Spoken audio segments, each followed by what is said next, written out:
Alright, hello everyone, welcome back to another episode of Mukluk Streams. I'm your charming, self-proclaimed yet still humble host, Mukluk. We are back today in the wonderful world of Guild Wars 2. Yes, the sublime world of Guild Wars 2. Welcome. Welcome, welcome, welcome. Hope you guys are doing good. I am very excited to reveal we just had a new video come out at the same time. Yes, I'm plugging a video while I'm here live. What am I doing? We, I say we, me and Noxxi, as well as an artist that did the thumbnail for us. Been working the last couple of weeks on a big video project, and it just went live a minute ago. It is pinned at the top of the chat. He's shilling again. He's shilling again! If any of you wish to AFK and watch that and then come back, I wouldn't blame you. It's really good content. It's very good content. Yes, it is a video where I am very specific on some details, but vague on others that I fear might go out of date, and I'm hoping the video will be able to stay relevant and useful for years to come. I'll be back in checks time, say 16 minutes. Yes. Yes, just watch it on times 16 speed. You could be done in 60 seconds. Actually, wait, don't do that. That might hurt the algorithm. Watch it on half speed, and I'll see you in 32 minutes. There we go. Is Twitch giving anyone else crap today? Actually, it took me 2 attempts to go live.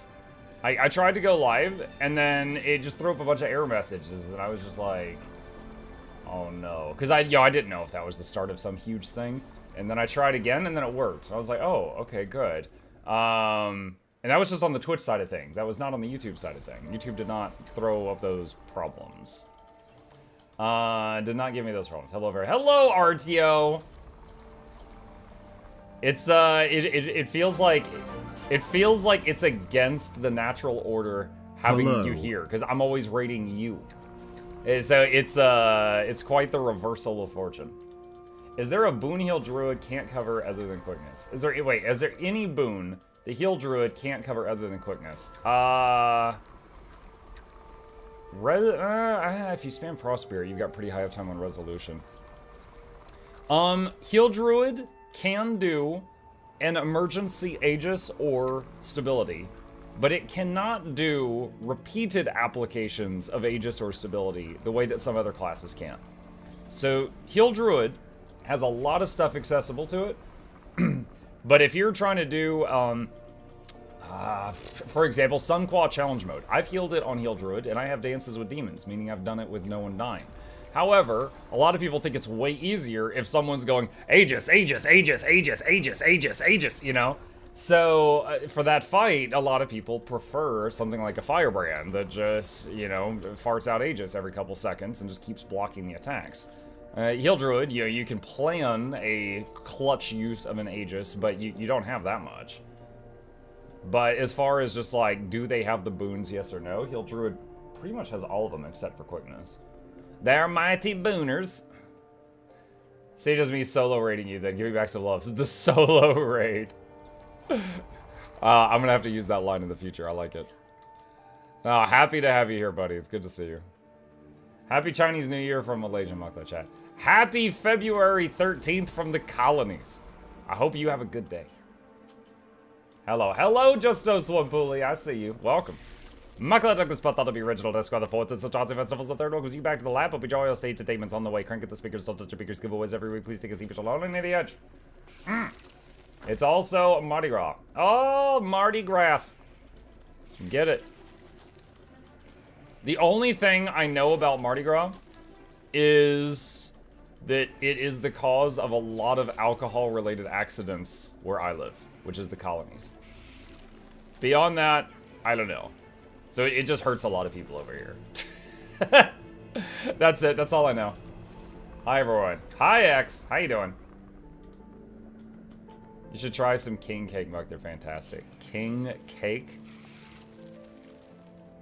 Hold on. I'm going to Google that. King cake.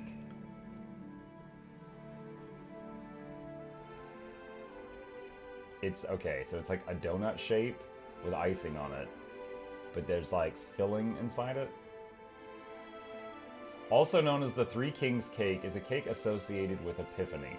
Its form and ingredients are variable, but in most cases a Phoebe, such as a figurine, often said to represent the Christ child, is hidden inside.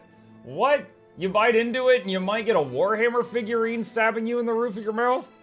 Bro, alright, look, Captain Crunch is his mouth cutting as I go. I'm not biting into a friggin' Warhammer figurine.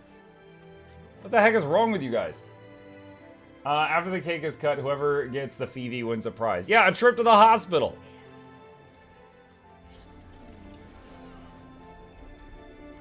Yo, I'm reminded, oh my god, I forget what it was.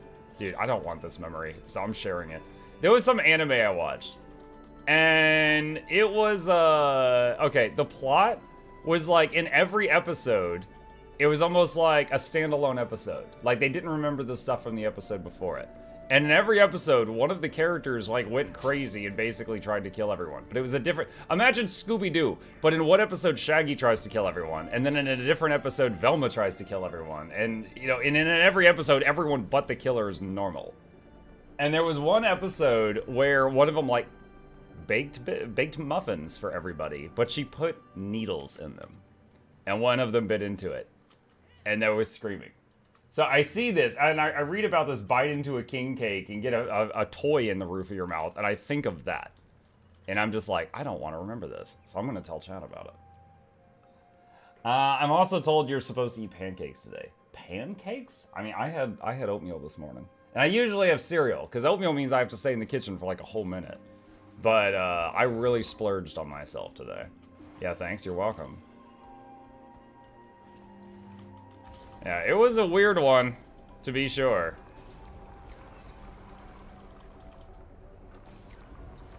You could also just not put the baby in the cake. The baby? And now we're putting babies in the cake? Oh my gosh. Alright, now I'm reminded of that quest in The Witcher 3, where the lady's like, throw the baby in the fire. And you're like, I don't think I should do that. Seems like a bad idea.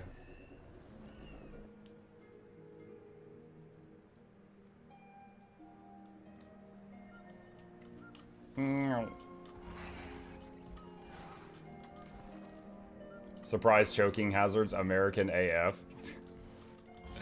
It's like someone trying to eat the prize in the middle of a Kinder Egg.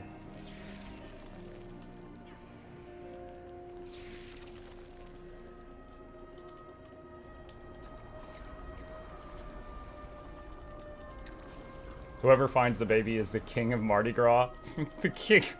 What is it, like the golden ticket on Charlie and the Chocolate Factory?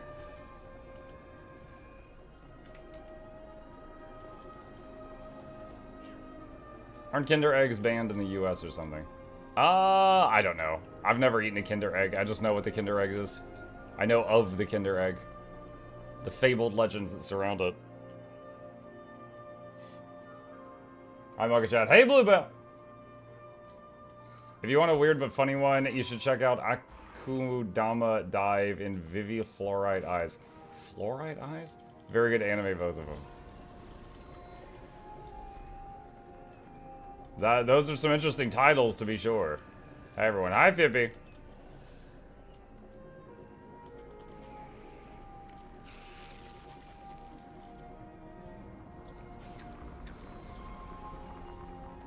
Alright. Praise Joko! I don't know who put that Joko statue there next to the gathering nodes, but I hit it every day. Give Chip scratches. I actually haven't seen Chip this morning. He is, hopefully still in the house. I assume he's asleep in some hiding place that I know not of. It's not my place to know. Tell you guys though, last night, when I started heading to bed at almost 2 a.m., because I have bad habits, he all of a sudden was like, pet me, pet me, pet me, pet me, pet me, pet me, pet me, pet me, pet me. And it just like would not be quiet.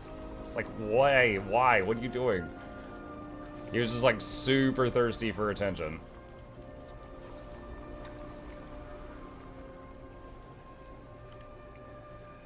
Alright, that is it. Guild halls and home instance are done. And now the alt parked characters.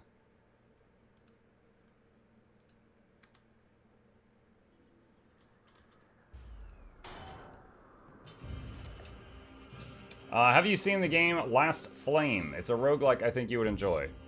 I have not, no. Let me see. Steam The Last Flame.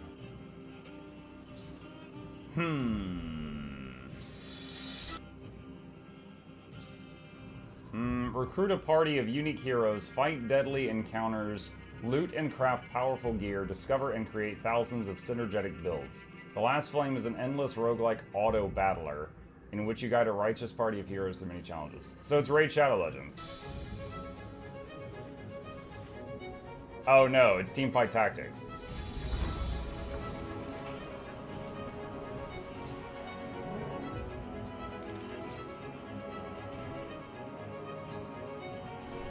That's kind of different. So you just position your stuff beforehand and then it auto battles and you see how it turns out. It might be fun to try. It looks like something in the camp of, yeah, I'd try that. Dude, I am still playing Against the Storm off stream. That game has me. It's crazy how much of a time sink it becomes, because like I was around like 50 something hours played when I beat the 4th seal out of 8, and I am 94 hours in, so like that's 44 more hours, and I just got to the 5th seal. Like the amount of time, like linearly, that it takes to get to them is crazy.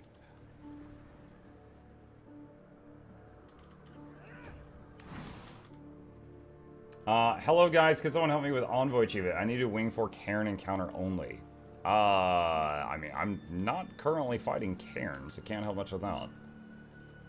Are you planning on playing that new RTS from the ex-Blizzard dev, Stormgate?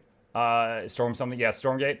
I did, actually. They lifted the NDA last week, and I did a stream where I played Stormgate, and I put all the footage up on Mukluk Plays on my second YouTube channel, if you'd be interested in seeing it. Learned all the ins and outs of all the current units and stuff, and honestly, it kind of bit me with the RTS bug, and then I started streaming Warcraft 3 again during the morning streams. And I'm possibly going to do StarCraft and Command & Conquer after that.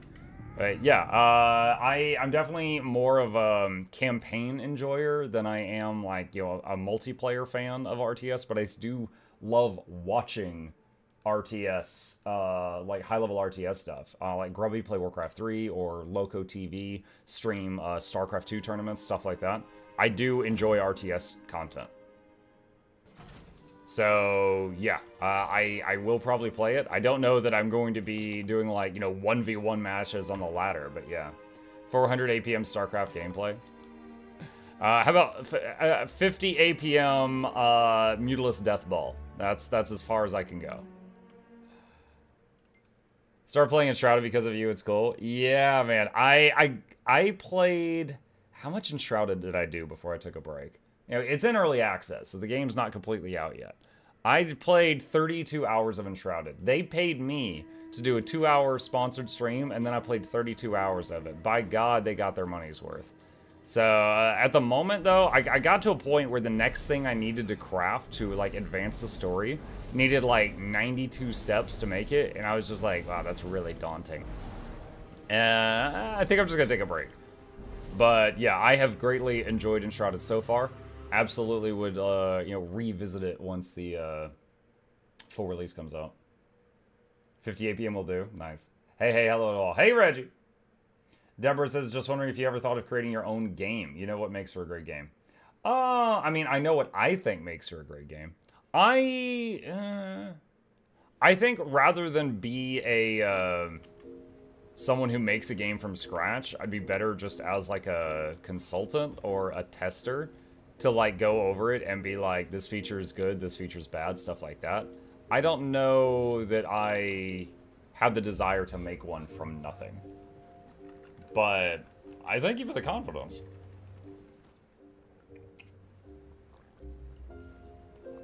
How far off do you think Enshrouded is from full release? I've seen some people say that the devs said that they, the amount of content that is going to be in the game that is not already there is like 3 times what's currently there. If that's true, and I don't know if it is, we have like a quarter of the content right now. Dylana says, wait, there's a human muck? Yeah, he's front and center in the video. Hang on. Okay, break time. Thirsty.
See?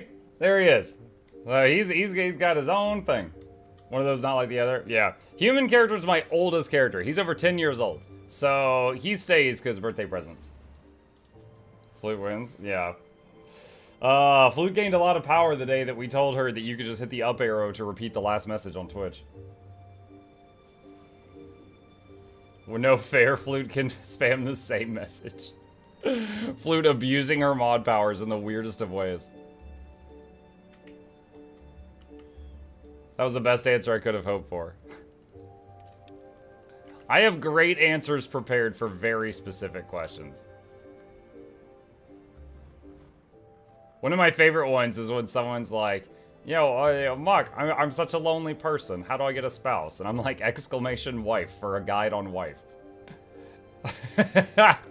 Technically not a guide. It's just what worked for me. But I have a guide for that, I guess. Imperial fragments.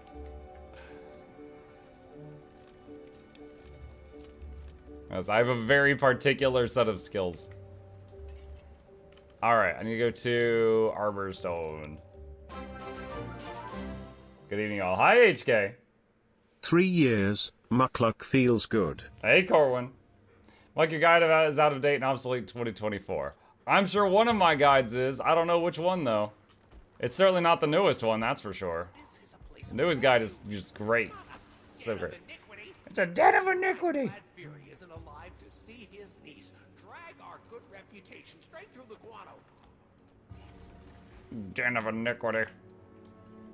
Then the Asura grew on me because their animations are nice. Yes. The wife guide. Mm-hmm. Oh, the wife guide being out of date.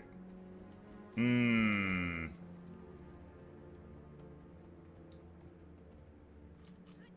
I don't know. I feel like most of the stuff in there, I mean, yeah, like, you don't use the Yahoo website, use a different one, but the rest of it, I think you could still do. I think it would still, you know, the general how you behave would still work. Is there a website that lists all your guides? There is a website that has most of them in an organized fashion, or if you just want all the guides in just a massive pile, exclamation guides has a playlist on all of them. Who uses Yahoo still? I mean, not many people, but when I was younger, yeah, there was a I'm older than Google. Google wasn't always there. And once Google was there, there was still a period of time where it was just a search engine. You know, there was Yahoo, there was Google, there was what was it? Like Ask Jeeves, there was like Go Fetch. There was like a bunch of them, and you know there wasn't really one that was just like super popular. And then obviously Google won that arms race later on, but at that time, you know, they were all competing with each other and doing all kinds of weird, crazy stuff to be like front and center. Tried Grindr and structures unclear, some help. All right, the only funny story I know that involves Grindr was what I read online, where someone was like, I was in the backseat of an Uber and a lady was driving us, and my phone pinged with a notification from Grindr, and the lady who's driving us said, "Oh, I know that sound. My husband loves playing that game."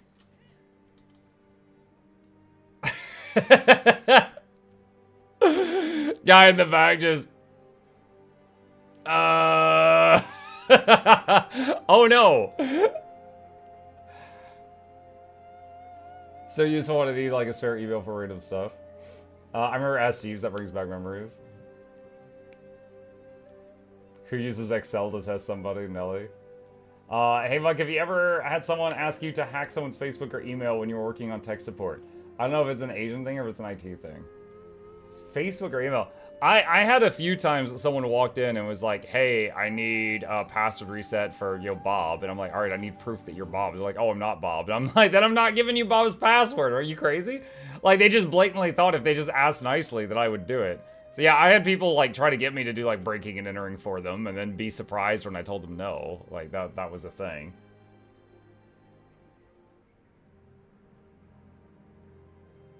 Yahoo, Alta Vista, yeah. Couldn't have served your website better than that, T-Ball. Can you explain what your Druid build is? Why the Jungle Kitten? It helps with might stacks. It makes it more likely that we'll keep might stacks maxed out. It gives my 8 stacks of might. That's the main reason I use it a lot. And this, though, should be Stone Spirit. I'll have to tinker with the build again, though, after February 27th. February 27th is the day that they are adding Mace to Druid, and then some of the other things I get boons from I'll be able to get rid of. Also, as Kitten, so there's that. Yeah. Yeah, bonus points for Kitten, absolutely. Let's see. See that timer still working? Etherblade, Drakkar. I highly doubt that I'm in time for Drakkar, but let's take a looky, Lou, real quick and just see what's going on. You never know with the Europeans. Hello, how's the Mucket chat doing today? Hey, Perky, what up? On Statistica, data says Google 81%, Bing 10%, Yahoo. Oh, Yahoo's below Bing. Wow. Not in a bad place, and Bing is beating them. I'm actually surprised to see that Bing is doing an 8th as well as Google is. That's pretty crazy.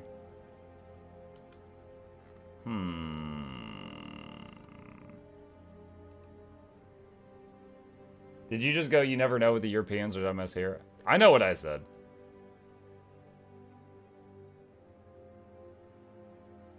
Bing is actually a pretty good search engine for some things. No, it's not. You go to Google and you're like, you know, I'm depressed, and it gives you like and the result is like, oh, here's a number for a therapist. You go to Bing and you're like, I'm depressed, and it's like, here's a number for a gun store, and it's just like, is the freaking FBI run this website? No, man, I have never, of all the times I've accidentally done a search on Bing, none of them turned out well. Don't search Bing when depressed. Yeah, don't search Bing ever.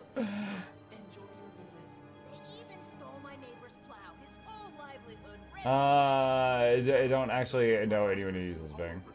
Bing is trying to. I've had times where like my default search engine got changed, and it was just like on accident. So it like fired one search at Bing, and I'm like, oh my god, what are these results? Oh, I see why. Its video search is actually pretty good. Usually when I'm searching for a video, I just go open up YouTube. Need help for Envoy achievement, human help. Hey, Il, you asked earlier, and asking once was fine. Don't spam the chat on that. If nobody responded, then that's that. Honestly, if you're trying to do the Envoy achievement, I would recommend either going to the Lion's Arch Aerodrome, because the people that are in there are actually people interested in raiding, and asking there. Maybe someone new joined. Yeah, but it's my chat. Don't spam it.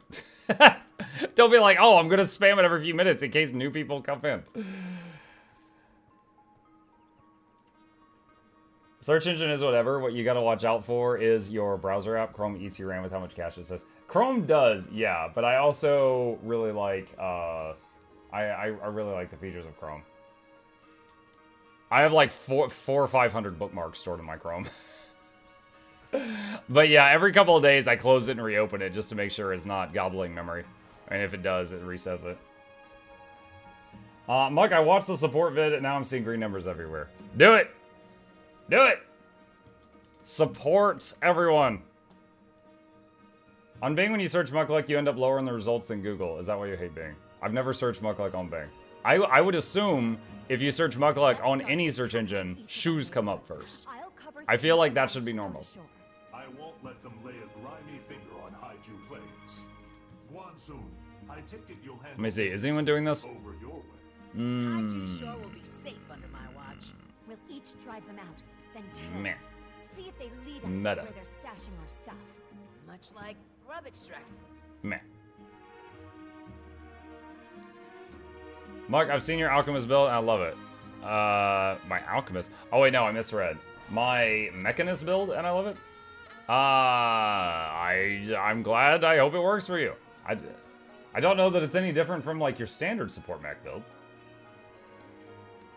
Chrome also does a lot of I/O to the disk. It default saves alt tabs like every 6 seconds. So if you're having PC issues, you might have too many tabs open. Don't be like the Polish people on the meme site. We take over this. Wait, what? I don't know what that means. Wrong map. I know! I'm trying to join the correct map. I'm in the queue. I'm queue number 6. I don't know if I'm gonna make it in time.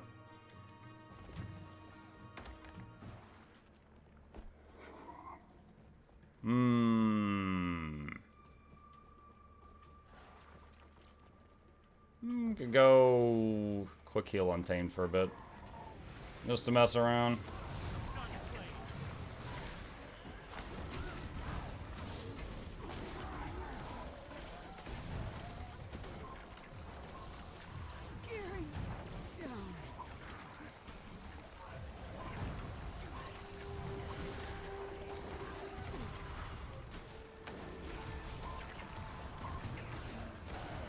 Hey Mike, I'm returning yours too. I usually play brawler-like classes, and previously main was Revenant Herald. Was thinking of trying to learn Warrior, easiest sim to transfer, or maybe try Necro Reaper. What would you suggest?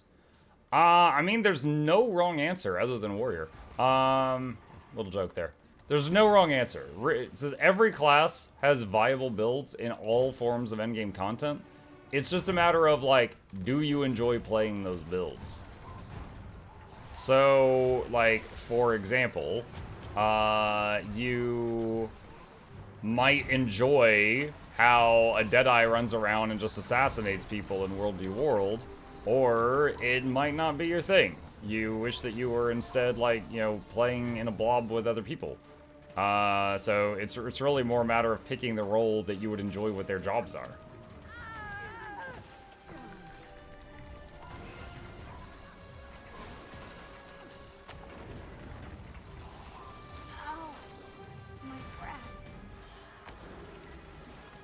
Reaper if you want to swing big and smack with weight, armor if you want to set yourself on fire and headbutt people. Set yourself on fire and headbutt people.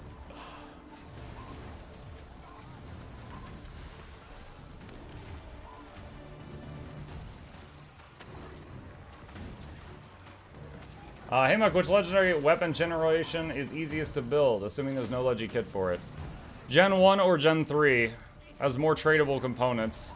Gen 2, the steps, like nearly every step is bind on account.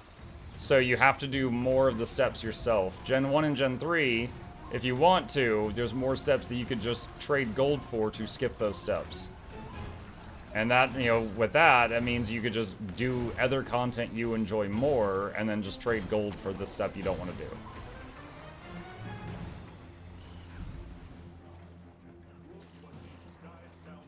Gen 2 is a way of pain. Yeah. It also kind of has more, I don't know, prestige points. Because people see Gen 2 and they're like, oh, that guy made that script custom. Alright.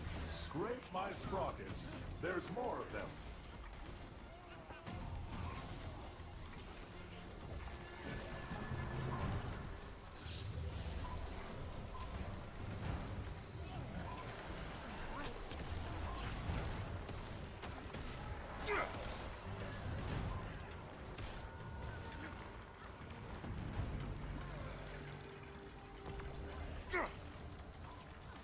Wait, why do we have Wii Heal as 1 on this build? I need to change that. I'm not sure why that's there.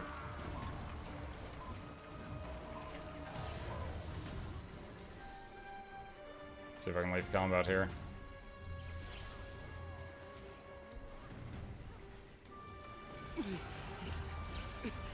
Tick tock.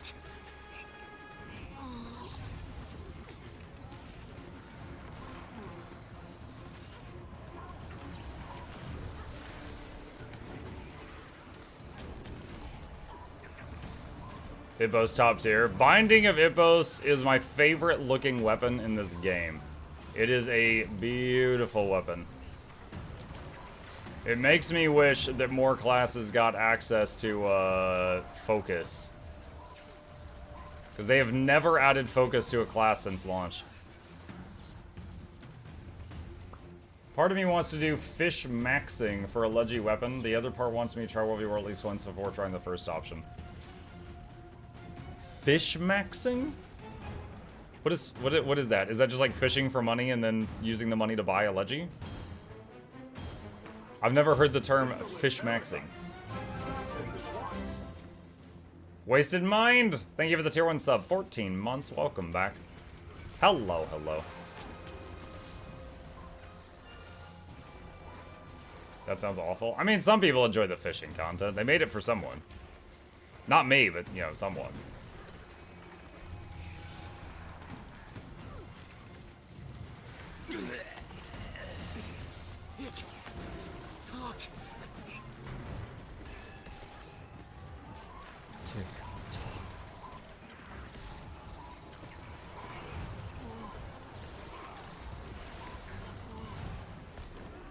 The only downside to playing Quick Heal Untamed is the amount of snot that's always all over the screen. It's the only class where sometimes I just need a break from playing it because of the animations.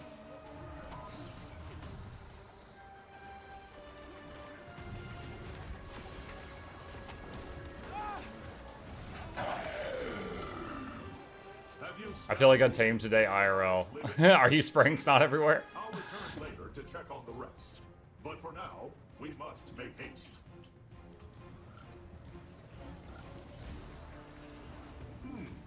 I seem to have stumbled across some sort of transport device. I wonder what exactly. Yes, it's very cold. Analyzing. Today finished ad infinitum after being lazy for too long. Now thinking about crafting a Gen 3 for money and work on armor. You can do that. Whenever I play Heal Untamed, the instance contents, I always say sorry about the puke carpet. Oh my god. Device unlocked. One moment while I delete the evidence. I hope this doesn't get Master into trouble. Cache cleared. Jailbreak feature? What jailbreak feature? Application not found. Nothing to see here. I'll take What this jailbreak and get feature? you up ahead.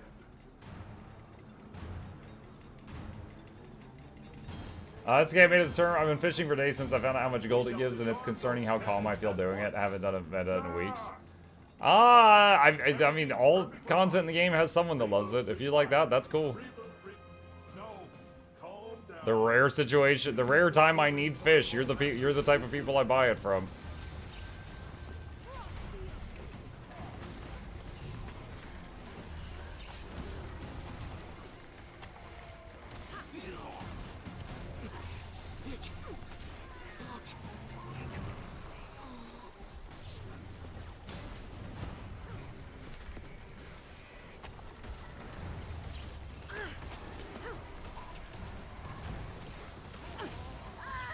Seeing you play this meta reminded me to do my weeklies. I'm stalling.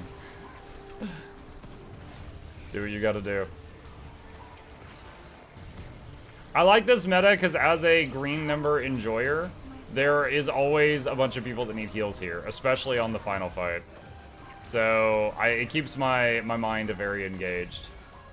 Some metas, you don't really need healers, so I just run around spamming might stacks. And that works too, but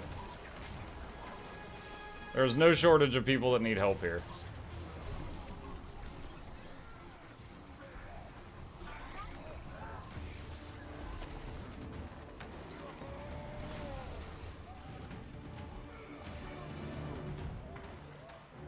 I heal at Pinata because I have trust issues. Pinata! I mean, even still, like, not that anyone there needs healing, but if there's someone there that's putting 25 might stacks on like 5 random people, you're going to make more damage be done than one person there that does like big numbers. I'm like, hi, April.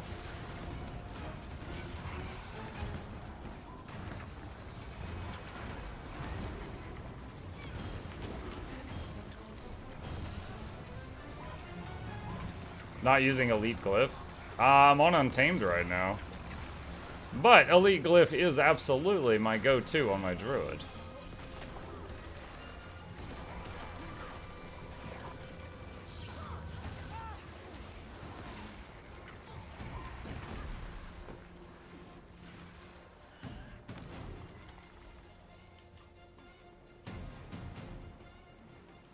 I'll go Druid before the final fight, because the final fight of this meta, there's people going downstate left and right, so having the glyph on the, like, 40-second cooldown is better than the Spirit of Nature on the 120.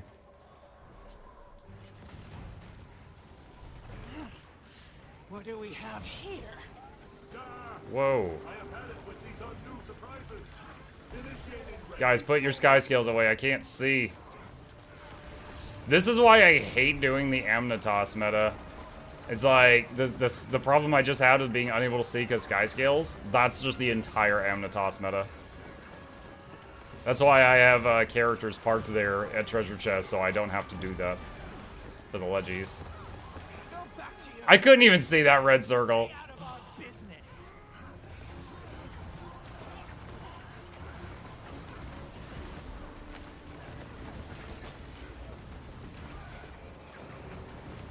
I can't. Freaking heal and save. I couldn't even see anything. But you're not even programmed for labor. Alright, I was able to see one finally.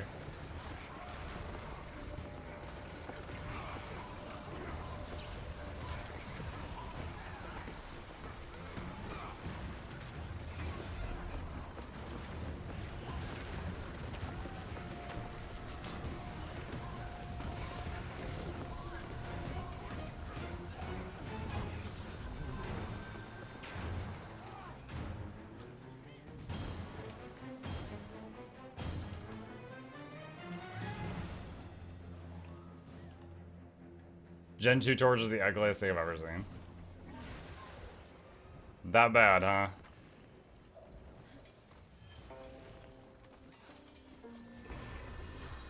Giving myself alacrity just to speed up the cooldown of this thing. Hello, second time today. Hey, Zonix! Hope your day at work went well.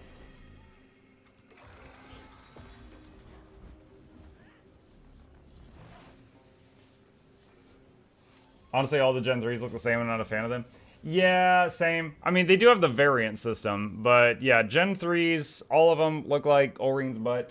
And if you're not a scaly, you're probably not into them. Not my thing either. What we need's a few The Mordremoth variant has the cool sheath-unsheath animation that I like, but the actual weapons, eh. Went fast is super tiring. Oh, hold on a sec. We gotta line up the booths. That's pretty good.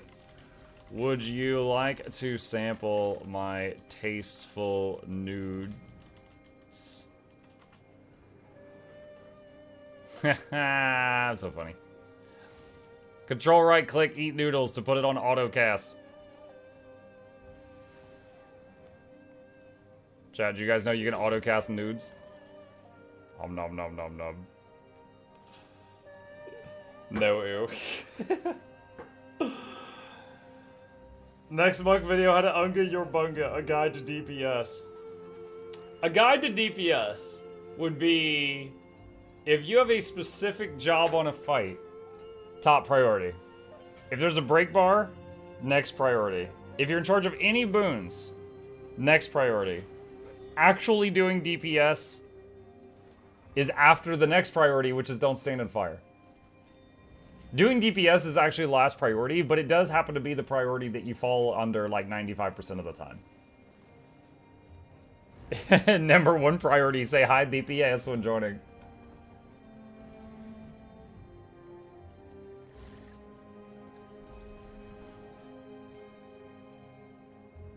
Morning Mike just watched the new sport guide. Really well done, worth the wait. Thank you. Res the people who can't follow instructions. Yeah. How's that video doing so far? 100% like ratio. Oh my gosh, the hate bots haven't even found it so far. I need to take a picture of this. As soon as he gets a single dislike, it'll never be 100% again. By the way, did you guys see the thumbnail for it? I splurged on this one. I actually hired a Guild Wars 2 artist to give me a hand.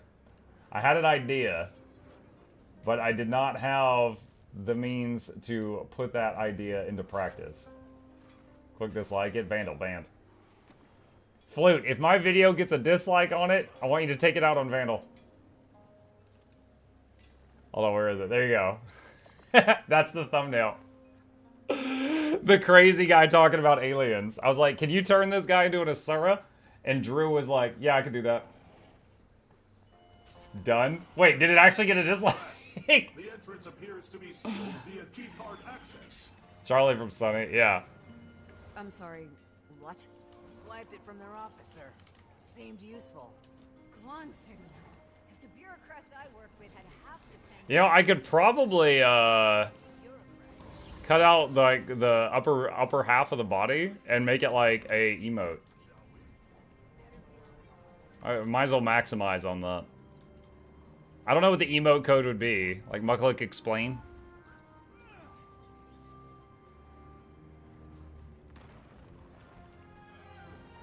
Have you ever been on vacation during your streaming streak? I love my job to the point where I happily do like 65 hours a week. Dude, the agency that manages me, they were like, you should probably take like a day off. And I was like, I don't want to take a day off. What's going on here? Just where are you taking our things? Like literally the company that makes money while I make money, they were like, you need to calm down.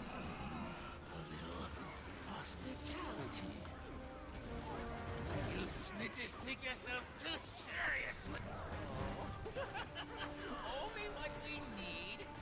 But you're a needy bunch. What exactly do you need a hollow projector for? A plow? You will return what's rightfully ours. We can't see dislikes, so I just assumed. Pretty sure there's a, it's not completely accurate, like 90% accurate Chrome extension for that. I don't have it, I've just heard of it. I know it's not 100% accurate. For any of you that use that, it's not 100%, because I've had people, like, talk to me on the Discord, they're like, yeah, it says that you've got, you know, this is your like to dislike ratio, and then I'll show them on my side, and I'm like, that's not. But it's close. But no, that's not.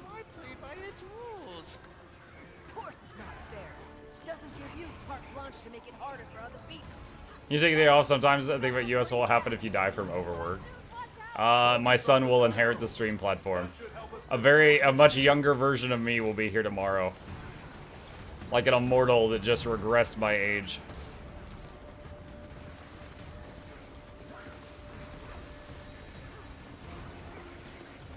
My very nice healer guide. I would have added that turning off you as grid on the squad helps visualize the boons on the squad. That is not a bad tip. I grant you that. That is not a bad tip. Yeah, when I was setting up that that video, I asked on stream a couple times, and also in a YouTube, what is it called? Like the text conversation thing, like a post on YouTube. I was like, hey, I'm gonna make this video on supports. What is something that you wished every future support you group with would know? And then, so I got thousands of interactions with it, and I got a few things from that that I didn't already have in the video that I added to the video. So the community definitely helped me put that together. However, that is a decent one. That one never came up.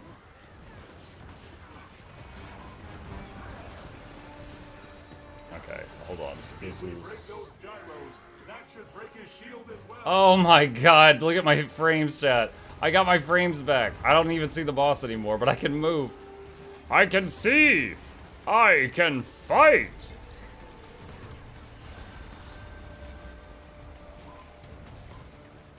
Yeah, we don't need to see these people. They're not important. We just need to see the health bars. That's it.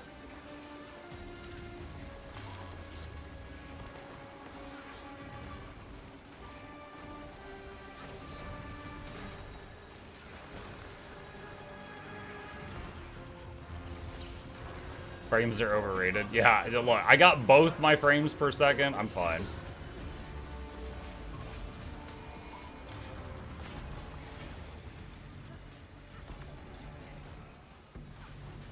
I'm gonna go lift for the stars in the middle just to res those 3 people and also just do a ton of healing there.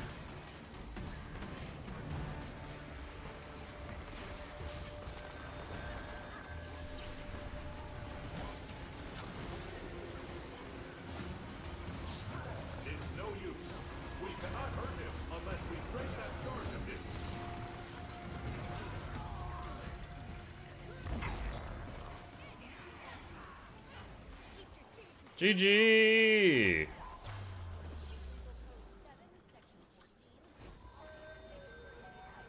Fun fight. Very engaging as a healer. No shortage of people that need help. I'll begin repairs. I worked at ITCI. I've been drawing painting since like 2. If I could make my art when I make it with IT, I'd never set foot in a server room again. It's an interesting topic on that, because like it definitely changes.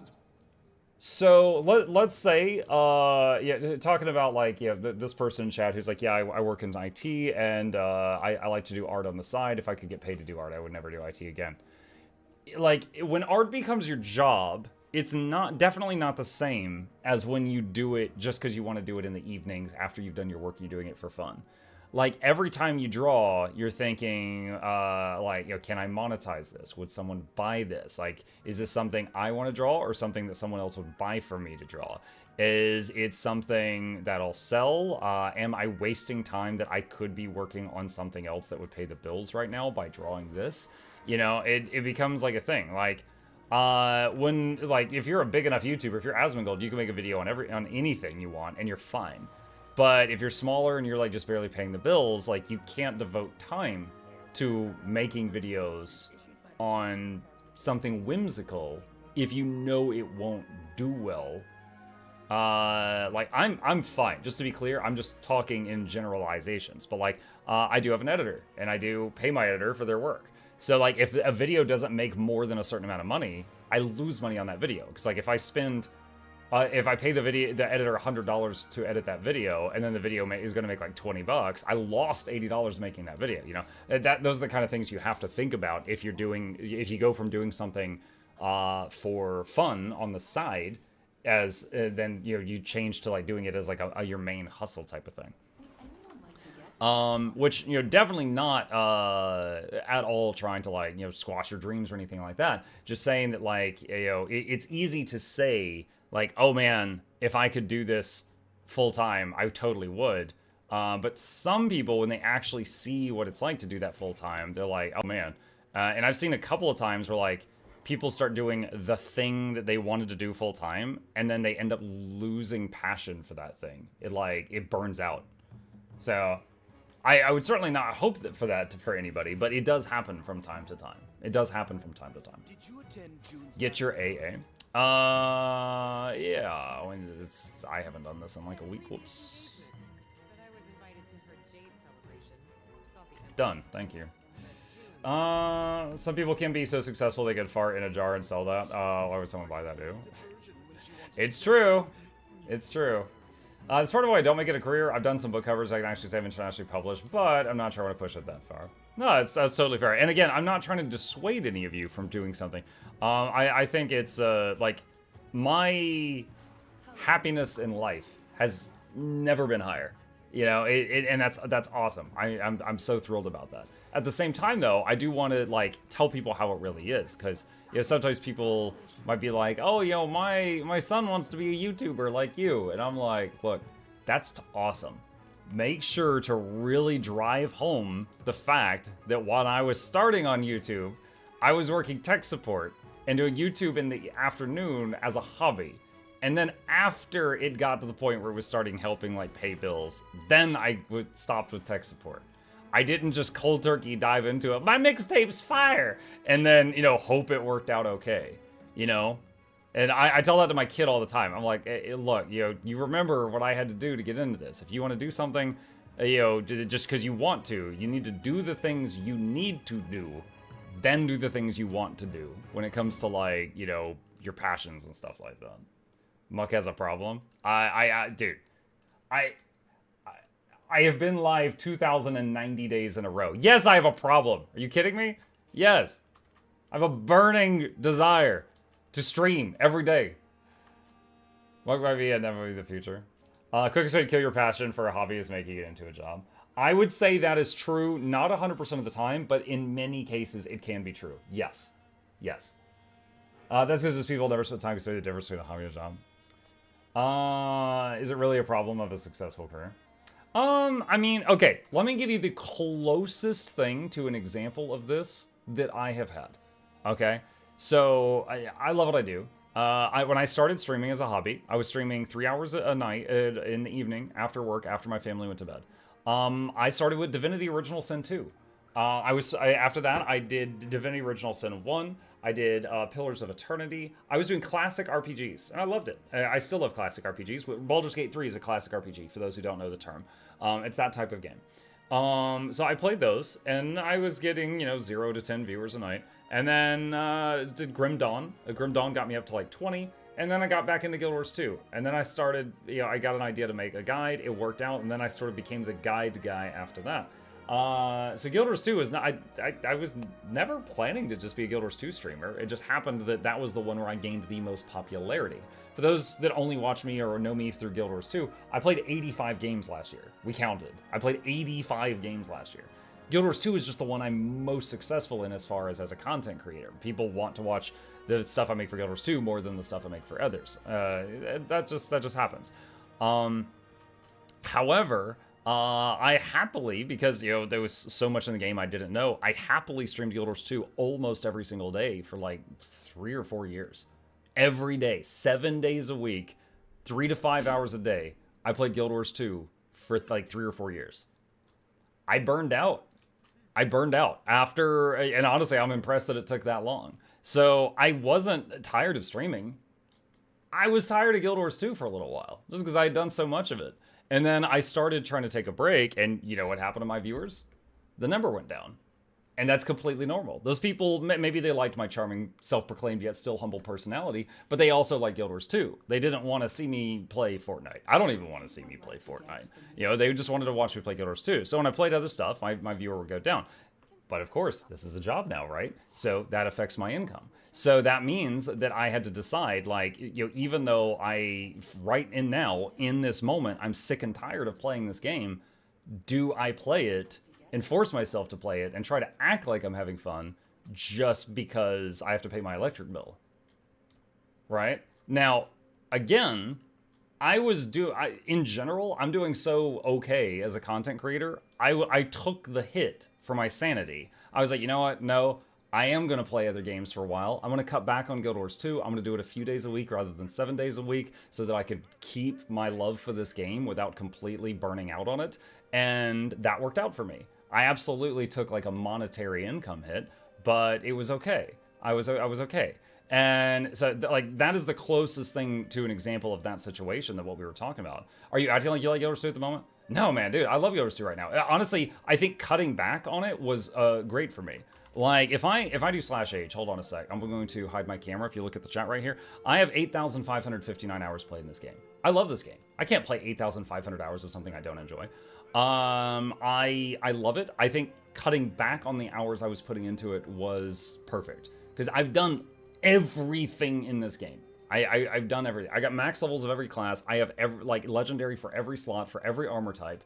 I love the game. I adore the game. I still plug and sell the game, but I needed to cut back on it. I was burning myself out.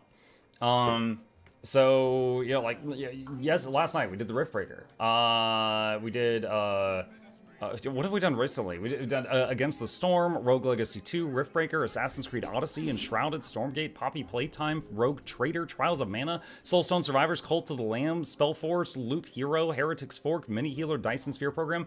These are all in the last month and a half. And I love it. I absolutely love it. I'm so much happier now, and I still am doing Guild Wars 2 a couple days a week. So cutting back and branching out was great for my sanity, but I was also in a comfortable enough position that I was able to, branch out, and it didn't hurt my ability to make my car payments. I have seen other streamers that maybe they play Fortnite and they get 500 viewers, and then they try to branch out and they play I don't know, Counter-Strike, and then they go down to 20, and so they feel like they have to play Fortnite, and then it's just for the next year or two, it's just they're bleeding out. They're playing this game. You could tell they're having less fun in it. They're doing it just because they feel like they have to. They're making themselves do this thing for X hours a day. And I've seen that happen. It's definitely tricky going from a specialist in one field to being a kind of a jack of all trades when it comes to YouTube and streaming stuff like that. I think being a healer is the way to go if you've done a lot because it's fun to help others. IMO. Oh, I do main heals. I do main heals. I pretty regularly spend like 3 to 6 months playing Guild Wars 2 every day, and then burn out for 6 months to a year. It could really eat you alive. Yeah, and that's not saying anything bad about Guild Wars 2. I'm honestly surprised that after I played 10 years of WoW, I was surprised that another MMO was able to hook me at all. I thought I was done with MMOs. I didn't think there'd be another one that could hook me in, but Guild Wars 2 found a way to do it. I feel you. I did not play Guild Wars 2 for a long time after I did Lunar New Year because you made it look fun. Glad you got the right way to stream and enjoy your job. Absolutely. I suffer from burnout really easily. Guild Wars 2 is one of my favorite games purely because I could play it for a while and then not burn out. Being a variety streamer is better rather than being a specific game streamer. It did wonders for my happiness, just because at the time when I started trying to branch out, I had been very focused on just doing Guild Wars 2, and I needed something else for my sanity, and so the variety stuff has been awesome. And that was also the birth of the review videos. For those of you who have seen the Is It Worth It series on my YouTube channel, I'm working on writing a script for Against the Storm right now. Those have been a lot of fun too. Seafawn, thank you for the 5 gifted subs. Welcome. MuklukYoutube thought to be Reginald Esquire the 4th. This is Chance of yourself the 3rd, because you and your gifted 5 viewers to the lab. Enjoy your scene to demons on the way. Crank at the speakers, don't touch the speakers, giveaways every week. Please take a seat, but you'll only need the edge. Welcome. Appreciate you. Nita Tempered says, I played Guild Wars 2, made a general leggy for the first 6-pack, took a break till IBS, and then I still think irritable bowel syndrome when I read that. They made 45 more since I started playing again, including 3 runes and 4 sigils that burned me out again. Matsu says the same happened to me, played a lot of MMOs, Guild Wars 2 is king. I had 14,000 hours played of ESO when I quit. Man, yeah, I played like 7 years of EverQuest, I think, and then 10 years of WoW, or something like that. And then came to this after. And I've dabbled in other MMOs. Guild Wars 1, if that even counts. WildStar, ESO, like 100 hours. FF14 I tried for like a weekend. Black Desert, I played that for like a year. There was a bunch I sampled, but I was shocked that Guild Wars 2 was able to get its hooks in me as hard as it did after I had burned out on like a decade of WoW. Partner, the same thing. He played WoW for about 12 years, so finally being able to find another world to absorb yourself in was wonderful to watch. It's a very special thing. I'm glad you found that too. Yeah. Someone had a good question. Oops, this is not premature. The question was, do you know if you need Soto to get the free Leggy relic from having a rune? I have not seen... Okay, if that's a requirement, I've not seen that written anywhere. I have not seen that written anywhere. Because you can get a Leggy... Like, you can buy runes... Or, sorry, you could buy relics on the trading post, even without Soto. And you can make Leggy runes without Soto. So... I was hooked on Asheron's Call right after EverQuest. I never played Asheron's Call. WoW took years off my life. I haven't touched it every year after playing it for 12 years. No bag cleaning today. That was soothing. I don't think my bags are dirty again yet. I mean, like, look, we still got like 300 space. Does Path of Exile count as an MMO? No, that's an ARPG. I might have burned out on events after Halloween. That event has single-handedly funded my Living World season purchases. When you're trying to log out and change character, but click on quit to desktop instead. Oh no. I feel Uncle Mukluk. I'm burned out from all the grindings I did for a lot of legendaries last 3 years. I'm now currently busy for Leggy heavy armor. No one to step back. It's a wise move. Do you need full Leggy crafting masteries to make a rune? I don't think you need any masteries to make a Leggy rune. I'm pretty sure the masteries apply to the tier Gen 1 and Gen 2 weapons.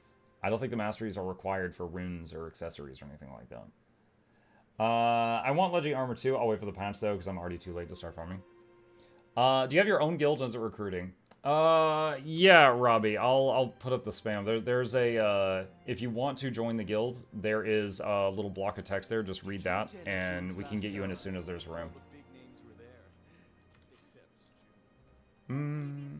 Runes only need gifts. Those can be bought from the Mystic Toilet Merchant. So to get the recipe, you have to need 400 Huntsman or Weaponsmith for the gifts of might and the other thing. So I'm guessing that I'll give the Leggy relic, but won't have access to Soto only effects.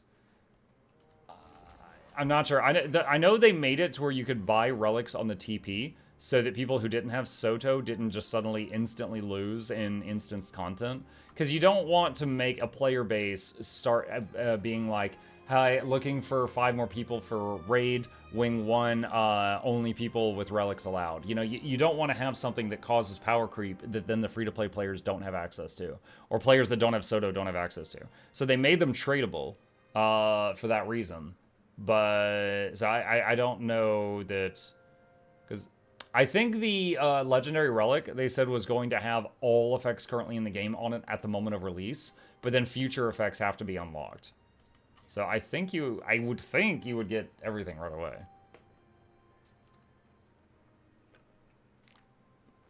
Every other MMO does that. Yeah, but we don't love every other MMO. We love this one. Great guide. Have helped me a ton catching up. Thanks, Mike. Nice, Muskie. Thank you for the kind words. Appreciate that. Are you excited about anything in particular with the upcoming major patch? The February 27th patch? February 27th patch as the legendary armor. I already have Legi armor, but I'll be making a piece of the new stuff just so that I can make a guide on how to get it, because I have a guide on all the other forms of Legi armor. The Temple of Phoebe challenge mode. I'm hoping that it's something along the lines of like Etherblade Hideout or Jade Junkyard challenge mode. Because I never ended up making a guide for the Kanang Overlook or Harvest Temple challenge modes because I couldn't pug them. I don't have a static group. I couldn't get them done in a pug, so I don't have guides on those. So there's the Temple of Phoebe challenge mode. There's the new weapons are coming out. As a Druid main, I'll be using Mace Warhorn Staff. That's going to become the new standard for Druid supports, so that's kind of exciting, just replacing my axe with something that will be more useful than what the axe currently is. So that'll be pretty neat, and learning all the ins and outs of the new weapon. So looking forward to that. KOCM is kind of rough to pug, yeah. Yeah, and I tried it the day it came out with a pug for like 3 hours, and we couldn't get it done. Mug, could you do a charm giveaway or a good guide on what to run to get charms or symbols? Do you have one to go for it? Yeah, Eliandra, if you give me some stacks of charms, I can absolutely do a giveaway. I don't have any. So if you've got some to give, yeah, I'll set it up. Can't wait for the Pew Pew support, Mesmer. Ah, man. I hope that they just delete the whole engineer shortbow and replace it. It's so bad. I hated that. Yeah, I sold all my charms when the price spiked because I already have Legi runes and sigils, so I just sold all of mine and got like 1,500 gold. Is there a new story chapter with that update, or have they not announced? Oh yeah, there's yeah, on a minor note, there's new story also, yeah. There's also the other half of the zone, the latest zone. What is it, Naos? The Inner Mayonnaise? The other half of Inner Mayonnaise. Right here is coming out. Hopefully, chat, how troll would it be if it's just a tunnel right here? The return of the mucking tunnel. Ah! Oh man, I'd be so upset. Lots of updates like such, yeah. It's just a highway, yeah. How can we donate for giveaways, by the way? I have like 50 ancient summoning stones I don't know what to do with. Vinny, let's see, exclamation, mail. Nope, that's not it. What is my exclamation name? There we go. Look at me, I'm so curvy. That right there is my in-game name in the Twitch chat. And if you just mail anything there and say it's for a giveaway, I will add it to giveaways. Wow, flute. I have like at least 3 commands, alright? I might get them mixed up from time to time. I'm not happy with swords for the Necromancer. Yeah, I don't know many people that are. They did not do enough damage to warrant the fact that you kill yourself while using them. Fleshy Naos Cryptos themed tunnel. Gross. I think you already followed you a couple weeks back. You did, Octo. You're very welcome. Are you the same dude as Mukluk from Nixium WoW vids? No, but I have been asked that before. No, I'm not. I've been... Hold on, when did Ruins of Kunark come out? Ruins of Kunark release date. Alright, I've been using the name Mukluk on video games since April 2000. And is no relation to Mukluk. Or Muglug. The only thing that Necro got was a sword. Necro gets swords. They get 2 swords.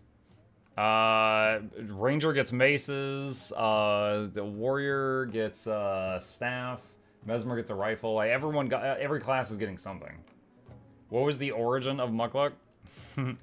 I have a video on that because it's a good story and I've told it many times. So we just recorded it the last time. There's a link to the how did I get this name video.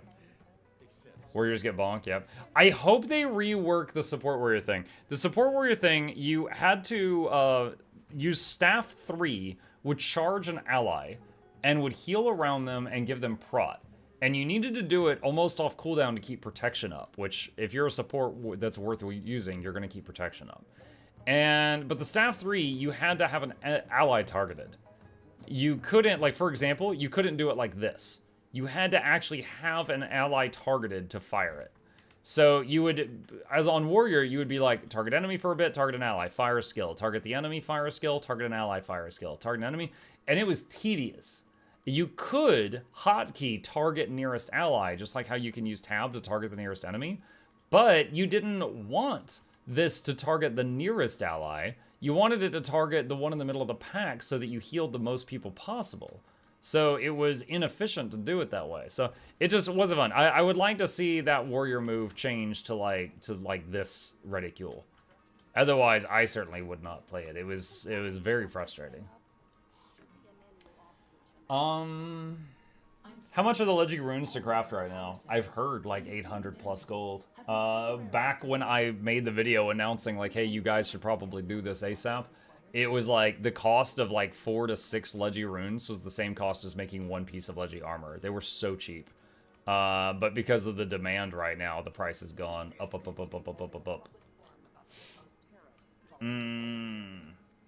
Hyzen solo champs with warrior heal staff. That doesn't mean anything. Hyzen solos champs with his left butt cheek. He doesn't even need equipment. That doesn't mean anything.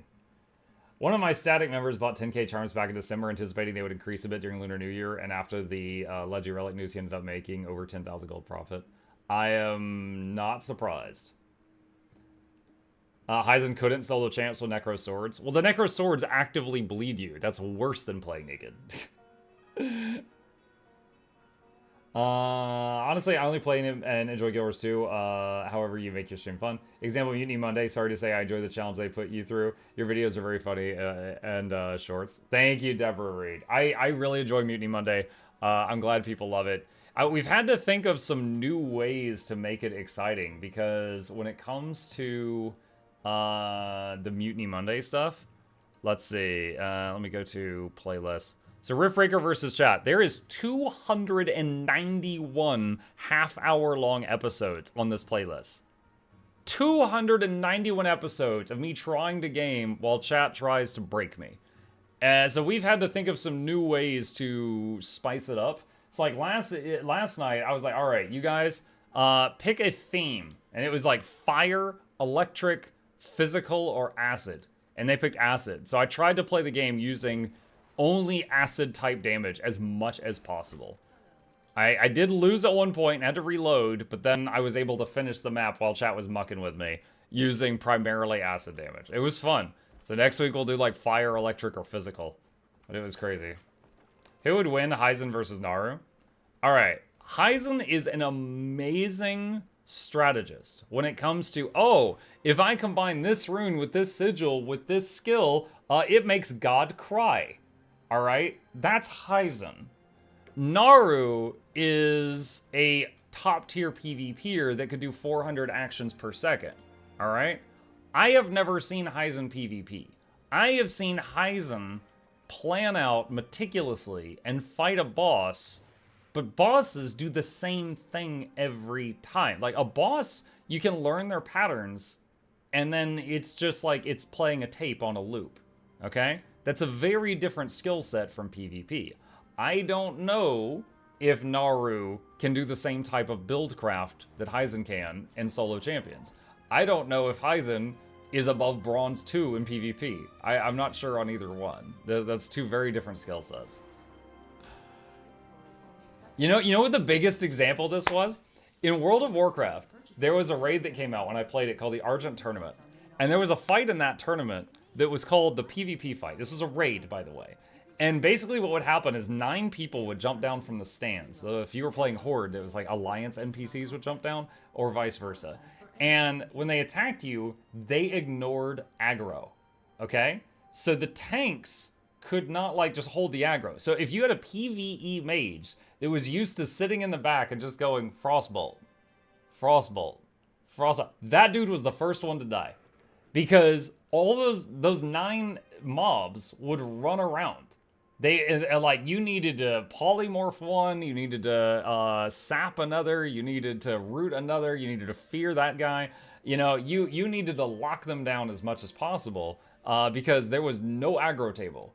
And anyone that didn't have even like the bare minimum of like PvP awareness, like this guy's running at me, I should back away, they were dying left and right. And there was so many people that just hated that fight, and I was totally fine with it. It was totally fine with it. It was funny because as a Death Knight, you know, I was a Death Knight tank, and I couldn't taunt on that fight. I couldn't hold aggro. So I was spamming chains of ice on things to slow their movement speed, and then just like yelling at idiots I'm just chasing this boss, and I'm just spamming chains, and I'm like, Billy, you're gonna want to move. It was like I was driving a forklift. I'm like, Billy. Like, it's like this car was going slowly at an ally, and I'm behind it screaming for them to move. Like I was just driving a Zamboni, and there was no brakes on the thing. You were a Death Knight, God bless. Yeah, I was a... What was I at that point? I wanted to main Warlock that expansion, but then Malagos came out, and Malagos required Death Grip, which was a new mechanic they added to Death Knights in that expansion. And Death Grip was basically a pull. For those who don't know, it's just a pull. You know, it's yoink. And we needed Death Knights to be able to do the new raid. So I rolled one, and one other guy rolled one. So that was how we had them. Yoink. Yeah, it's just yoink. And then if you were a priest, you got the friendly yoink. You could yoink allies. Let's see. Svanir Shaman Chieftain. Didn't they just nerf Svanir Shaman Chieftain? Other people told me that they have, but I haven't seen it. Hold on. I heard that they finally got rid of his insane health pool. Let's go take a look.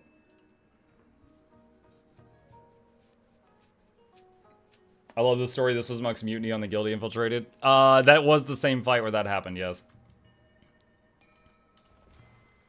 It's only a little mutiny. Come here, buddy. Let me heal you real quick. No, it was more like, don't touch that. Don't touch that, stupid. How did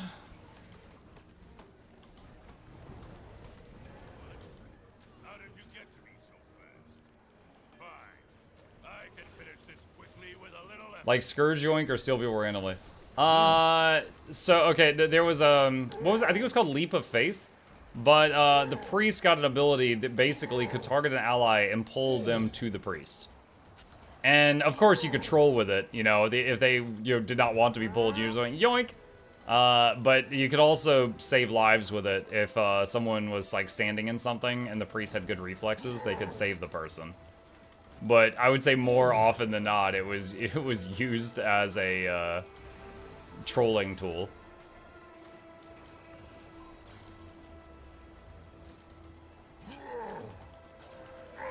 Like keeping children from touching a hot stove. No, Billy, no. Yeah.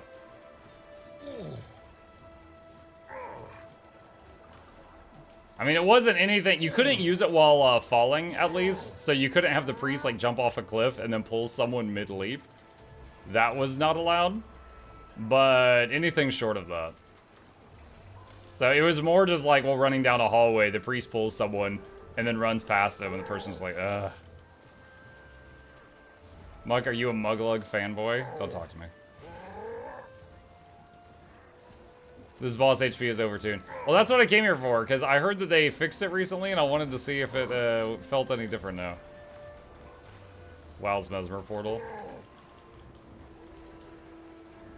I'm immediately reminded of Overwatch, Symmetra. When she came out, and she would just make a portal. They would just go to a cliff, and then her whole team would come out of the spawn and go right off the cliff.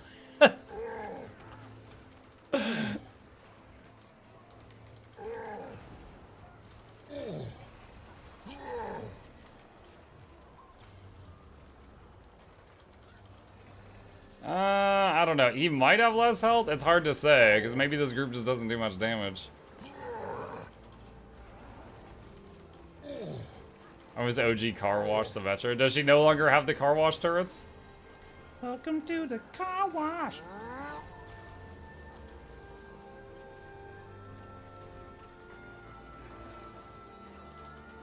Is stat squish affecting my concentration? I can't keep might up. Yeah. Yeah, it is. It's because we're in a low-level zone.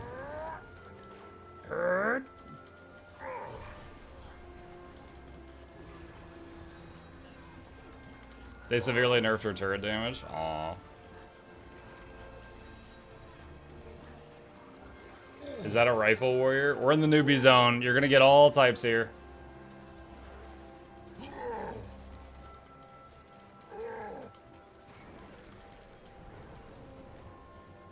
It doesn't look like that crowd is that big. I do have this turned down. I can do that so we see more people. I turned down how many I was rendering at Seitung.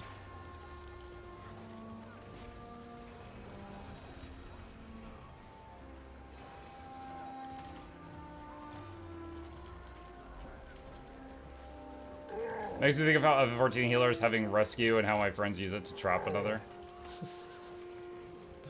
Yes, I've heard FF14 has the same pull mechanic.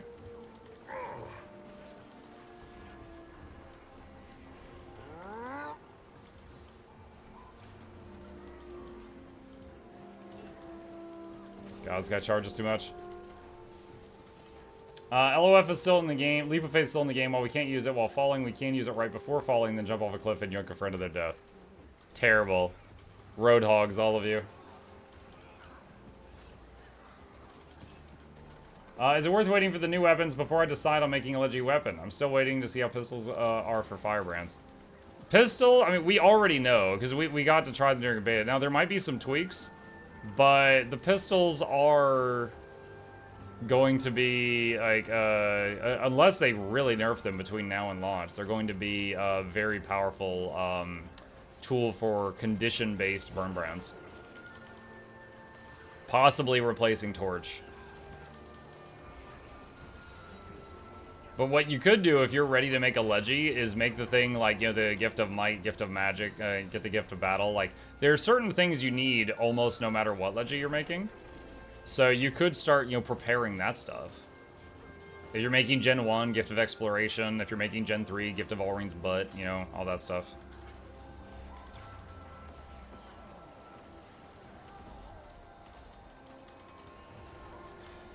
Oh my god, there's so many little storms. Gift of Yoink. I quick over to because of my chest skin I get from Winter's Day removed from ANET. Already unlocked, but yesterday I checked because it came locked. What? I don't understand the words coming out of your mouth. Mosh says, hey, Muck, I'd like to ask kind of personal question. How do you deal with it? I'm in a bit of a stress from work. Every time I try to play, I feel guilt, like, man, you're supposed to be working. And this presents huge stress increasing. If you have any suggestions, I'd like to hear things. Well, I mean, okay, you say every time you try to play, you think, man, I'm supposed to be working. I mean, first of all, I'd wonder, like, are you trying to play at work, like, while your boss is not looking? Or do you work, like, 8 hours a day and then you're trying to play after that? Or are you do you work, like, 16 hours a day and you just don't have any playtime? Like, I thought he said Orien's butt. I mean, maybe. Like, I can answer that, but I'd be operating under some assumptions. Like, I'm just going to assume you work like an 8-hour workday, like the average bloke, and then you're trying to play outside of that instead of doing like overtime or something. If that's the case, I don't think you should feel guilty about that. Don't play at work and working 10 hours a day. So you work 10 hours a day, and then you're playing outside of that instead of doing more work. Buddy, okay. We're only in this world for a short time. It's gonna go dark for a second. The only people that are gonna remember, like, how much overtime you did at your work in even just, like, 10 or 20 years are gonna be your kids if you have any. And not fondly.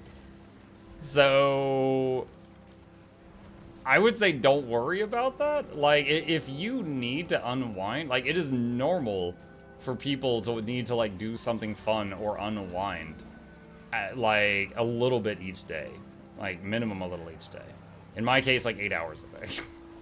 So I very much think that, and granted, it's easy to tell you, you know, just don't be stressed, bro, which I'm sure it's not that simple, but yeah, if you need to hear it from someone else, I think it's totally fine that you, yeah, after your 10 hours of work, take some time to yourself to you do whatever.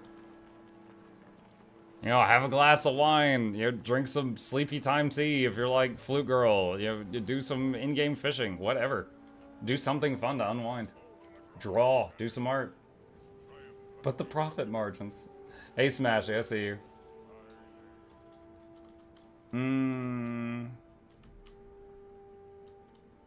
Totally get that. It's really hard to find the time to take breaks guilt-free. I heard someone speak about this like we're dogs. Hear me out. If you spend 8 to 10 hours training your dog, they would get tired. They would need enrichment. We're all animals. You need and deserve enrichment and the time to relax. Hope you're able to find that peace soon. Yeah, I agree with that.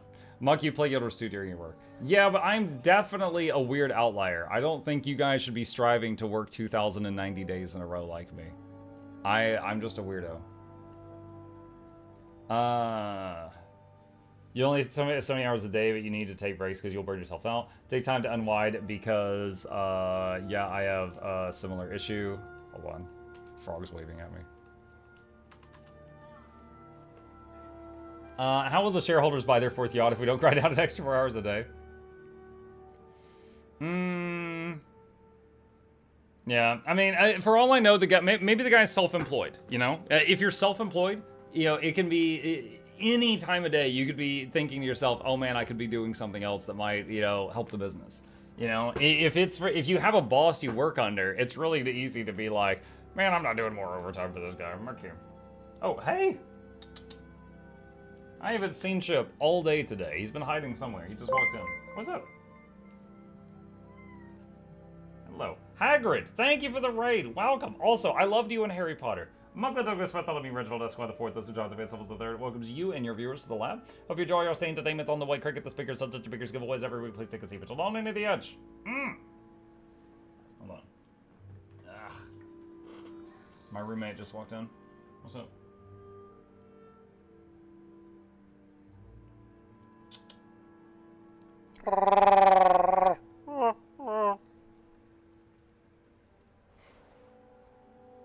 The sleepy eyes.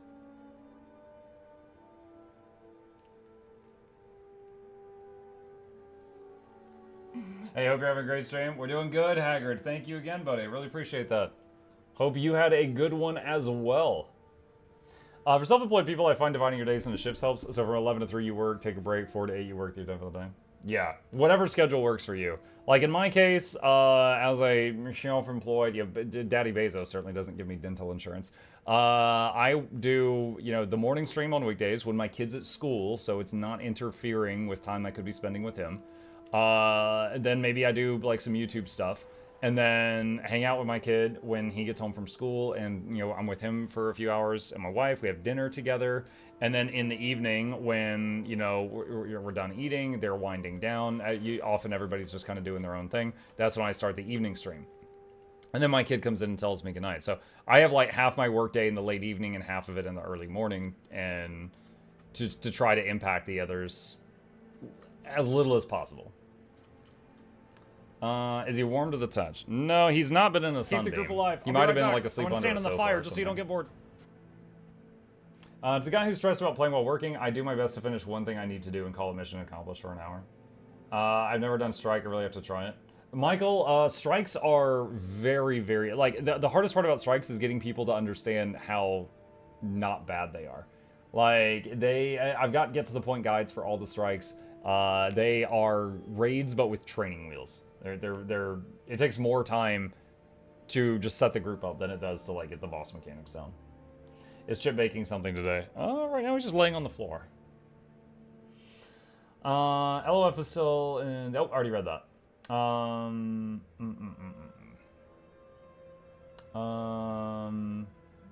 Just a huge change on work. My leadership increased from 3 people to 10 people, and a huge increase in projects to manage, and sometimes I say I should be working, and today in Brazil it's a holiday.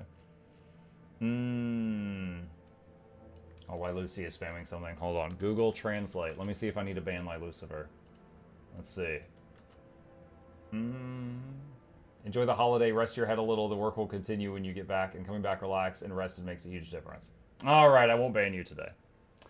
When do you do story missions and such? Do you still play support druid? Oh, goodness, no. If there's no one near me to support, you're basically just killing the enemy at like 1/10 of normal speed. So if I was doing that, I would swap to some other build. Like, this is a Condi druid. I would just like swap to this or something. But if I'm near other people, giving them all like 25 stacks of might and healing them and stuff makes way more damage hit the boss than me just doing damage myself. Like, if you've got 10 DPS, adding a support is more damage than adding an 11th DPS. Muck, you played Vampire in the past? Nope, I did not. Will you check out this new game by the same studio that just released it? Let's take a look. What is this? Banishers, Ghosts of New Eden. Would you banish me? I would. Then I'd kill you again for dying before I do. We are banishers. We end suffering for those who live. We bring closure to those who don't. Are they Ghostbusters? Hold on. Hunt ghosts. Called it. As two memorable characters in a story-driven action RPG where your decisions carry dramatic consequences. Torn between honoring your oath to the living and saving your departed partner, how far will you go for love? Banishing his ghost wouldn't have been easy, but it would have been right. Life to the living, Death to the dead.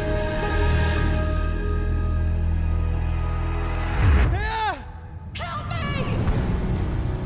I'm not sure I can do this. honor your oath, or bring me back, but don't leave me like this. Okay, wait, so did you play the guy and then like that gal is dead? Something's there. Something alive. No. It's dangerous. Oh, Bone Skinner's in this game. Come no closer. Who are you? I'm a banisher.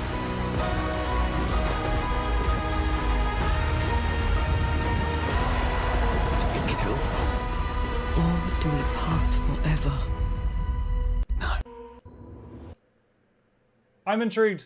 This absolutely, I would say this already falls under, I would be game to try this.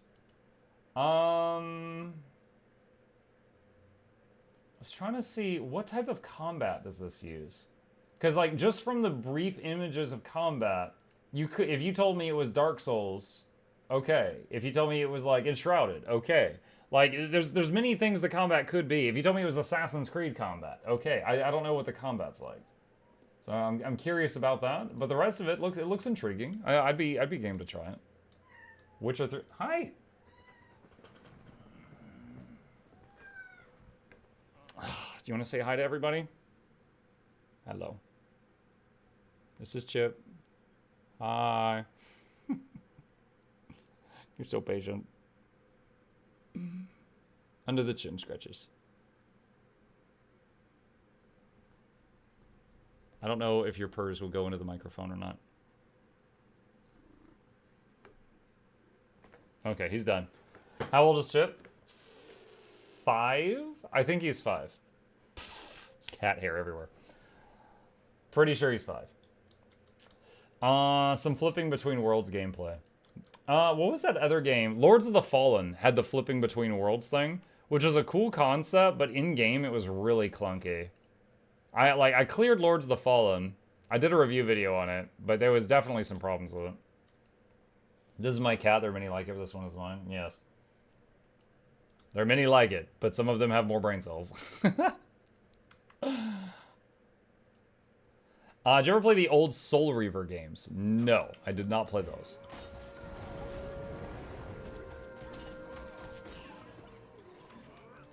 Oh gosh, we've aggroed a bunch of Grawl. My spirit endures.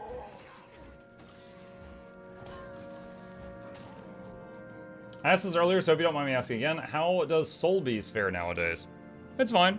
I mean, it's the same as it was before. In PvE, it's a big old DPS. In PvP, it can pop people unprepared to deal with your burst.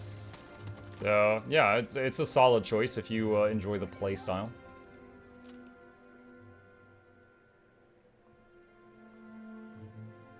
World shifting was a central mechanic of the old Soul Reaver games. Yeah, I never played those. That's a lot of relics, Muck. Yeah, I never know when I'm gonna need one of them, so I keep it just in case, and, you know, then I've got, like, 80 slots back full in my bag. So, looking forward to when the Legi relics come out, and then I can just nuke all of those. And my bags will get a bit cleaner after that time, for sure. Soulbeast is the middle child of ArenaNet. It doesn't have much love lately. I mean, when it got access to Druid's staff from the Weapon Master thing, it became a weird laser sniper in PvP.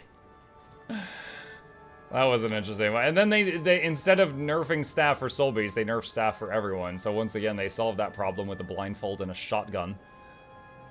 Just took out everyone involved. Even though some of them were just like, what? I had nothing to do with this. Chakarant's going on. That's a fun one. Let me see. Let's take a look. A bit cleaner, sure. Yeah, a little bit.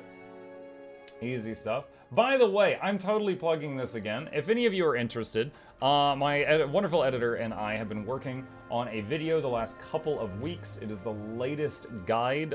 This one was a massive project, and it went live an hour ago. It is pinned at the top of the chat. I would love to share it with you guys. And, you know, honestly, any views that hit it, you know, during the first few hours of its life help us a lot with a stupid algorithm. So, boom. I am shouting it from the rooftops right now. Put it in your eye and ear holes if you haven't already seen it. All right, back to your regularly scheduled program. Heart of Thorns, Tangled Depths, Ogre 110. 110. We're number 1 in queue. I'll try waiting in queue. Number 1 in queue. Now 2.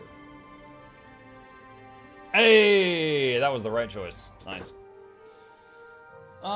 Since someone else recommended a game, I'm curious if you'd like platformers. Sometimes. I'm currently in the middle of playing, what is it called? Rogue Legacy 2, which has platforms.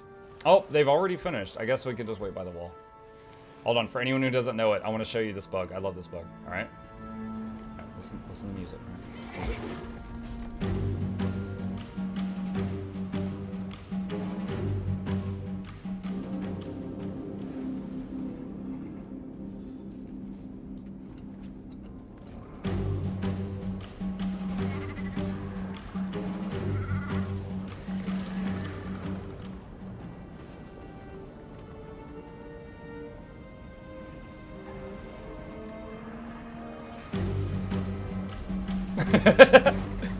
This spot right here has the best music for waiting for this wall to break. I don't know why, but just this spot has better music.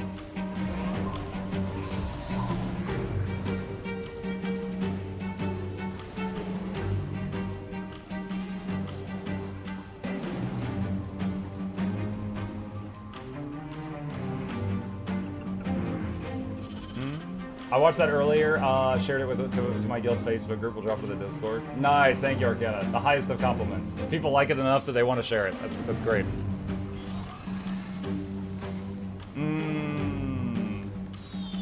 Intense wall waiting intensifies, yes.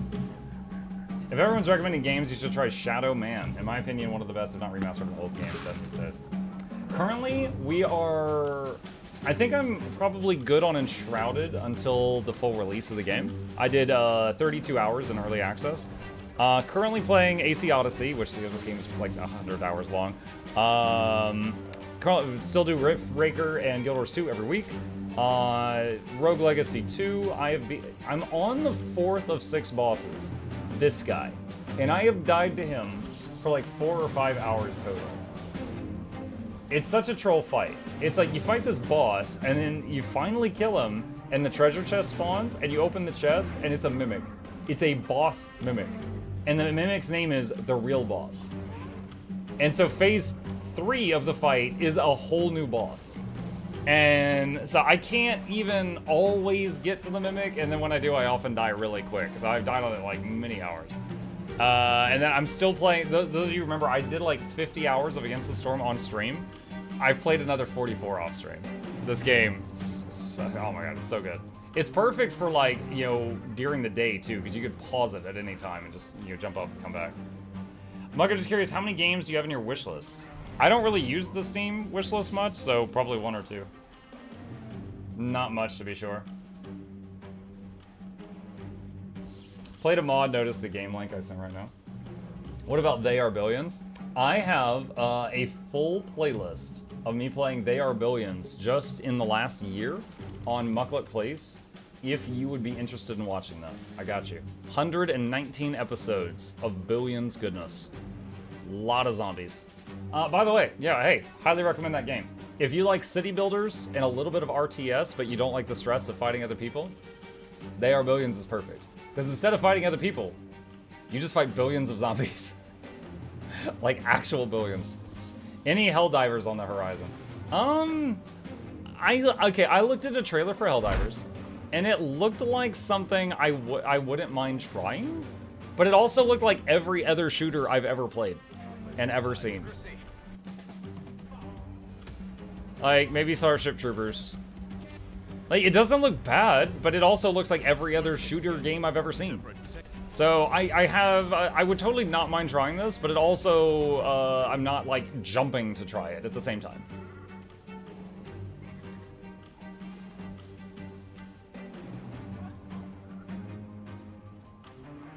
Are there any future MMOs like Ashes of Creation or Riot MMO if they ever come out that you would try out? Both of those I would try out, yeah. I don't know if I would get as into it as I am in Guild Wars 2, but I would try it out for sure.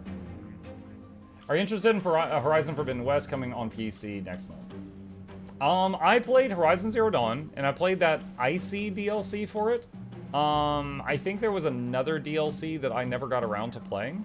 I would put that in the camp of, yeah, I'd totally be game to play it if I'm not in the middle of something else that I'm more interested in. The fun is calling in orbital and airstrikes. Honestly, another thing that I've been doing is, last week, after I played Stormgate, I kind of got bit by the nostalgia bug. And I'm gonna cover the key. I dug this up. And I found out how to activate this online without it reforging. And we are currently in the middle of playing the Warcraft 3 Reigns of Chaos campaign during the morning streams, other than on Tuesdays.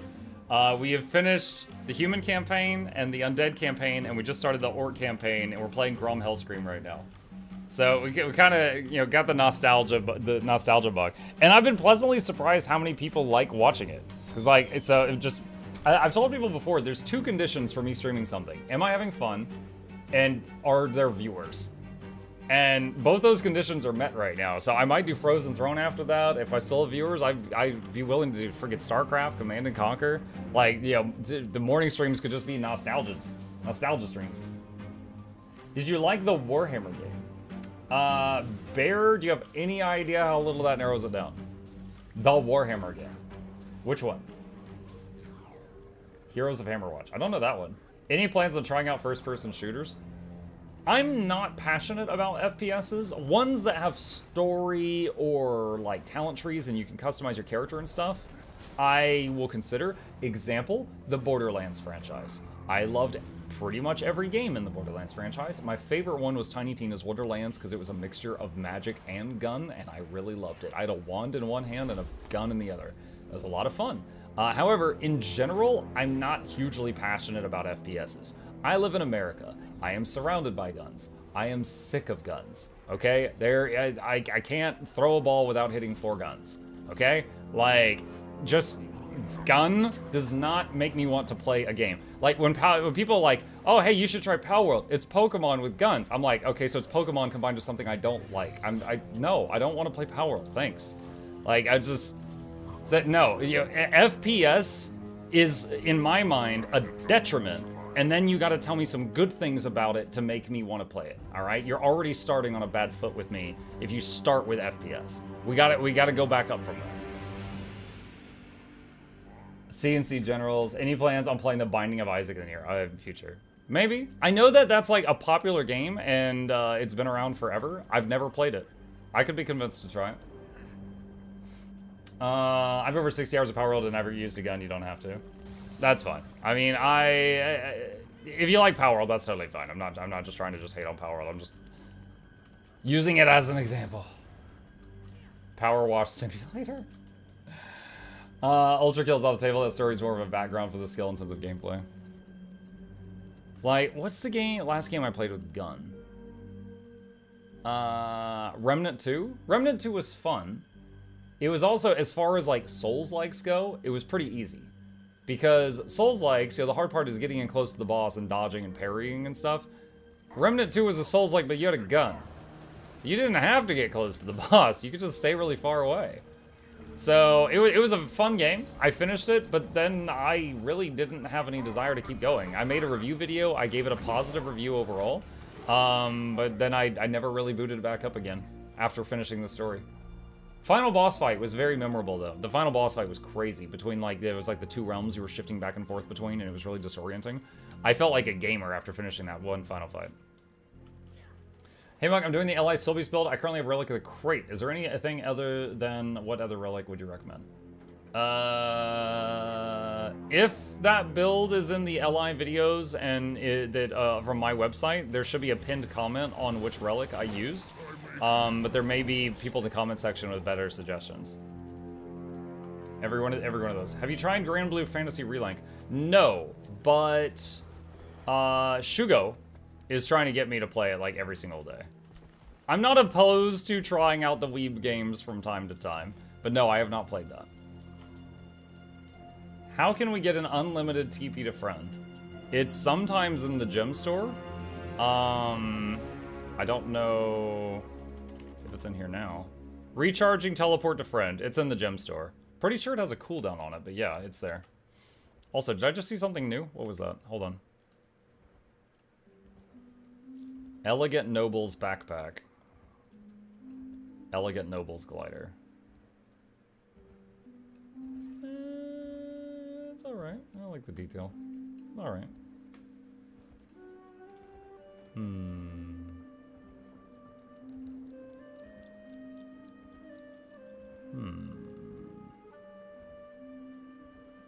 think the other stuff's all been here before. Hey?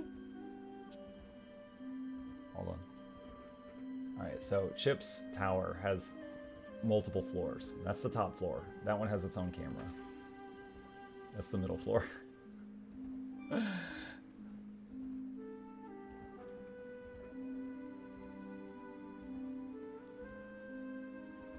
So he's over here behind my armpit right now.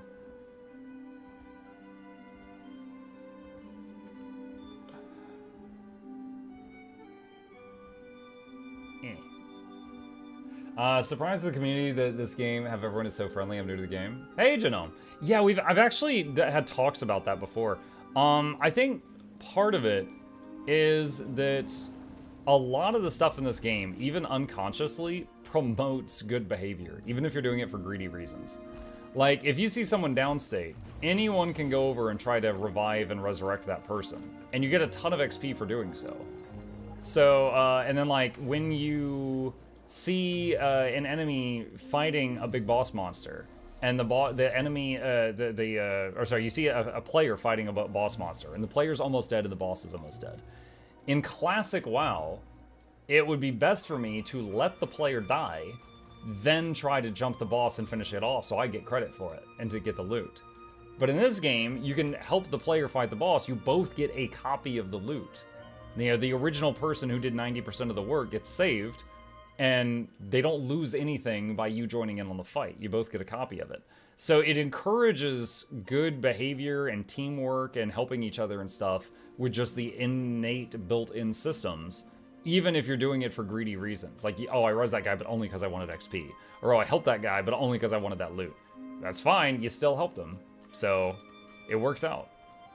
It just encourages good behavior. When you're too tired to go upstairs to your own bed. Yeah, is this like him crashing on the sofa?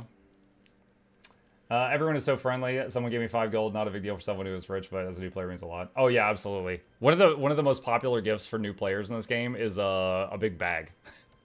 Yeah, just a bigger inventory space. Just a big old baggy waggy. MMO encouraging players to be cooperative outside of instance content is insane, sir. Yeah. That worked till Fractals, Raids, and Strikes. No, it still works in there, but it's definitely different. Hot take, all altruism is for selfish reasons.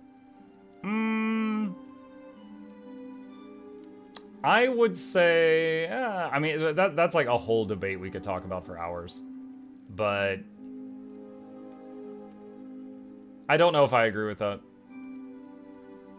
Like, yeah, you got like, you know, Mr. Beast. Like, Mr. Beast, you know, let's say he goes down to Africa and drills like a whole bunch of wells, which he did do in a recent video. That's why I'm using that as an example. He could just do that and not talk about it at all. That would be altruistic. But he does talk about it. He makes a video on it. Okay, so at that point you're like, oh, okay, well maybe he did it for money. But then he uses that money to do another video where he cures 1,000 people of blindness and he used the money to pay for surgeries. Okay, well he could just not talk about it and then that would be more altruistic, but he did make another video, so he's showing off what he did. But then he uses the money from that video to do a third thing. So at that point it's like, okay, even if he's not doing it for like the right reasons, which I don't know if we could prove or disprove that, he's still helping lots of people. So I'm okay with that. Just morally, you know, morally, I'm okay with him having whatever the reasoning is because it's helping folks. So that's how I feel about it. Don't know if it's configuration failure. Like in FF14, you have the progression from dungeons until extreme content. All altruism helps the giver. I mean, not all. I mean, sometimes people, you know, give money to charity for like tax write-offs or something. But I guess some. Mr. Streamerman, I got a question that involves real life. What do you do if you buy an overly expensive item, i.e. a gaming phone? What is a gaming phone? Do you just mean like a phone that runs Clash of Clans? What is a gaming phone? You know, I'm just gonna Google gaming phone and see what comes up. Let's see.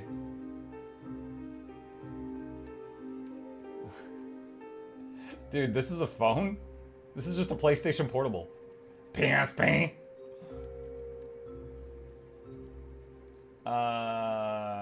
Okay. Yeah, alright. I mean, enjoy your clashing, I guess. That's part of the joke. You feel good about altruism, then you're personally benefiting from its knowledge. Remember when 1 GB of RAM was what a TP is now? Didn't we use like 1 GB of RAM to get to the moon? And now we use that to download cat pictures off the internet. Most evidence I can think of off the top of my head would be anecdotal, but there's definitely altruism for the sake of doing the right thing. Video's great, Mug. Thank you, Fox. I appreciate that.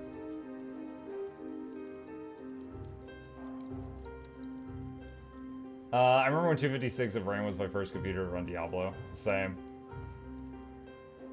Have you tried playing console? No, Seiko, I've not heard of that.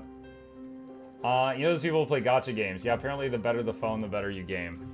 Oh man, that's what I need to get my Raid Shadow Legends skill up. I don't think this map's gonna do anything. I need to find one. Let's see. Mark Basin. South 127. Join. Yes, I will wait in queue.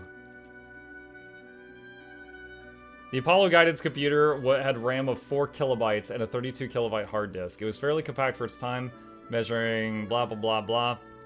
Weighed 30 kilograms. Current computers are much lighter, as at least 1,000 times as fast, and have storage capacities that are millions of times as achievable in 1969. Yeah.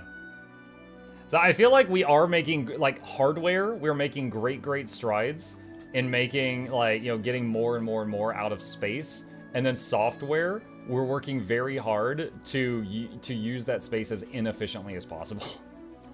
Like, software is working very hard to undermine all of the great strides hardware has made. It's wild. Is there anything worth keeping luck essence for once we hit 300% account-based magic fine? Legendary armor, some legendary weapons require stacks of that luck. Some guild hall upgrades require stacks of it, and you could turn a stack of luck into like 50 cents during Lunar New Year. So it's worth saving a few stacks, because you never know when you're gonna need one. And then once you need it, it's hard to get it like on the spot.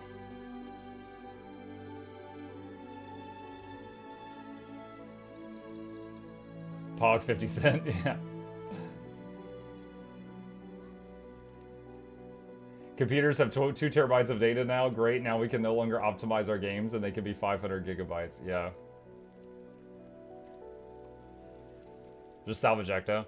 Yes, you can do that, of course, but not everyone's going to be able to do that with a snap of the fingers. They might not be able to afford the Ectos.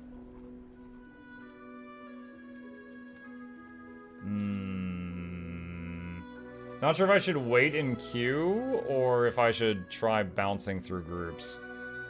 Alright, let's try this. Heart of Thorns, Auric, 127. Try to... Wait, what? Why does it not have the join on map button?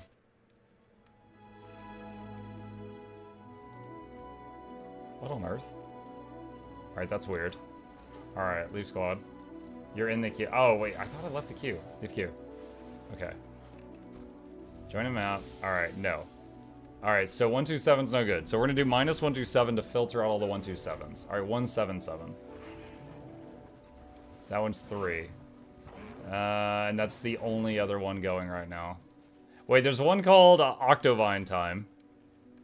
Octovine Time. This map is full. Let's check anyway.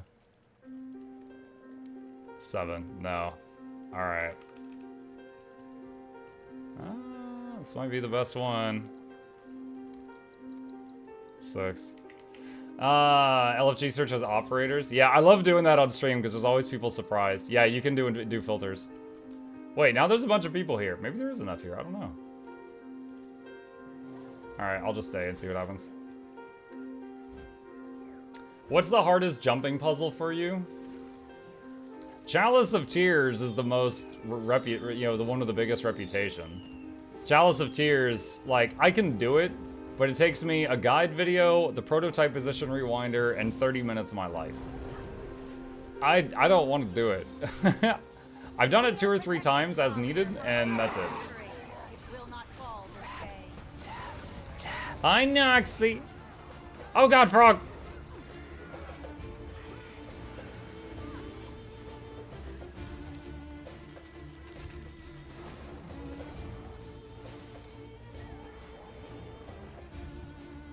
I beat 18500 a minute ago. Wanted to invite back. Let me see how this one goes. Thank you, though. I will break you. Here's another. Make it count. Oh no!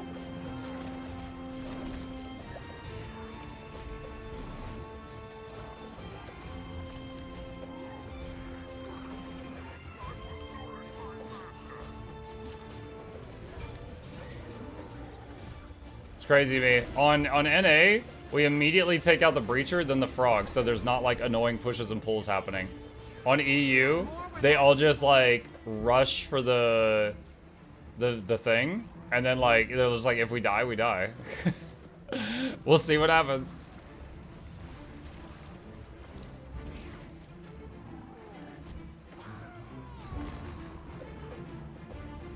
We have healthcare. I mean, so does the Octovine, though. That's the problem. Failing Octovine because Octovine has healthcare. There's more where that came from.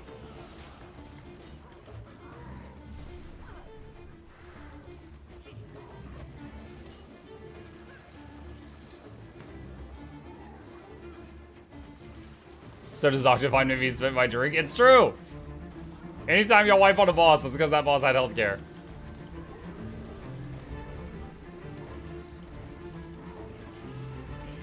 There's a lot of boons that frog has.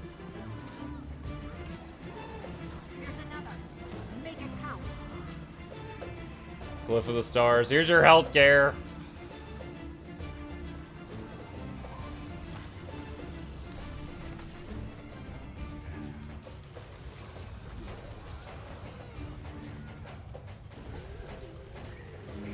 Are y'all pushing? No, there's still 15 stacks on south.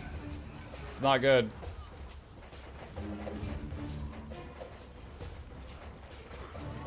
Sign up for Muck Care now. No, man. I just had to spend a few grand for a root canal. You don't want what I got, which is to say nothing. Here's another. Make it count.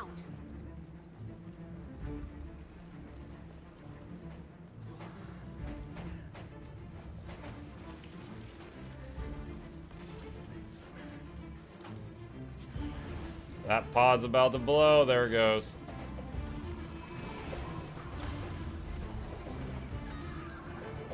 Glyph of the stars on this guy.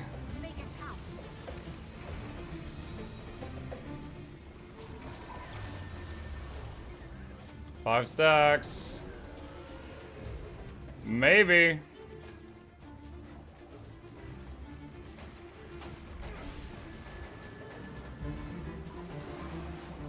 This is the side of Octo I avoid because I rarely play a class with reliable knockback.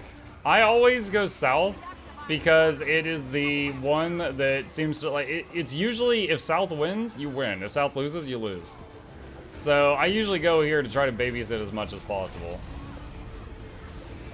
Right now I'm just pumping out might stacks to the people around me.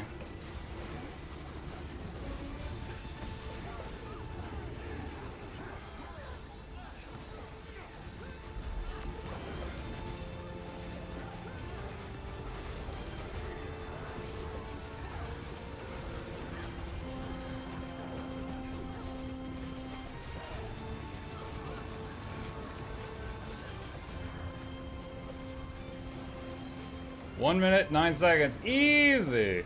Oh man, this map wasn't even in the group finder. Now for the real boss. Lag! When all the lanes come together in one location.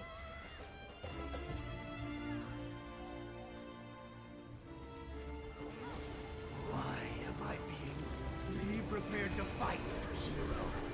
Alright, now to see if I can dodge better with my ping from NA than the EU can. Without them having ping.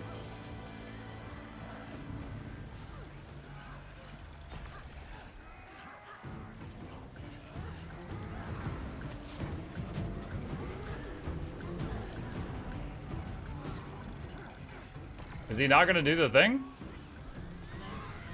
Wow. Alright, let's hit the other side. I was ready with Glyph of the Stars, chat. My green numbers go unfueled. Hi, Highland.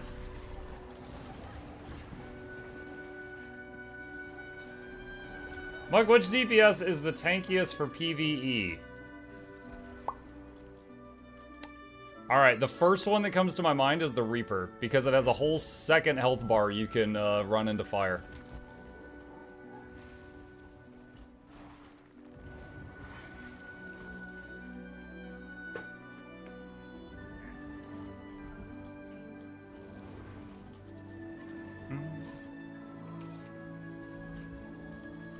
Scrapper gets tons of barrier.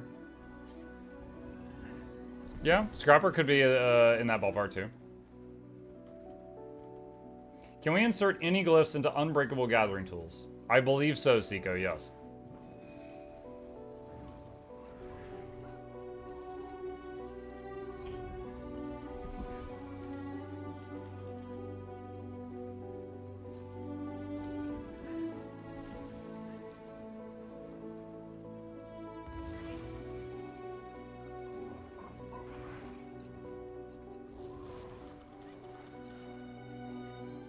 Nice new video, Mug. Thank you, Psycho. We worked very hard on it. I'm hoping that people enjoy it.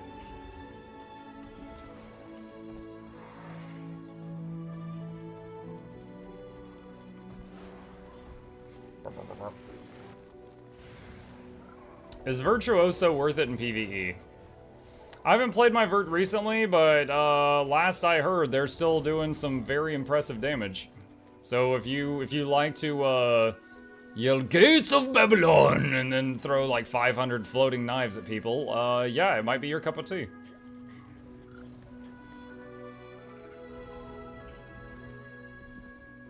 There's been multiple times in the last few months where I joined a group and it was like 50% virtuosos. It's like, oops, all mesmers.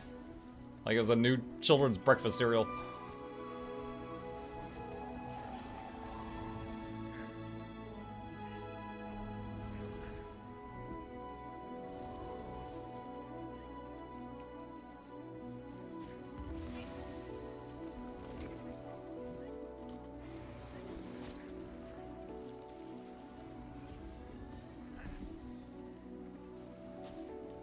We had a 6-man Scourge IBS this morning. I bet you had barrier for days.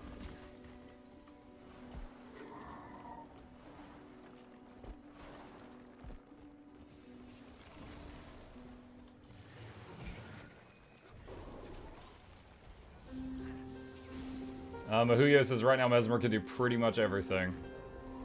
Convert is a big damage, easy rotation, super comfy, quality of life utility. Can't wait for the new weapons. Did they announce any changes? None I know of. I mean, it's most people I know did not like Necro Swords or Engineer Shortbow. Kind of expecting them to do some work there. I don't know if they will or not. We'll see.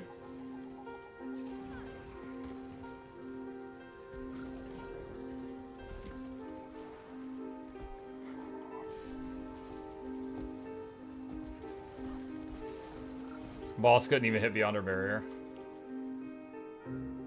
Desiel exclamation daily if you want the daily routine video. A raid group I know had a purple only week, or they only ran purple verts and Connie versus 4 chronos. Oh, when I read purple only, my first thought was like you had to have legendary gear, like purple gear. That works too. Thanks, sure.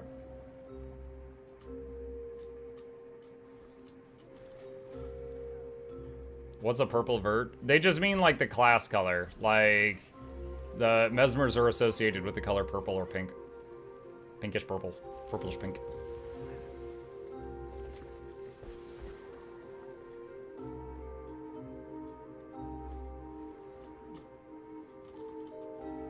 As a rebirth. Meh. Alright, let's see. Because right after this finishes, a certain dragon spawns. Let's see if EU is doing that.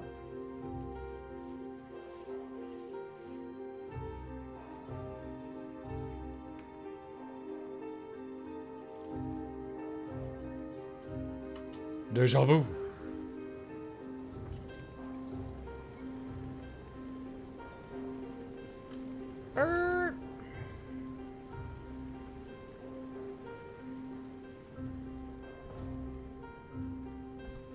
No.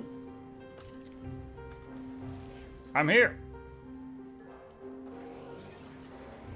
Fancy. What's up? Oh, that new backpack. Dress in high style with the elegant Nobles backpack and glider combo. Self-style. Okay, yeah, we know all that.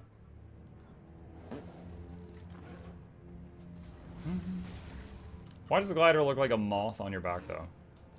What, you have a problem? We have gliders that look like bubbles and bats and baby dragons and flying pigs, and I have a problem getting carried into battle by a moth? Check your privilege.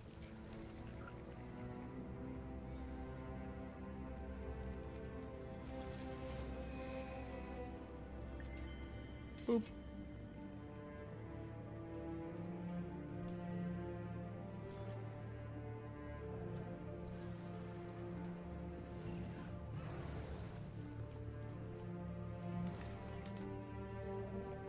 Maybe, I gotta say, it doesn't really look like a moth to me on a Asura. Maybe it looks different on, like, human or something.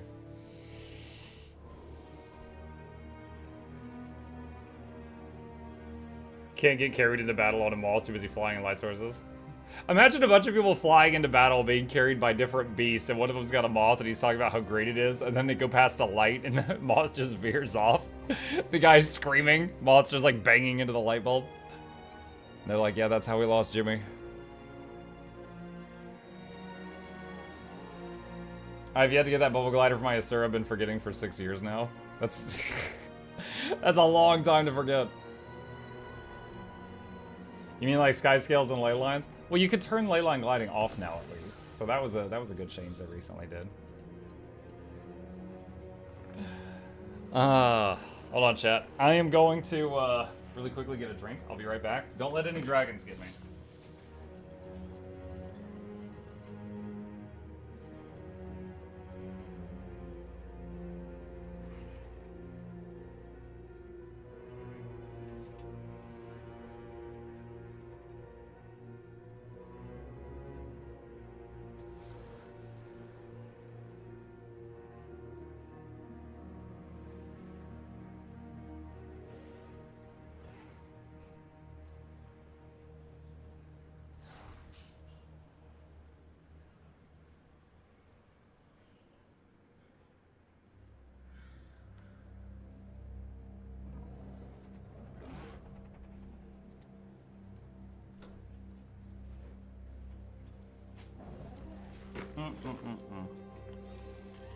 Ah. Where's the dancing at? I mean, we got a minute. Okay. Break time. Thirsty.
There you go. Oh, I saw a green mass walk onto the screen. I thought Noxxi was here. It's a fraud. Mind freak. Thank you for the resub. Welcome. Appreciate you. Why are the bobbles still going? Flute, calm down. Save some for later. Save some for later. Timeout, Flute. Oh my gosh. Might have to. Can't stop me. You look like Lucio. Can't stop, won't stop.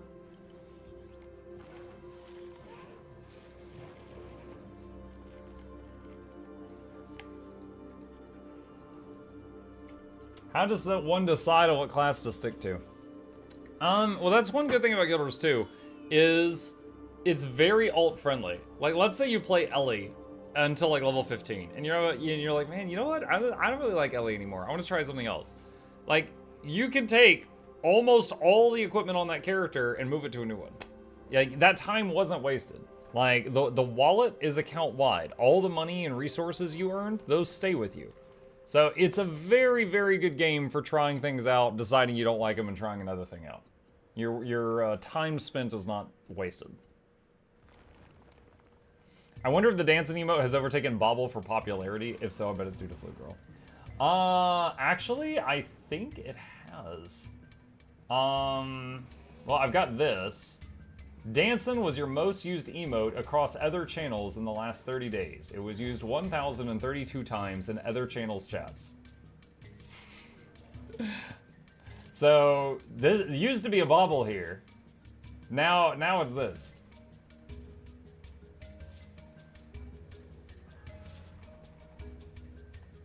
Oh wait, what is this? Oh, Shy Mortis subscribes to you in your community. Hello, Shy Mortis.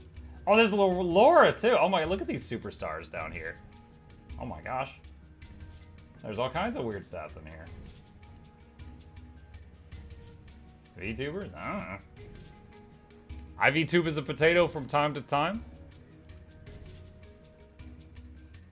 Feels like I may lose progress by keep changing out. I got my Revenant full ascended, but if I swap, for example, to Ellie now, I feel like I lose out and have to restart story. But kind of want something new and fresh to learn as well. I mean, if you make a new excuse me, hiccup. If you make a new character, you don't have to do the story again. You can, but you don't have to. I mean, you do need to open up the world map again, but you don't have to do the like the story again if you just don't wish to do so. That's up to you. Are you in EU? Yes. I am in the land of healthcare and tea, and not iced tea. I don't like iced tea, but as a southerner in the United States, all my friends and family drink iced tea. I'm not fond of the taste.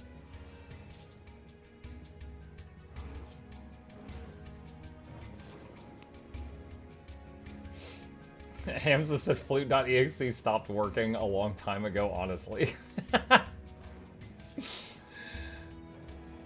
Is the event over? The event? Yo, did I miss the dragon while I was AFK? What happened? My guild lead is testing out all your LI builds at the moment. Sweating intensifies. I hope they make the cut.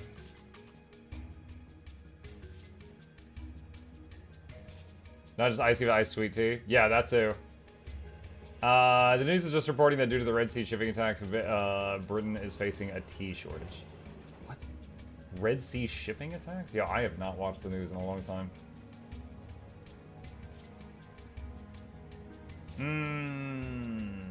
Mech or Soul Beast slash Druid, I can't decide. Hey, Johansson. Those are both very good at what they do. Like, a mech can be a pure DPS, it could be a DPS that provides alacrity, or it could be a healer support that provides alacrity. The Soul Beast Druid combo, Soul Beast is just a pure DPS, Druid is a healer support that provides alacrity. So, it depends on the play style that you enjoy. Do you want to run around with technology or slam lunar beams of light into people?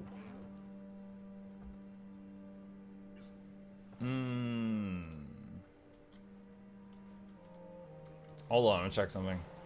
Are the escort bots were here, right? Yeah, there's the escort bots. That means we should get the dragon, right?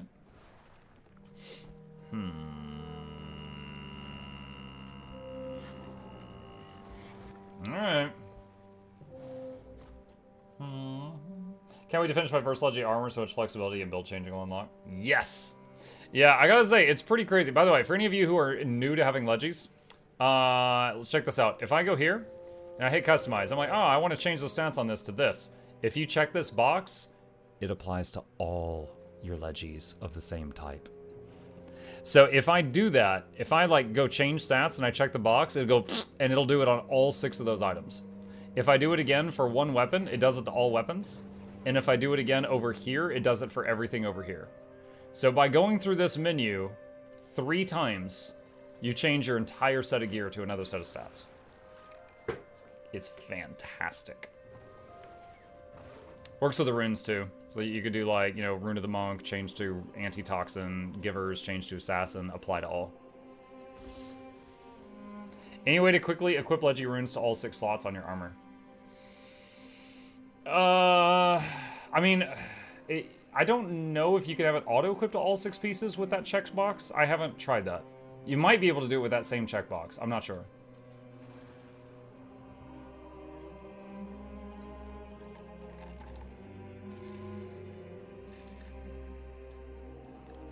But in any case, equipping them the first time only takes a few seconds.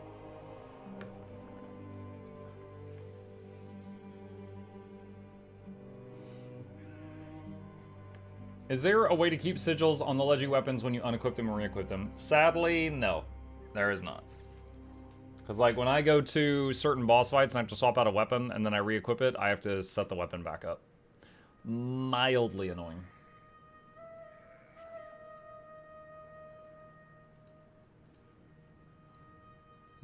From what I can tell, you have to equip a rune, assign the rune a value, and then confirm, do the same thing for the other 5. Our strengths...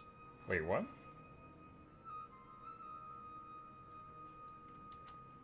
Are strikes dying? Soren asked on YouTube. Are they dying? Not that I know of. Seems like Shatter is not coming this time. Yeah, I don't know what's going on.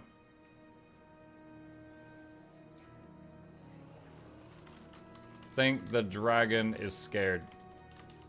Sideways sad face. You got shattered? Yeah. Pre? It looked like someone did the pre. The dervs are here. Not sure what happened. Meh. The only thing shattered is our hopes and dreams. Yeah. Someone did the pre. We got robots. So, might just be weird. Errol might know the answer.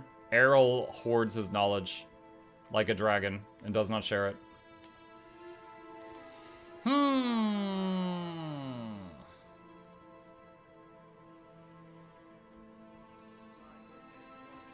Blighting Towers, Drakkar. Drakkar's fun. Is anyone doing Drakkar right now? Let's take a look.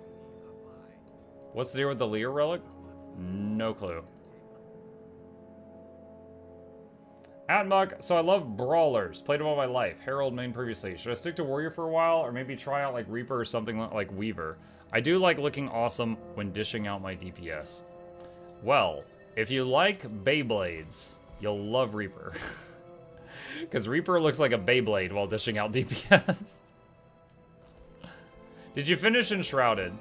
I played the early access of Enshrouded for 32 hours, and I got to a point where the next thing I needed to craft needed a massive time sink to craft it. So I was just like, alright, I think I'm done until the full version is out. Because it is early access. Oh, Mighty Teapot's online. I know he's been playing a lot of World of Warcraft lately. Nope, no one's doing this. Maybe I should converge. You have the squeaky mount. I do! He's so fluffy. Alright, let's go to the Wizard Tower.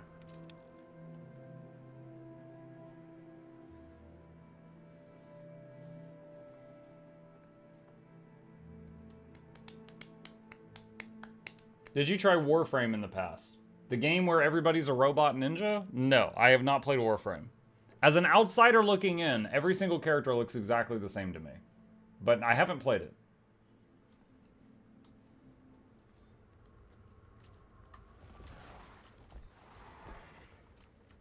People are doing Drakar, want to invite the instance? It's fine, I already left. Let's do this. Anyone who is interested, I offer you a Convergence. An instant join. I'll pay to open the door. I'm on EU. Here is the squad join command. And we can get a whole bunch of the crap for the legendary armor coming out soon, if anybody wants in on this. Testing the interest to see who might be interested in doing this. Back to work, have a good stream. See ya, Alanix. Have a good day. Have you checked Soul Frame? No. Not familiar with that one. I'm on US. I will be back to the land of not healthcare tonight.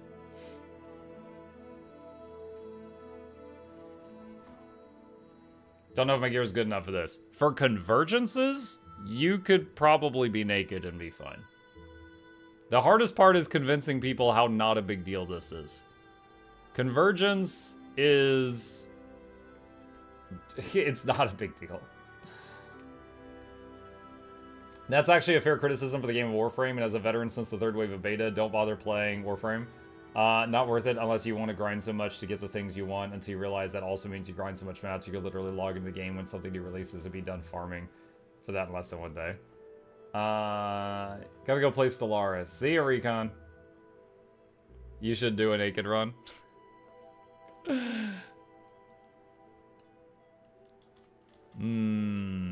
Got 19. Would love to have it. It'd be pretty comfy with 30 people. We're up to 20 now, if anyone else wants to join in. 30 would be pretty cozy. The bigger determining factor for Convergence splits is how well the squad... Convergence success is how well the squad splits, yeah. I want to see 50-man all-mech Convergence. That would... Honestly, the hardest part about that would just be getting 50 mechs. It would be easy to do.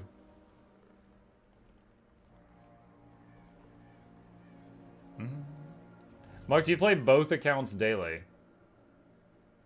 What? I only play one account. Are you asking that because I said EU and NA? I just swap servers in between the runs. I just bounce back and forth. Greetings, fellow muck enjoyers. Greetings, peerless Vexa. /map. Doing a private Convergence. If anyone wishes to join, join on me.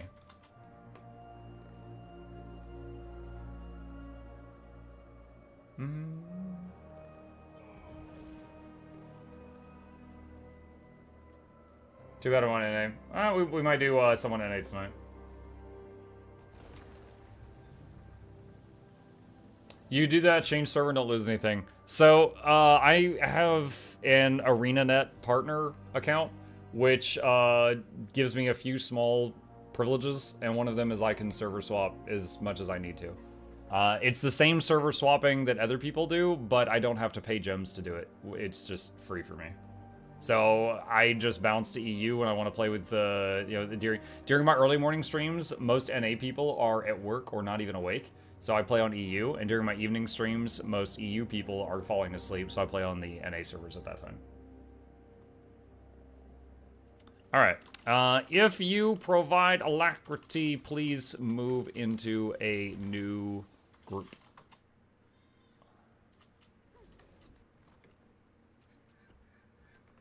If you provide quickness, please join one of the alac people that are alone.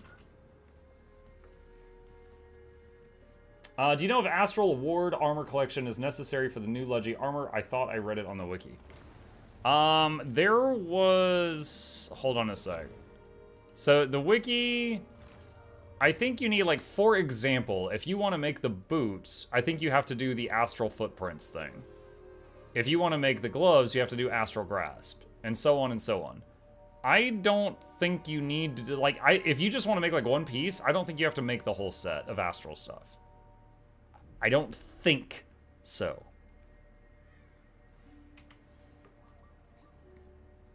Like, I think you just need it for the piece you're trying to make.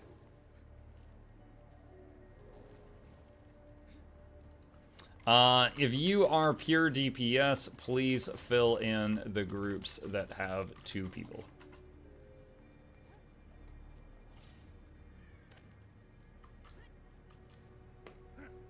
Correct, it's 1-to-1. If you want the boots, you just need the boots. Okay, cool.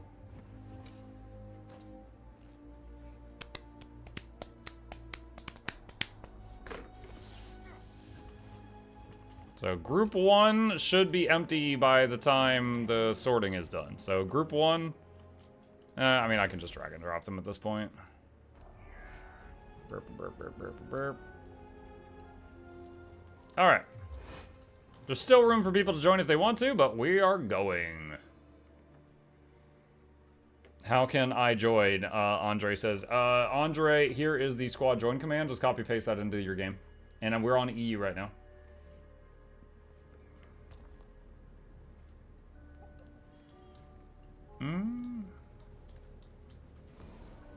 All right. Group 2, stay middle, protect Zoja.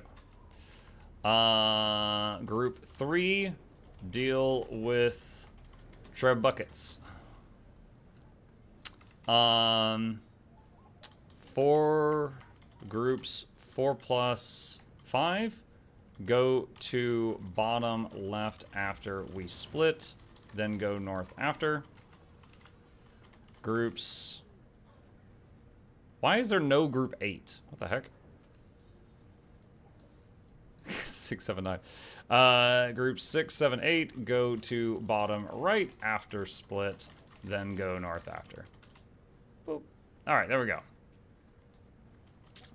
Wonderful. All right, we've done assignments.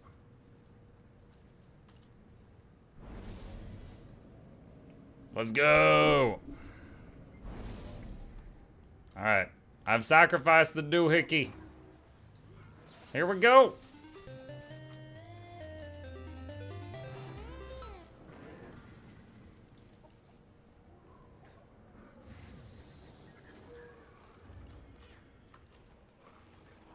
Portal in as soon as we lost This is my first track of one. the astral It's not too bad, fluctuation. Allie. I'll need to focus on maintaining our tether to Tyria. The nearest waypoint is a little... I do have a get to the point guide for this one if you need it. Luckily, Baban taught me a Speaking few of things. guides, I'm checking in on the new video. A lot of magic. The best source of that here Almost is 2K the views, pretty good. essence That Eparch's friends drop. Bring that essence to me, and I'll do the rest.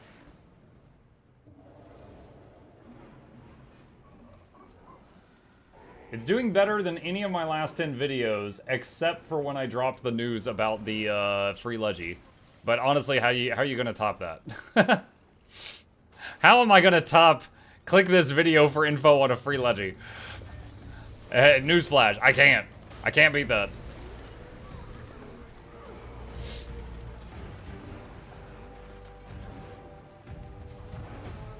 All right, just a friendly reminder for anyone who needs to hear it. One of the biggest threat on the center island are the things that will have red sword icons on the minimap.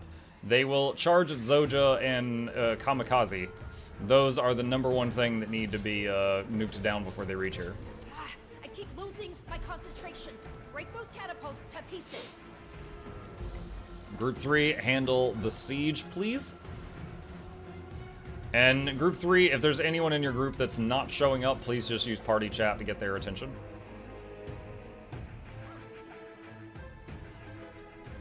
If it is needed.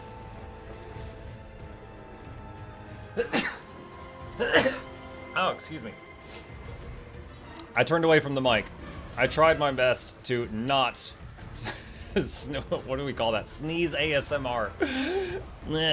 Bless you. Thank you. God, I shudder to ask this question. Does that have a name? Like, if you eat in front of a microphone, people call it a mukbang. If you sneeze in front of a microphone, do people call it anything other than disgusting? Like, does it have an actual title? It's called nasty. Yeah, that's what I was thinking. Oh yeah, get off work, light some candles, get a glass of wine. Boot up my recording of sneezes to relax and vibe to.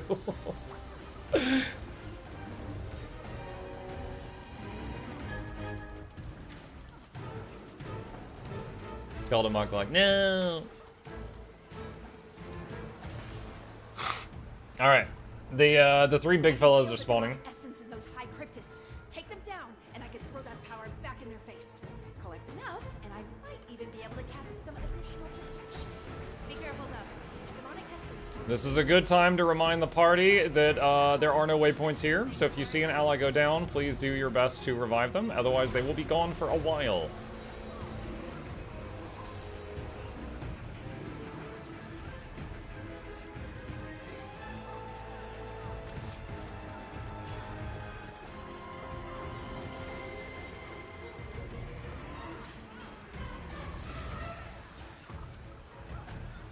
If you get off on sneezes, I can provide so much content in the following months. Oh man, I don't like this conversation.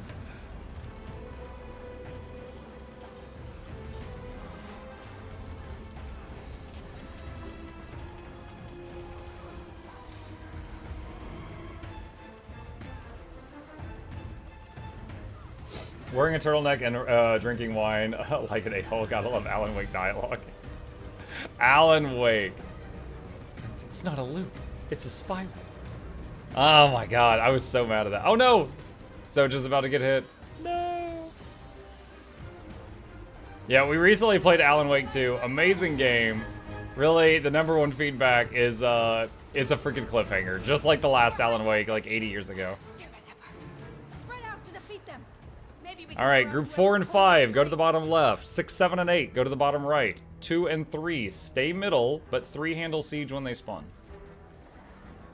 And group 2 especially, it is very important that we handle the things charging Zoja. Because when group 3 is away, there's only 5 of us here.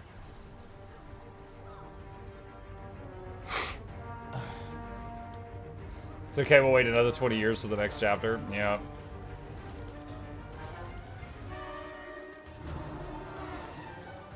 It needs the chick from Control to swoop in and just wreck everything.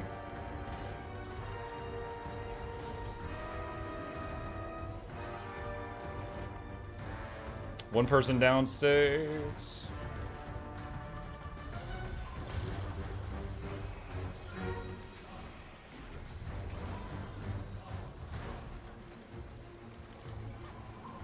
Once again, reminder to the people in the middle, you need to prioritize taking out the guys with the cross sword icons. They're the ones that do the most damage to Zoja.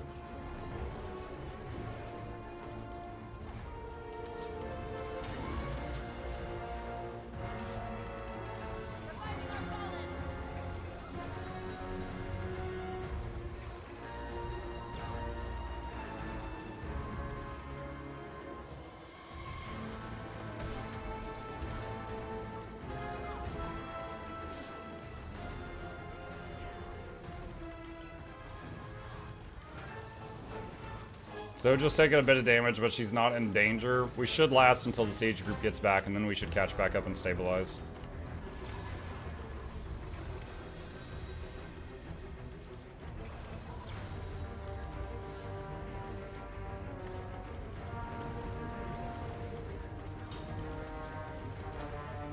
Cross swords.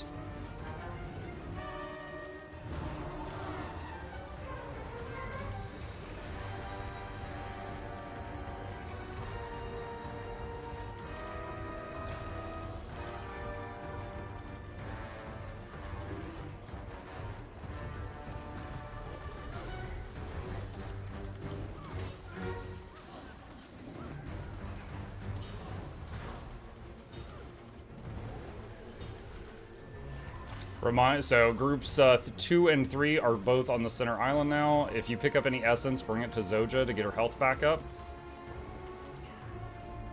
Buck, use your ANET connections to get us 40 slot bags. What if they make legendary bags? Because you know how there's bags that are like, you can have invisible bags or bags where like the siege stuff goes to first, stuff like that. What if they had bags where you could like change how they worked?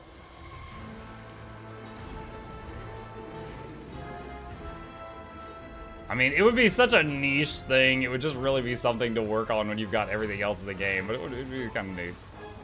I've also suggested before Legendary Feast. It would be called Plate of Ambrosia. And whenever you put it down, you could choose what stats the feast would give you. And it would have a cooldown the same as the duration, so each person could only do one at a time.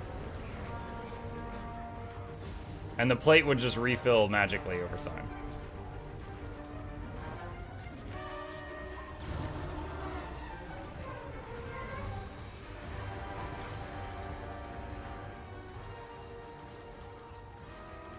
New siege.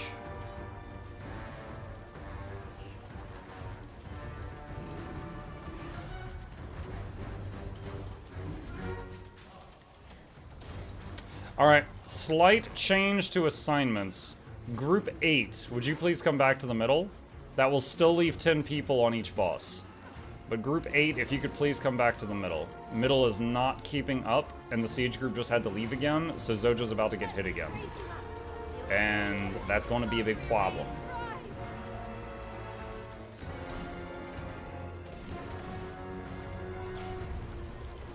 So at this point, it should be 4 and 5 in the bottom left, 6 and 7 in the bottom right, and then everyone else is middle except for when siege group is dealing with siege.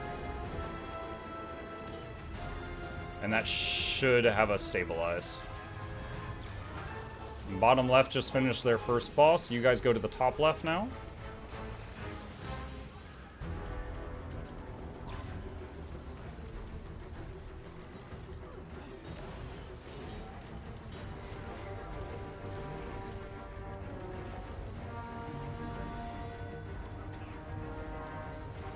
Zoja's health is starting to climb. That is good.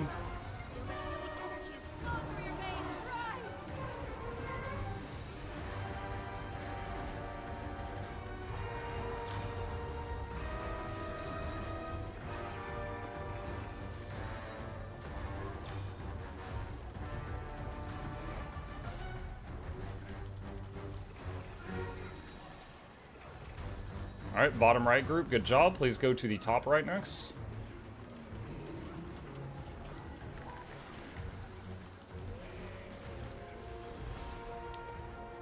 So that's 6 and group 6 and group 7 should be going to the top right of the map.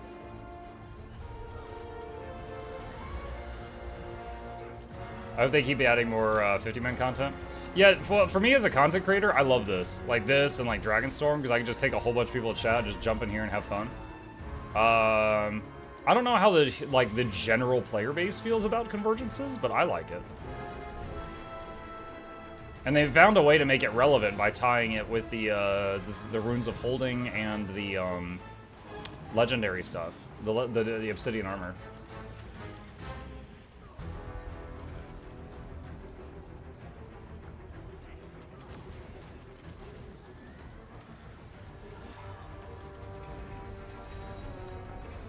Atmuck, what content would you recommend someone who has the first 3 expansions after completing the story? I'm hoping to unlock Living Story soon. I actually have a video. If you do exclamation fresh 80, that's fresh 80. There's a video called I just hit level 80, now what do I do? I think you would appreciate that video right now.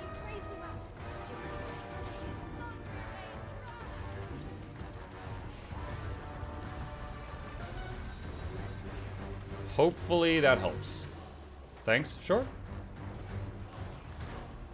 I like Convergences more than Dragonstorm, but DS is easier to run. Oh yeah, because the only thing that'll kill you on Convergences is not dividing the groups up correctly. Like even just now, I divided up the groups and then I was like, okay, Zoja's freaking dying. We're slowly losing in the middle. So I pulled some people from one of the sides back to the middle and that fixed it. But you have to do like a modicum of effort to make the Convergence successful that you don't have to do on Dragonstorm.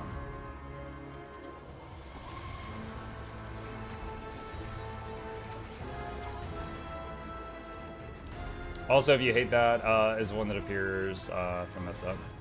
Convergence CM win.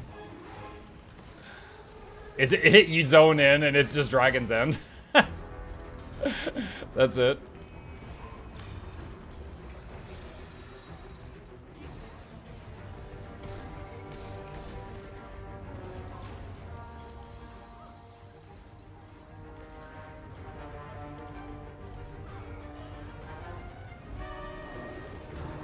Mike, I had a small epiphany about weapon skills. What do you think about no new weapons for professions, but changeable weapon skills, like Untamed Rage or Hammer skills?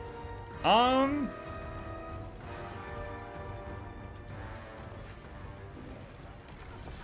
one, having any more customization excites me. But at the same time, it would be really weird in the community of the game to suddenly be like, oh yeah, use Ranger 3, and then people are like, which one? You know? So like, being able to customize and change those would make things tricky for like how the whole game has worked up until this point. So I'm not sure if they would. That would be a pretty drastic change to the design choice for the game. So I'm not sure if they ever would. All of them? Yeah, just throw all the Ranger skills. Every single one of them.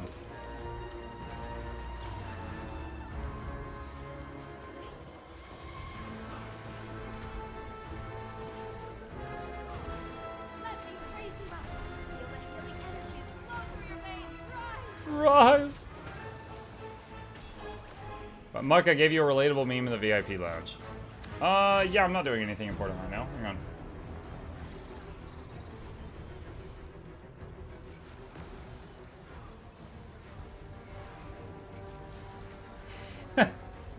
I don't think I got that mad at it. I was just like, man.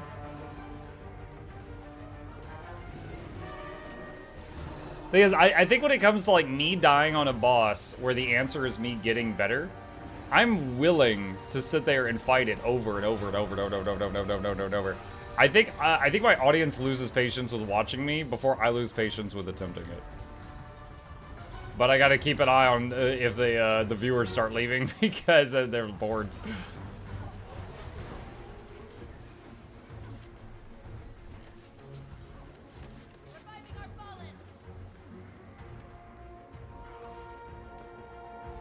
Top right group, just status check. Y'all doing okay?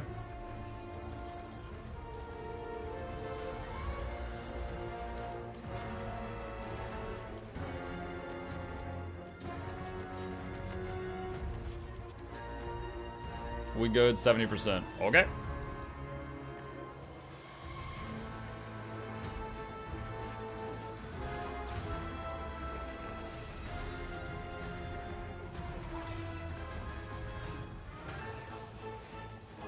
You had that look by the end.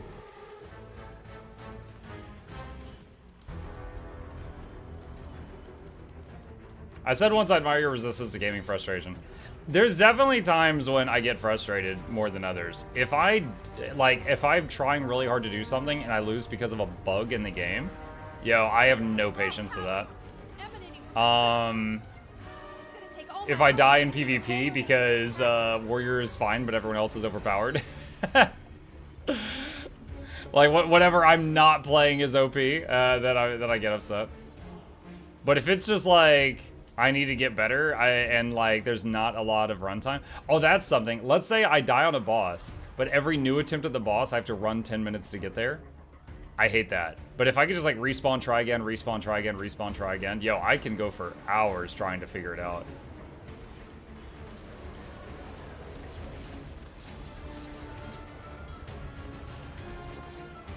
Still can't understand he resisted the frog fights. I remember one time getting frustrated on the frog fights when one of them shot its tongue and it clipped through the other frog, which I had been using as a human shield, and then killed me on the other side. And I was like, excuse you?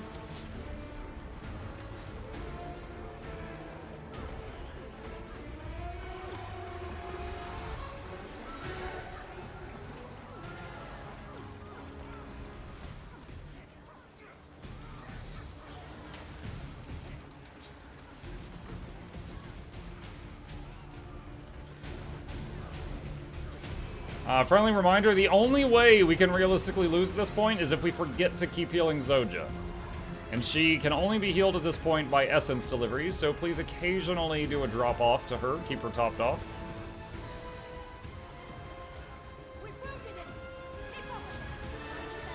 Give us a little extra juice. Or if you have to farm mats for a boss kill. I don't think I raged or anything in V Rising, but I did quit. Like, I was just like, alright, I'm done. Because it was just like, I died on a boss, you know, 20 times, and then it was like, to do more attempts, you have to spend hours farming stuff to repair your gear. And I was like, I'm not willing to do that. But, and then also V Rising had a long run on top of that.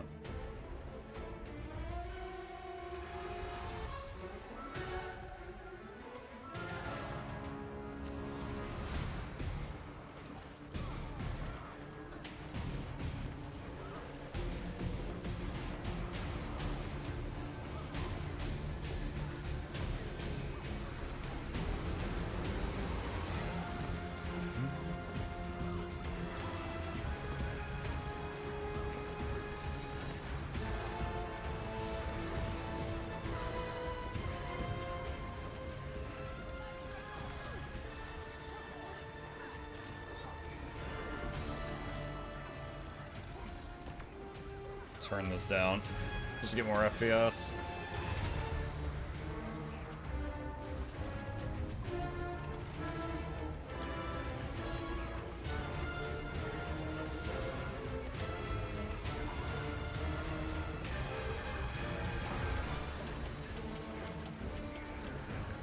Keep it up. Keep it up. I know you're tired, but we can't let it escape. All right, he's relocating. Southwest. You'll need the updraft.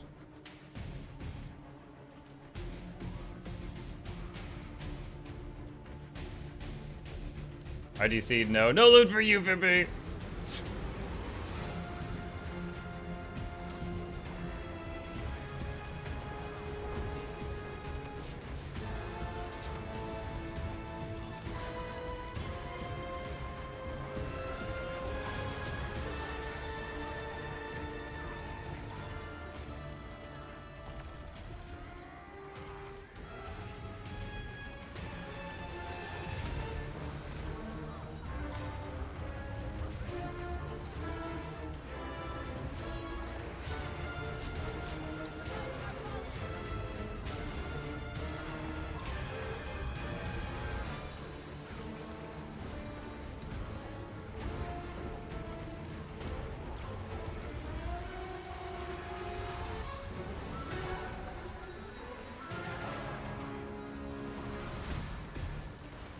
Oh, that was nice. I had a glyph of the stars going here to res a few people, and there was one guy way out here, and someone, like, teleported them in with transfusion and pulled him into the glyph, and then he got revived, like, super fast. We can end this here and now.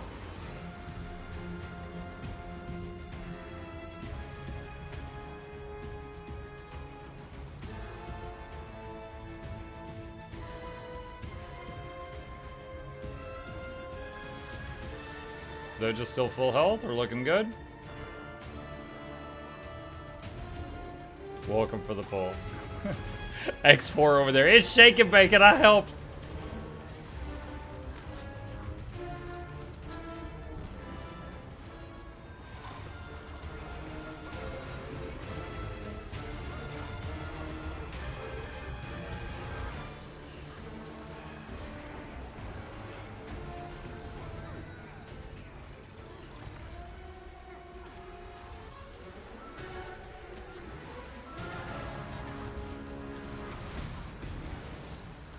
Glyphing. I'm rezzing the central pile. There's a few stragglers, though. Nice, people got him.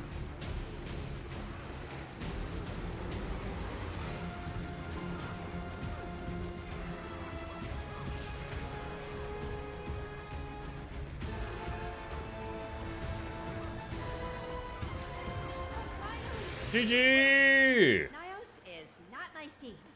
Let's head back. We have defeated Inner Mayonnaise. Good converging all. We are now 1% more prepared for Leggy armor. Love playing Heal Scourge or Druid Convergences, so many reses. Yeah. Glyph of the, I love having Glyph of the Stars. Is the main reason I play my Druid more than Heal Untamed, because they both can put out decent numbers. But the Druid can just do the mass res more often, like almost 3 times more often than the Heal Untamed can.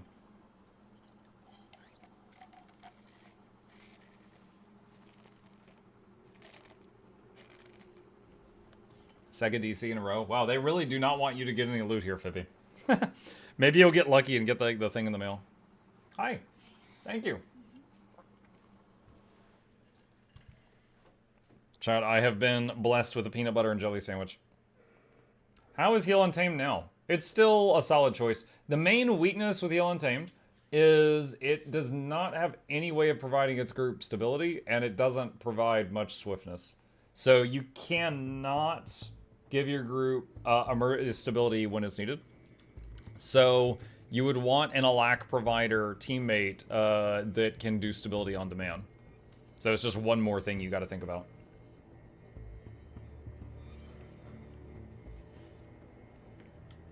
Does Druid have group stability? Yeah. So Glyph of Equality does 1 stack, which is 10 seconds long, and it's instant. So you could just be like, boom. So you see something coming, and you can hit that and instantly negate it. Additionally, Glyph of the Stars. If you can save this for mass res, or you can throw it out and it pumps stability in an area. So see 1 stack, 2, 3, 4, and it keeps reapplying that last one for a few seconds. So this one does, I think, 6 stacks of stability in an area. So you can use that for like the end of the Nightmare Fractal challenge mode, for example, the final few seconds of the fight. Now, that's it. You've got those things. So if that's not enough, you know, Firebrand might be better. Firebrand has access to more repeated applications of stability.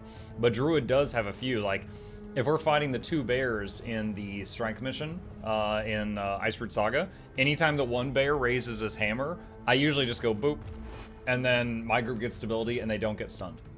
So it's adequate.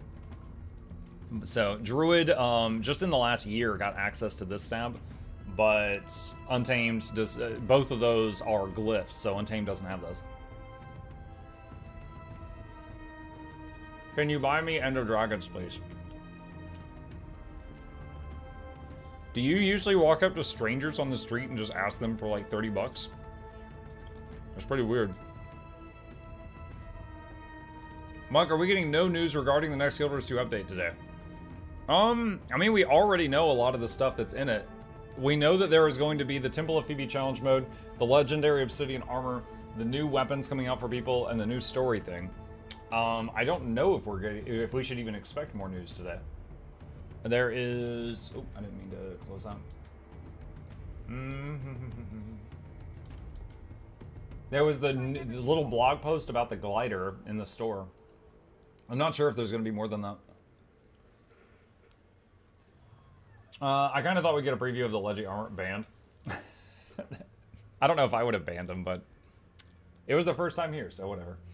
I really want to see the armor in game soon. All we have is concept. Yes, correct. I haven't decided what... I'm going to make like 1 piece minimum just to be able to make a guide on how to do it for people who want it. But I don't know what piece I'm making because I don't know what it all looks like. If I don't like the look of any of it, then I'll just pick one at random.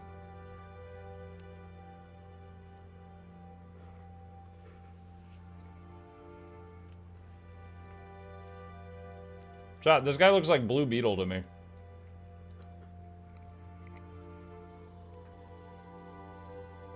Account was made 3 minutes ago? Oh. Okay, well clearly they wanted Discord Nitro.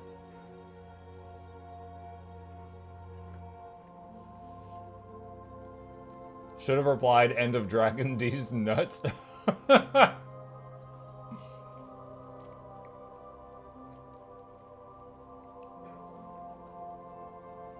remember seeing someone explain, they explained the, like, Ligma to, like, their dad. And he goes, oh, we had something like that when I was a kid. We called it a henway. And the kid goes, what's a henway? And the dad goes, about 5 pounds.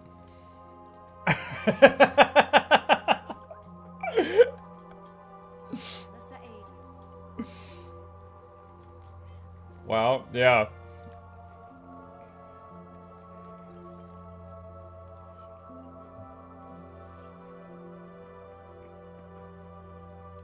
Yeah, language changes. People don't change that much. It's funny, there's been so many, like, archaeological things where they were, like, trying for years to translate some carving that was on a ruin, and then they finally translate it, and it's just like, Billy was here. Or it's just like the word penis. It's happened so many times. It's actually hilarious reading, like, the stuff from the archaeologists about this.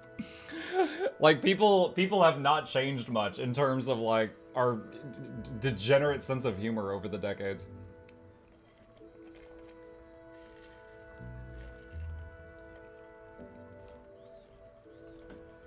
Maverick says, you sound like a poop salesman with a mouthful of samples. I've never heard that one. The 6-piece chicken McNobody is my favorite. I also am fond of that one. Dumpster diving 6-piece chicken McNobody. Haven't they posted the skins to Obsidian Armor? They posted concept art. Hang on.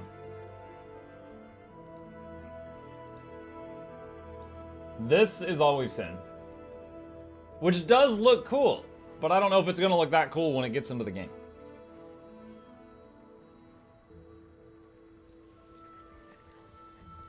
Automod what?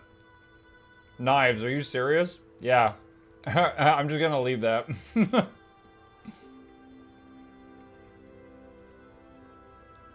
I can't believe you even are, like, surprised that that got auto-modded.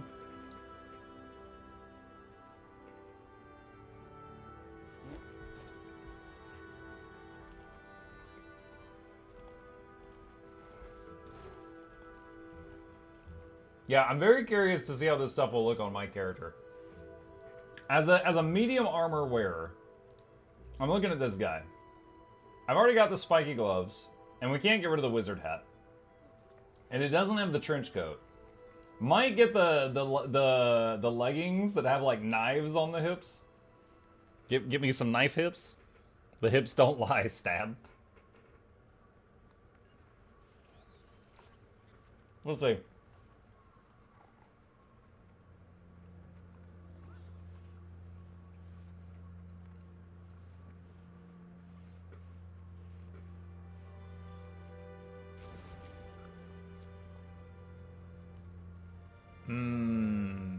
Please do not put me on your hip. Knives, tell me what you want for Christmas.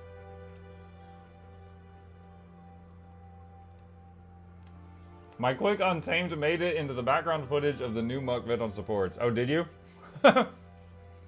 Yeah, I told Noxxi, I was like, look, wham, here's a bunch of footage of me doing strikes and stuff. Anytime you need, like, filler footage, take anything from this. She's like, okay.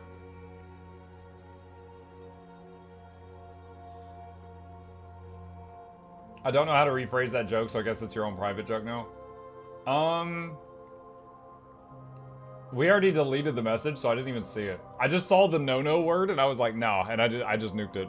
I didn't read the whole thing. I love the animation of rubbing down the firebrand. that was a Noxxi special. Hold on, where was it? So you want to play support in Guild Wars 2. Mukluk Douglas Bartholomew Reginald S. and Slam, and welcome to Japan, kids. It's time for tentacles. Was that your fault? Learning counters, stabilities. When to revive. Where's the... Oh, that's it. sense, where you run up to someone and you press the interact key. If the No, it wasn't a firebrand, it's a warrior. healer has a skill in the classic sense, where you run up to someone and you press the interact key. If the healer Yeah, it's a warrior icon. Yeah, that was, Noxxi came up with that all by herself. No credit to me for that. Should have had an elementalist there. It still would have been good.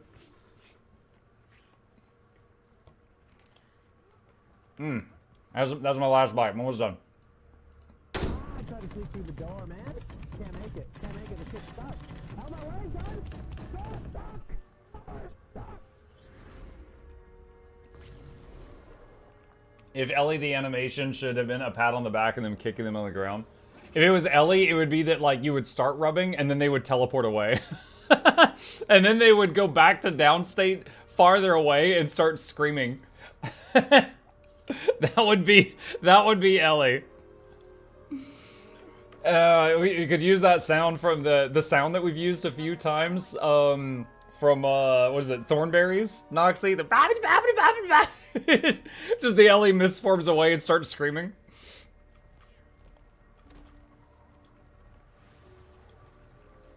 Meanwhile, Necromancer wants downstate.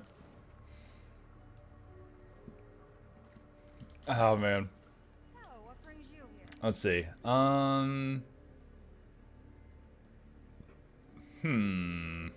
Let's check the zones I enjoy that don't have metas on a timer. Check Dragon Stand first.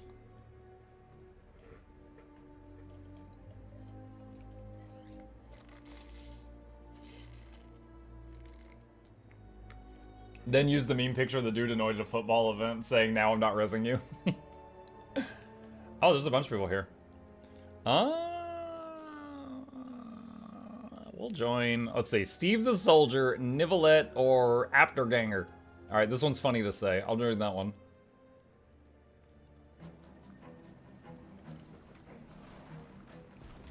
Who's hyped for the BG3 patch? I am not yet ready to do a third playthrough BG3, but I will say that game was amazing. I did 2 playthroughs and they were 100 hours each.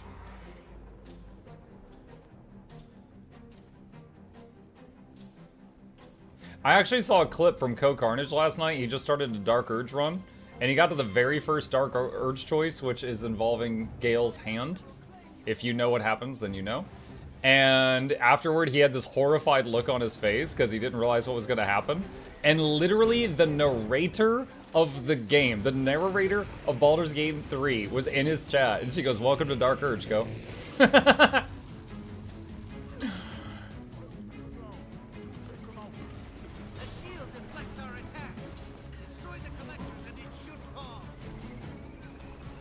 Mike, I'm working on a guide vid right now. I hope you are proud. Noxxi, if it is a ultimate guide to supports, I will be very mad at you. I won't be proud at all. I'll be like, don't take my business, then I can't pay you.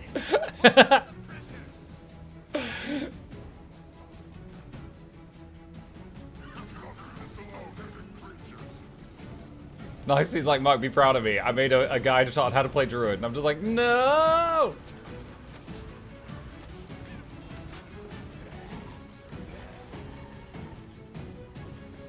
Mike, I've been taking a break since November. Has there been any story updates? Since November. There's a story update February 27th. There might have been one update while you were gone, and then the next update is Feb 27th.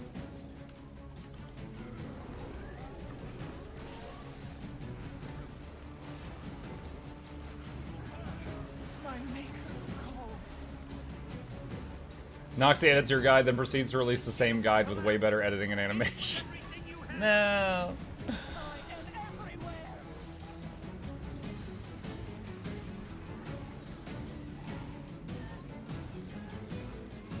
Hey Mug, thank you for the guide, really helpful. I might make a support one day. It seems harder to play the DPS though. I'm used to not use my brain and smash every button available. The Mechanist would welcome you to their fold. Look, I made this. You made this. I made this. I don't know, just because I consider Noxxi like the Scourge specialist. I'm wondering if she's making a Scourge guide or if it's something else unrelated. I know you recently did that Fractal video. It was hilarious, by the way. I don't know if I can watch it on my PG stream, but it was hilarious. I laughed a lot watching it. It's like, hi Dolphy, thanks for all the guys. Blam, just gets clocked.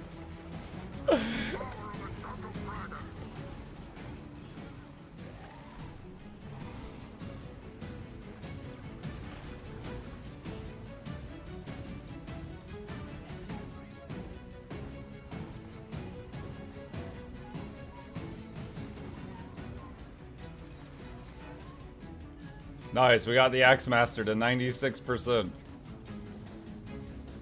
Pet's resing that guy.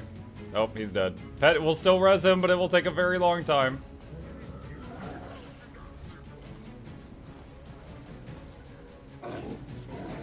Pet's still resing him.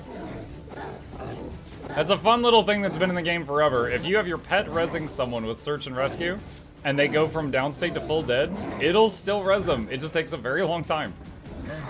It's useful in fractals when you can res people from full dead.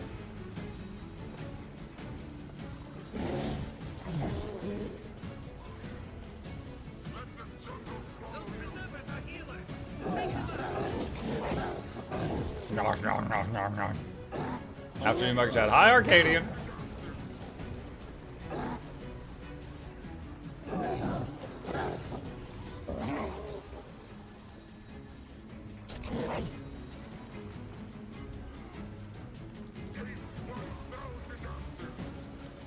What's new this week for Guild Wars 2? There's a new cape. Like, specifically this week, there's a new cape. Excellent. Keep this tree down until the others have been disabled.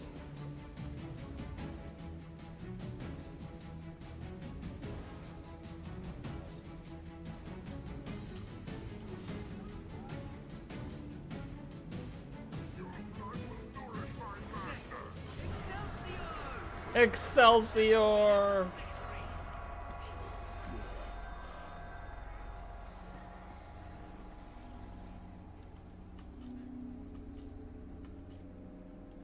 Imagine it's like a re-edit of the Mecha short, just smacking with your guide in the bathroom. Oh god.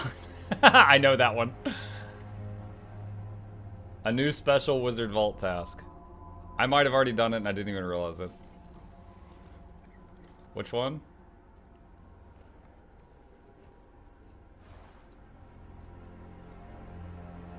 I don't know which one's new. I don't look at that screen enough.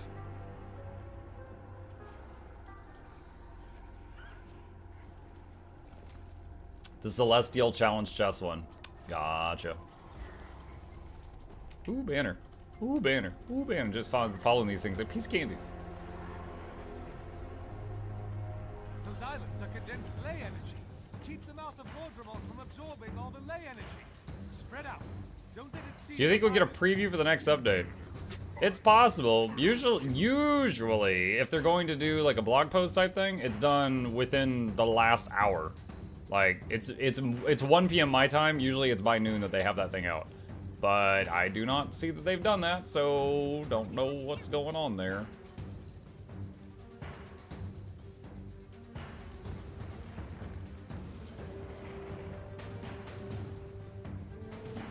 I remember the first time I saw this come up, and I was like, oh my god, this game has Jormungandr!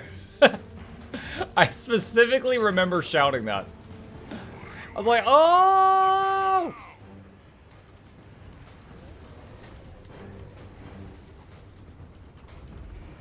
Wait, he's pooping!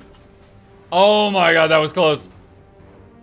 I processed what was about to happen at like the last possible second.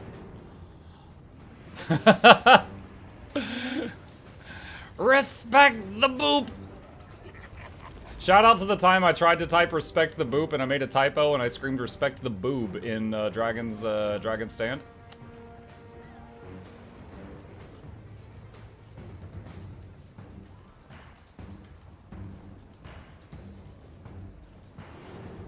Blah. Here's our chance. Have at you! Have at you! Oh no, he's doing it again! Bye! Here we die. That dude just stayed there and typed, here we die.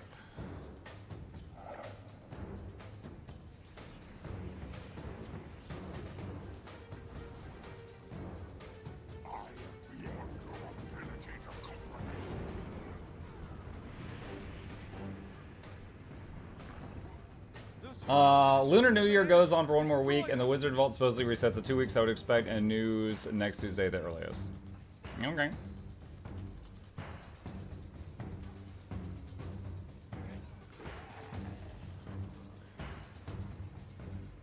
Why can't people just jump? Time to make a guide to Dragon Stay on Noxxi. It's just when you lose target, you dive for cover, just leap off the thing. It's like, there's a crashed helicopter, I don't know what that does. They talk about bombs, ignore that guy, that doesn't mean anything. Just, there's a way, you use the way station, throw EMPs in his face, blow him up.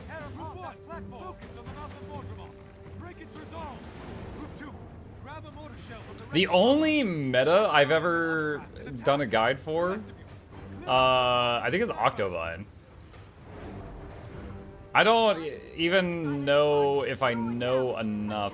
Like, if I were to be like, alright, I want to make a guide for Dragon Stand, all the pre-events on the way here, I literally just follow the orange arrows on the map. I don't know what's going on with those, I just follow the arrows.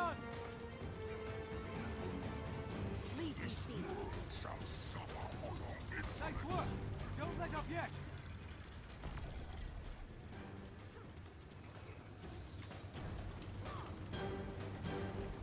There are orange arrows on the map? Yes. If it fails, blame South, you're welcome. Click these links? No.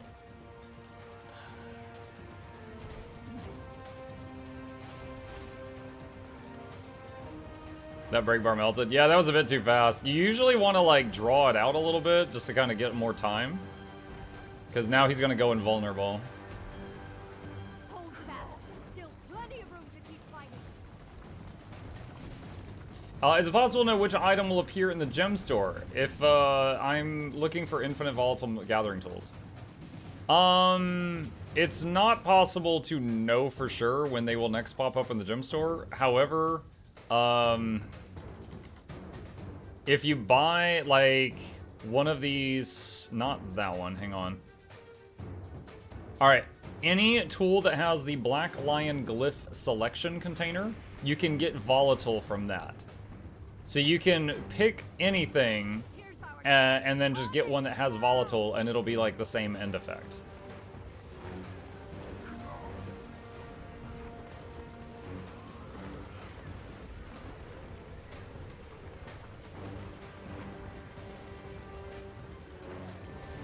I didn't even know that. They added that option in like the last few months. It's not been there forever. But it makes it to where instead of waiting for volatile, you could get something else and then just put volatile on it. It'll just have different graphics. Glyphs are tradable. As long as they've never been equipped, they are tradable. Destroy those vine growths before they tear the platforms apart.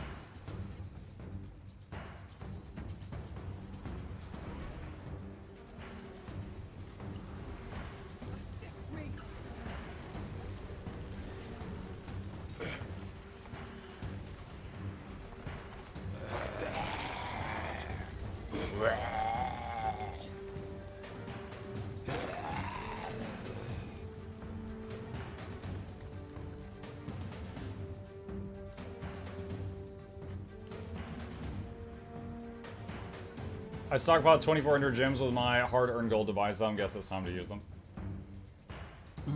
Your hard-earned gold. I love it. Yeah, the skin I'm using on this sky scale, I actually got this with gold. I saw it and I was like, I want that. It was like 700 gold to turn gold into gems to get it.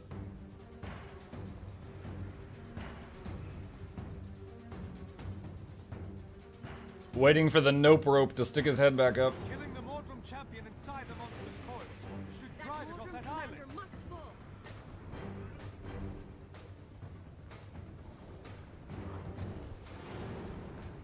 Whoa, that was disorienting. Got like teleported.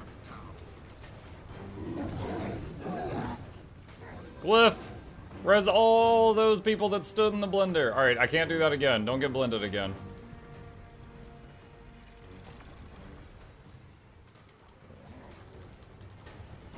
Y'all wouldn't get blended twice, would you? You wouldn't do it twice. Chat, they did it twice. You wouldn't download a car. Get to the point Serpent's Eye or win. Carry, I actually don't even know that meta. I have done it one time ever, and I remember. Here's what I remember. I got bugged while I was there, and I lost my astral form button. So I was a druid that couldn't druid. So it was the worst experience. Because I couldn't like heal or give boons or anything.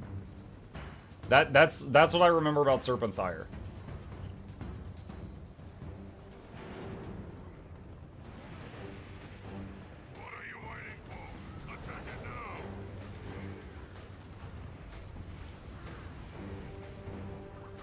Wait. Did we kill him? Did we kill him? Did we kill him? He's booping. Dude, 3 boops.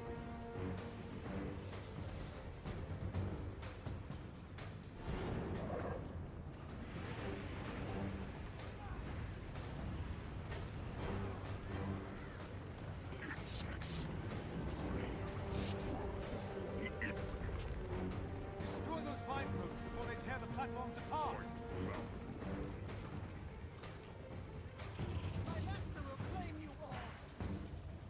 We did not kill him.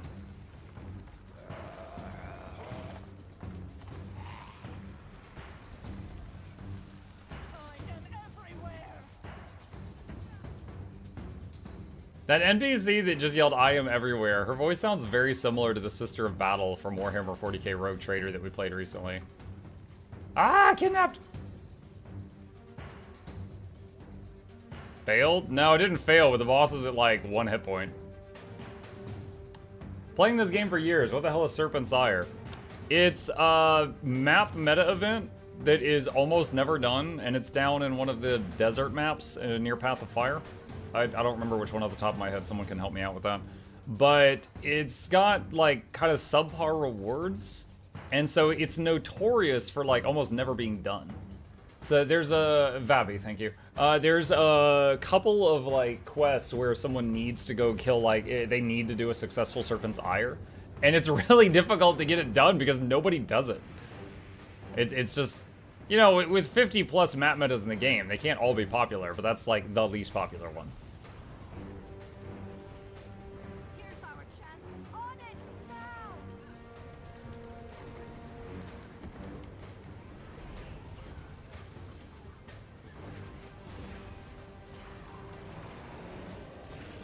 Look for the stars to get those 6 people up.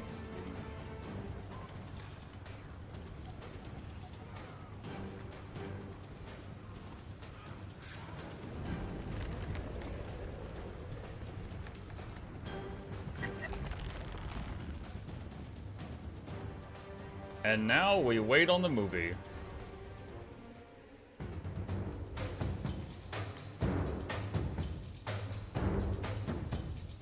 No need. It's dying. We got it.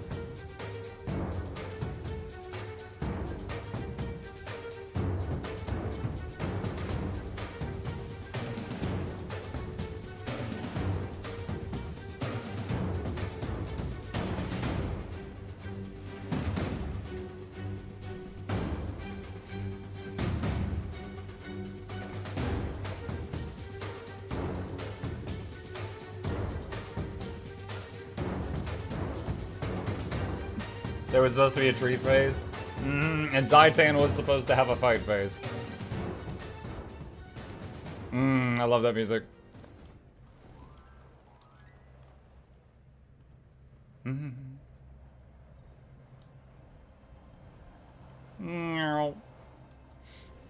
Love the loot. Zaitan putting on his fight phase.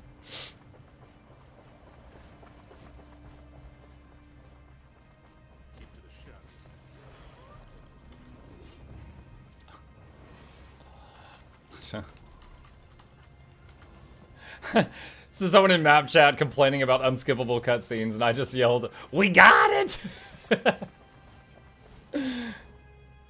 Zaitan was fighting for his life, clinging onto that tower. Okay, okay.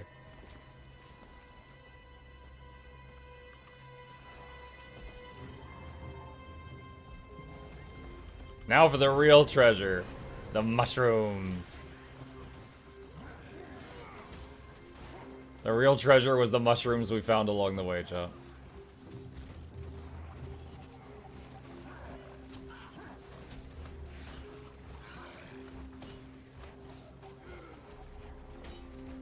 Best place to farm for crate. One of those big underwater bases in the like the mid level zones. But yeah, odd request. You doing like the kill 1000 crate achievement or something? Wait, this is the wrong place. No, wait, is it?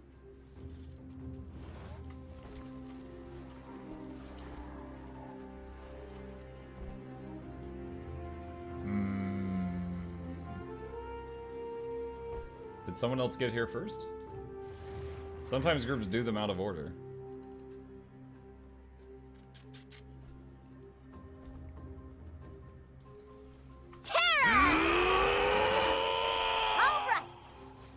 Alright, well here's this one. I guess some ne'er-do-wells killed the second mushroom before the first mushroom. South, Central, North? Yeah, I know that. They didn't do that.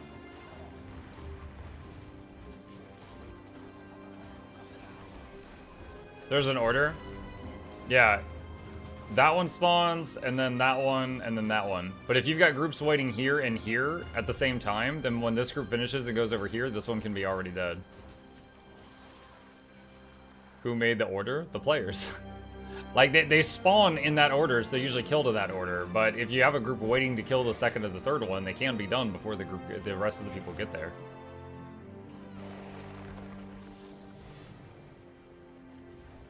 Like, it just takes the least amount of time to do them in that order, because that's the order they spawn in. People doing raid DPS. Yeah, I just use the 1 key and have my pet attack on the mushroom just to give other people time to get there.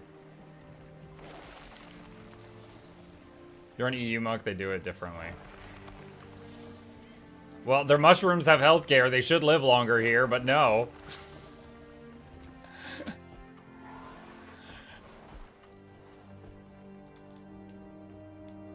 Yeah, fun fact, if you don't have the mastery to see the mushrooms, you can just follow the sound of Eurobeat.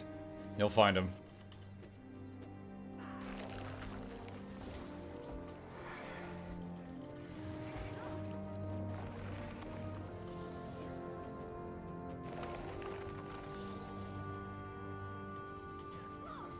In EU, we eat our mushrooms.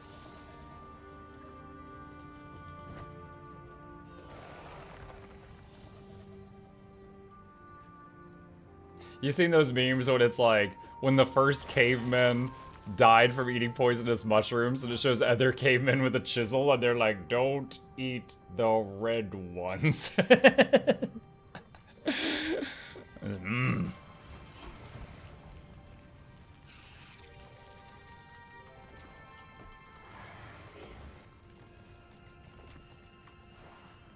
Alright, this lane done. Next lane of loot.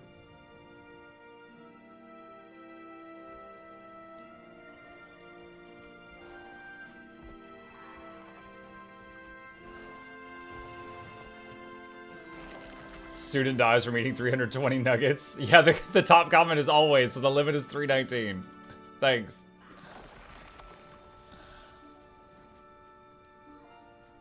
They died to let us know.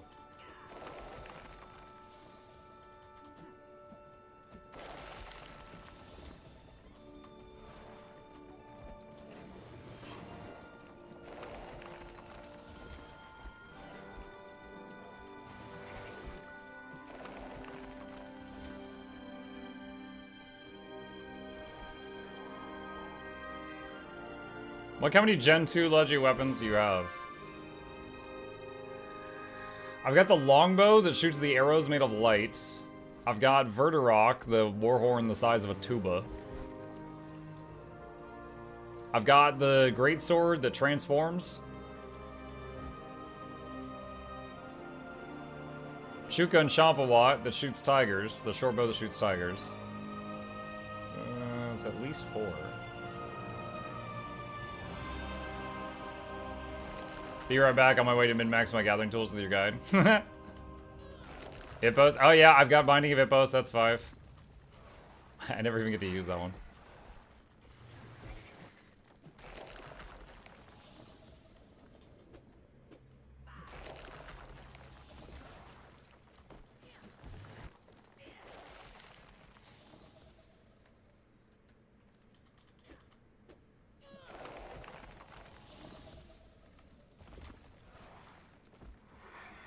There definitely had to be at least 3 casualties for cavemen. I could see. Jim no talk after eat red mushroom. Me eat mushroom to prove me better. Dies. Why my friends asleep? Mushroom do this, me eat now. Die.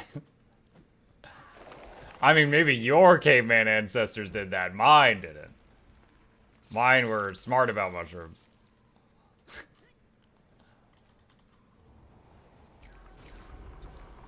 I got glimpsed, but the mystic coin cost is keeping me from making vision. Don't worry, it'll get worse.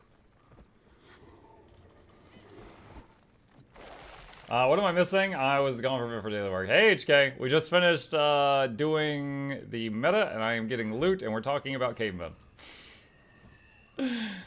Just standard stuff.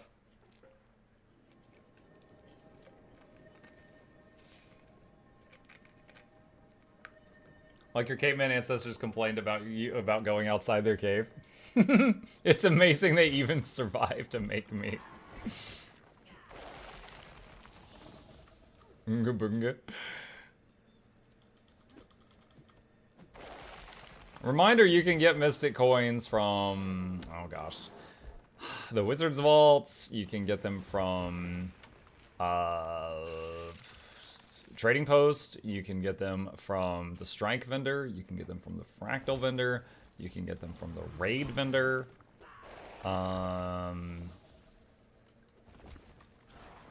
Anomaly, that's like 1 a day, but yeah, you can get 1 from Anomaly. Get them from your mother. I mean, her credit card, maybe. Swipe. How fast does laurels turn into gold? I don't know the exact math. I mean, like, I know you could turn laurels into, like, bags of trade goods and then sell the trade goods. I don't know how much money a laurel is worth at this time. Fast Farming Community probably has that math on their website, though. Hang on. That's the link to Fast Farming Community. They probably have that.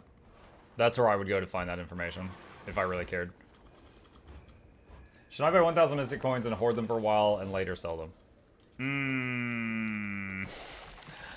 I've never been one to really do well at, like, predicting market trends. So I'm going to refrain from giving any advice on that.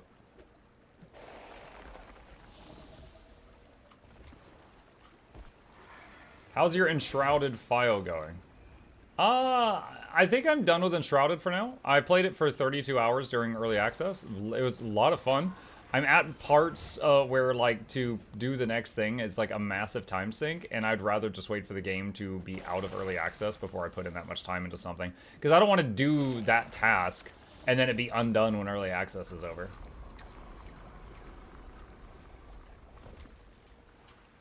Financial advice from Mark. Buy low, sell high. Have you played Pal World? No, I have not. It's not really my thing.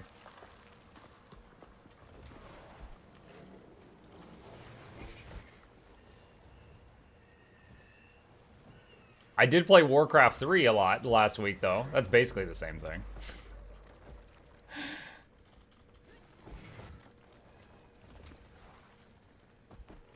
Will you continue Odyssey tonight? Yeah, I think I might. Yeah, we'll do Guild Wars 2 on the NA streams. We'll do the weekly giveaway, whatever that is. I need to figure that out, and then we'll do some Odyssey. The YouTube short from Odyssey yesterday did really well.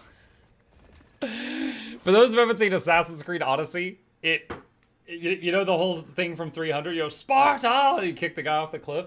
One, Odyssey has Sparta. Two, you can kick people off cliffs. There are boss fights you can end by kicking them off a cliff. It's ridiculous. And I got a nice clip of me doing that to one of the early bosses and just saluting him as he fell down to his death. It was wonderful. Just watched your support guide, really liked it. Thank you, Sesam. I am glad to hear that. Will you continue Warcraft 3? Not only will I continue Warcraft 3, I will also play the Frozen Throne. Because right now we just we finished the Human and Undead campaigns this last week, and we are in the middle of the Orc one right now. We are about to watch Grom Hellscream drink some red Kool-Aid and turn into Red Grom Hellscream. It's gonna be great. Double A Laurel, according to Fast Farm, is 1 gold profit. There you go. Boop, boop.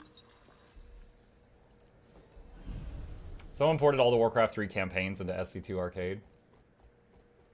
I saw a version of Stratholme that someone made where every single unit was Arthas, and it also had voice acting. So he's like, so Arthas is like, Arthas, by the right of my crown, I suspend you and your paladins from service. And then Arthas is like, have you lost your mind, Arthas? And Arthas is like, it's done, Arthas. And then they run off, and instead of Jaina, he's like, Arthas? And Arthas is like, I'm sorry, Arthas, I can't watch you do this. And he's like, Arthas, wait. And then I am the Dreadlord Arthas, and I will take your people, Arthas by Arthas. It's like every character on the map was Arthas. So there was a Dreadlord Arthas that was turning all the little Arthases into zombie Arthases, and then your Arthas. And honestly, it also looked like a nightmare to play because every one of your units looked like Arthas. Like the knights looked like Arthas, the peasants were Arthas, everything was Arthas. By Arthas must be purged, yes. One Laurel, lighter medium turbo bag is 1.05 goal. Just like the Markiplier episode of South Park. Haven't seen that one. I almost read that as Markiplier though. Mystic coins will always have value. The issue is how much and how many to use. Yeah. I remember a period of time where 1 Mystic coin was 2 gold, and I also remember a period of time where a Mystic coin was half a gold. And it just fluctuates all over the place now. Miss Luck.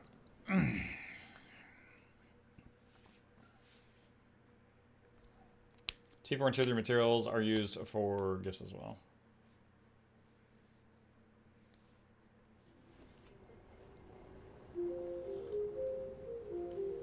Heavy is only worth 65 silver. You're better off getting T6 Master Vault Matter. A few years ago, I sold 250 Mystic Coins at the then peak of 2.5 gold each. Mike, do you remember the dark times when the wall of Mystic Coin disappeared? I mean, was that dark times or was that good times? I feel like that was the beginning of the good times. Yeah, I remember when the wall came down.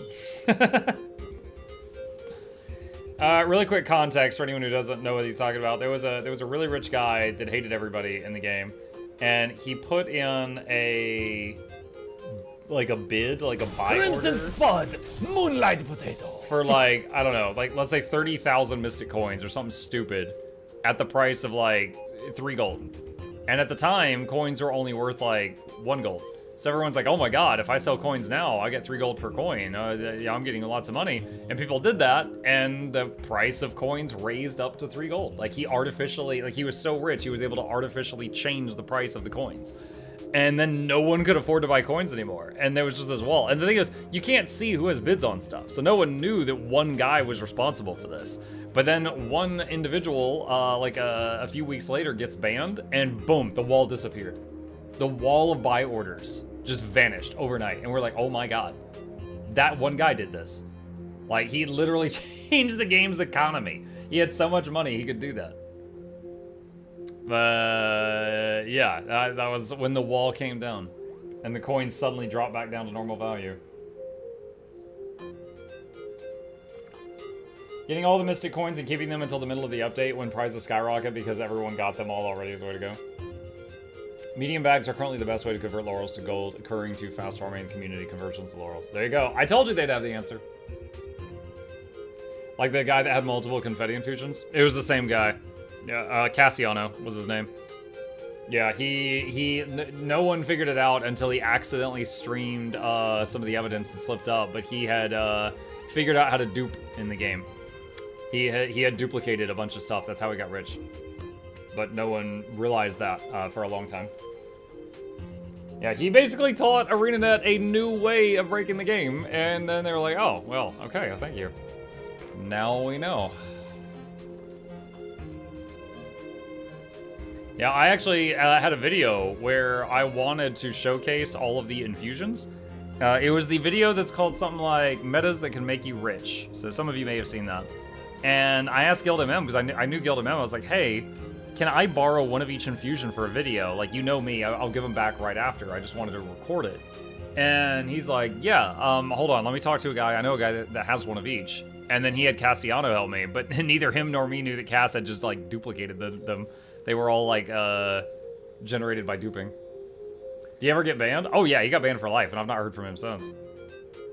He got banned.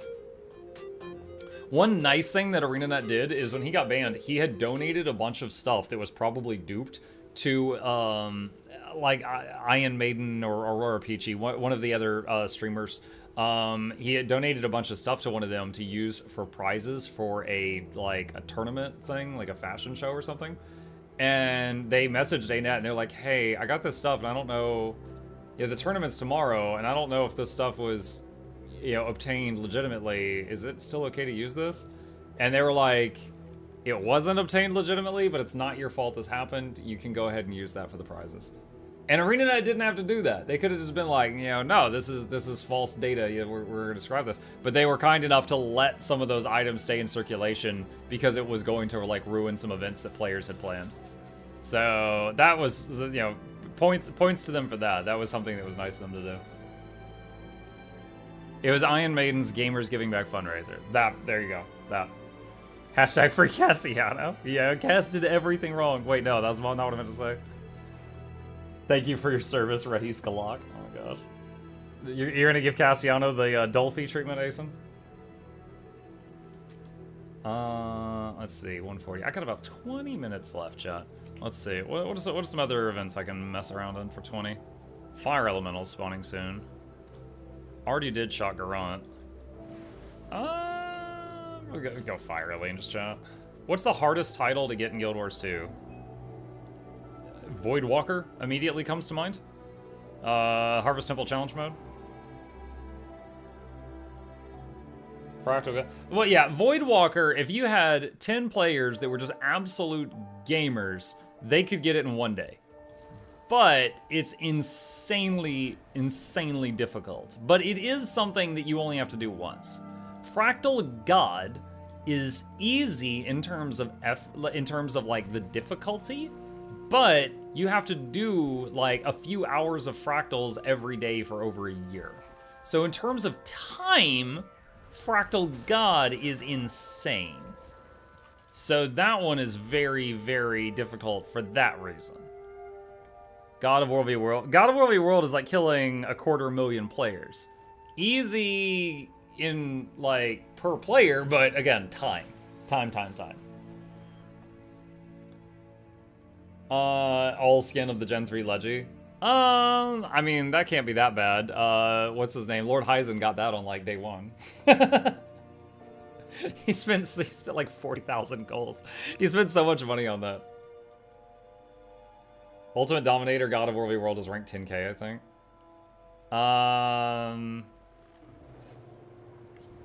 I don't know that one. I would have to go. I would have to pull up the wiki on that one. I don't know that one by heart.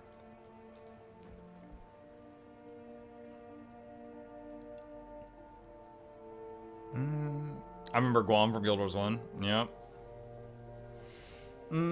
What would you suggest to get a full set of +5/+9 AR infusions?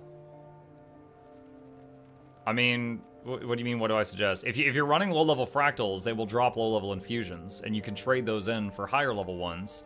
And then, like, first you get, like, a bunch of +1 infusions, then you upgrade them to +2, then +3. It's just, it's similar to, like, when you're upgrading bags. You get a bunch of 20 slots, then one by one you upgrade them to 24, then one by one you upgrade them to 28, and so on and so on and so on. So, it just... And plus, keep in mind, infusions are tradable. If you have a lot of gold, you can just buy the infusions you need, if you wish to. You don't have a guide for the collection on Legendary Raid set.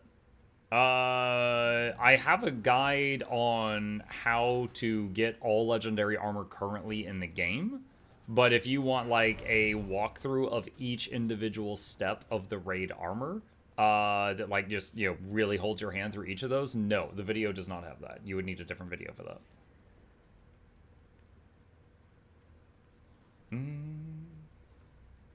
I mean, +5 stat. Oh, got you, Mahuya. Okay, Mahuya meant +9 AR with +5 stat. I don't even have those. I've got 1 or 2 of those. I've honestly never bothered.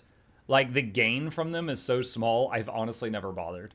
Which, yeah, I possibly could or should bother, but I haven't up to this point. I have not up to this point. Artificer can combine them with luck as well. Yeah. Yep. The numbers. Yeah, I mean, just from, like, cosmetic infusions, I might have a couple. Let's see, that has 5 healing. That one is just a +11 for some reason. That one's got healing. And I remember the healing. I think the healing was, like, gifted to me. I don't even have infusions on my weapon right now.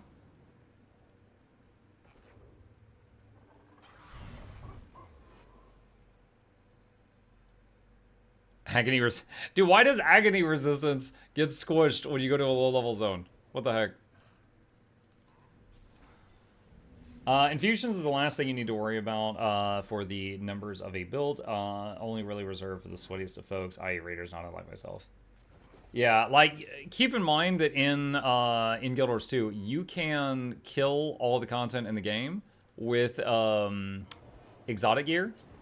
So if you are able to get, you know, for example, the stuff with, like, the +5 stat infusions, that's great, but it's certainly not necessary. But it's good for if you're trying to do, like, you know, speed running and stuff like that. They make the numbers go up a tiny little bit, yeah, a teeny tiny little bit. Like, it's something that in my 8,000 hours in the game, I've just been like, oh yeah, okay, I forgot about that. I haven't really worried about it.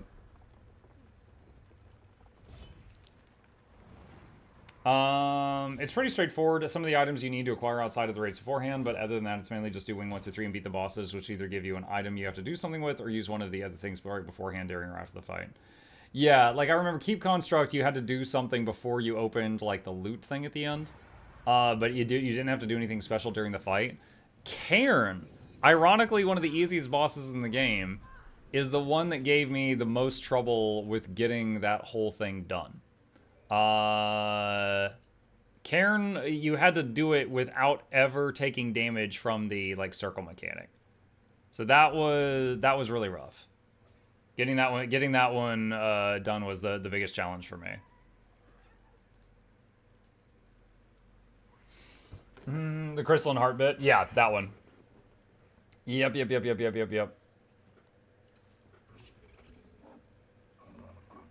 Yeah, that one required a little bit of coordination with the group that you're with. I did Cairn first try. That's awesome. I didn't. It took me multiple attempts. Definitely took me multiple attempts. Deimos gave me trouble. I'm trying to remember what Deimos's thing was. I died to goop. You stood in Defile? I mean, yeah, that'll get you.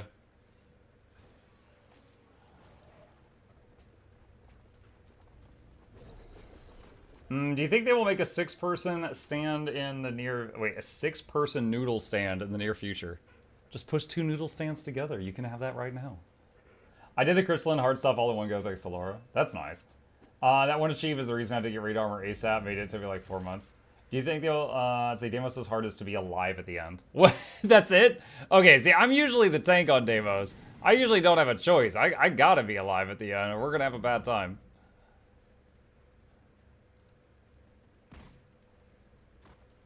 Deimos oil is the one player I've set the whole group dies mechanic. Yes. Deimos is a nice fight, but yeah, Deimos, it brings up, I've mentioned before, the difference in my opinion between an easy fight, or easy raid fight and a hard raid fight is on an easy raid fight, if one guy screws up, only that guy dies. On a hard raid fight, if one guy screws up, everybody dies. That's the difference between them.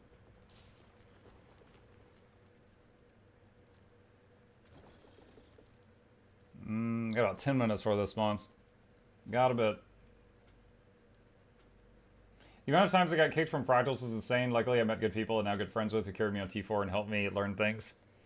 I never really, I mean, for better or worse, I would often just like make my own groups. So, you know, the group might do bad or it might do well, but I was always the host, so I never really had issues with getting kicked from stuff. Be the one guy that flips the red in old line court and Muck dies on the inside. Dude, you can have groups just interrupt everything in OLC, but they just need to say so beforehand. If you have one guy in the group that thinks you're doing interrupt the stuff, and you've got one guy that thinks you're not interrupting, there's going to be deaths. The end. Period. You need all 10 to be on the same page. The problem is when all 10 people aren't on the same page. So in that case, Acid, you're talking about the time when I said, okay, we're not going to interrupt, and then people interrupted. That was not on the same page. Deimos is a weird fight. I've seen people cheese it even with oil. Granted, it makes that one player who knows the cheese sweat their beep off, but it's pretty cool. And clutch to see a player be like, I told you to stop standing the oil. I had one moment that I was really proud of where someone accidentally made the oil spread and we couldn't stand in the bubble. And then the boss was about to do the big AoE. And I was on my Druid. And I did, at the last second, I did Stone Spirit, which does 1 Aegis. And that 1 Aegis kept my group alive. And then the second group went down. And then I glyphed the stars and rezzed all of them. And I was like, oh, because I felt like such a gamer. And then they all died to something else because they were freaking stupid. And like, Jesus himself could not have saved these people. However, I felt really good in that moment. But I do remember it did not lead to anything great.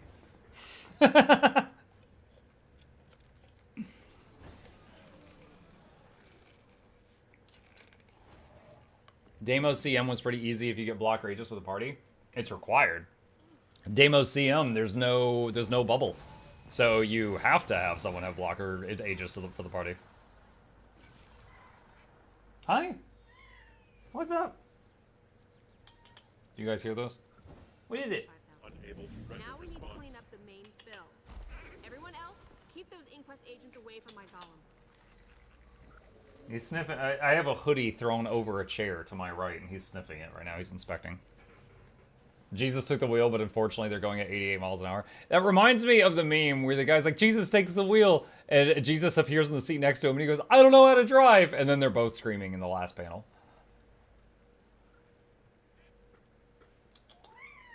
What? What is it? What are you so yelly about?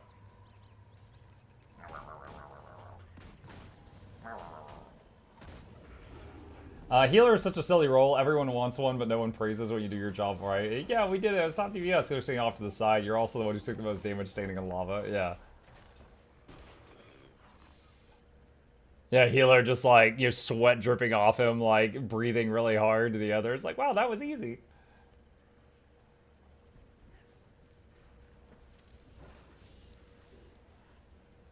Are you serious? He just hooked a claw in my hoodie and pulled it off the chair onto the floor. Why? Why? You're just gonna get your hair all over it. There was no reason for that. This behavior. He's just like, hey, look, I'm a punk. It's like IT. If everything works, why do we have IT? If something doesn't work, why do we have IT? Yup. Why are we even paying you? As someone who was in IT for a few years, I understand. Orange cat behavior. No.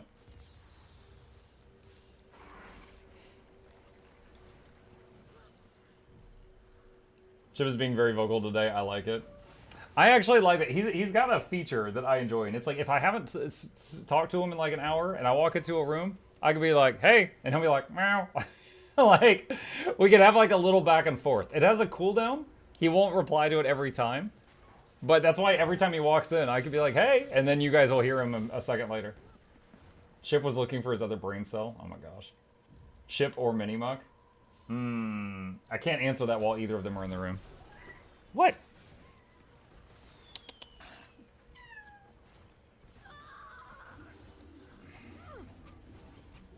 What? What are you doing? What are you doing? Don't stick your butt at me.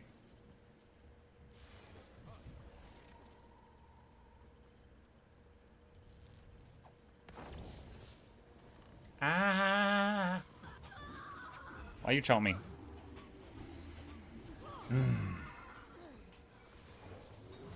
Pet Chip. I did pet Chip. I got chomped. No more pet Chip.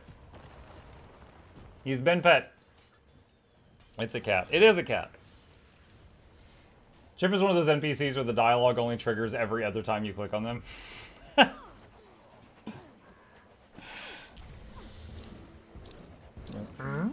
Taboo. Give him more of your arm to chomp, it hurts less. Oh my gosh. Let's check on the video. Hang on a sec. How we doing? How we doing? Refresh. Pretty good. 4.3k views during the stream. That's pretty good. Hopefully that's enough that it keeps some traction. Because all my phrasing in that video was so careful to try to keep it to where it stays like, you know, up to date and relevant for hopefully a long time. Is Chip a flurkin? Oh god, the flurkins. Good evening, Mukluk, Douglas, Bartholomew, Reginald Esquire the Fourth. How you doing? Hey, Connor, I'm doing good. How are you? Chip is the main character, Muck is the NPC. Yeah.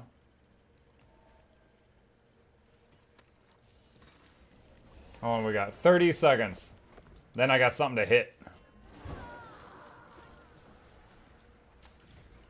Working overtime I'm not getting paid for. I mean, at that point, that's called you're doing charity. Check out the current WoW fight, Mythic Tendril Sage Swift, pretty insane. And they put dragon riding in it that they got their ideas from Guild Wars 2. Man, I really don't want to do boss homework. I remember there was what was the game? No. Oh my god. I'm having a brain fart right now. There was a game, like, in the last year that came out. It was an MMO, but it looks like an ARPG when you look at it. Starts with L. That game had a boss fight that had like 150 phases or something like that. Lost Ark. Thank you. It was Lost Ark. Lost Ark had a boss fight that had like 150 phases or something like that. It was insane. That was the most, like, stunning one I saw recently on that topic.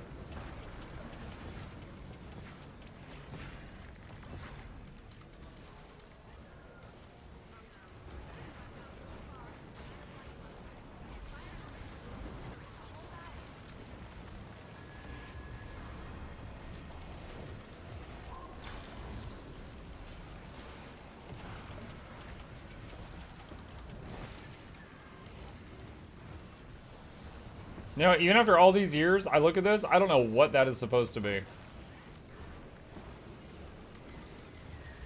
I am not sure what I'm looking at when I look at that elemental.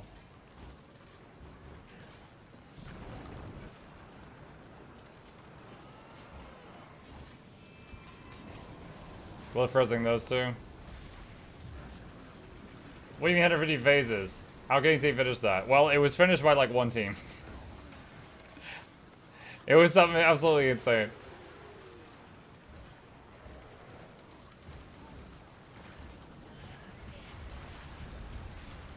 Hold on a sec. Hardest fight Lost Ark. Let me see what comes up.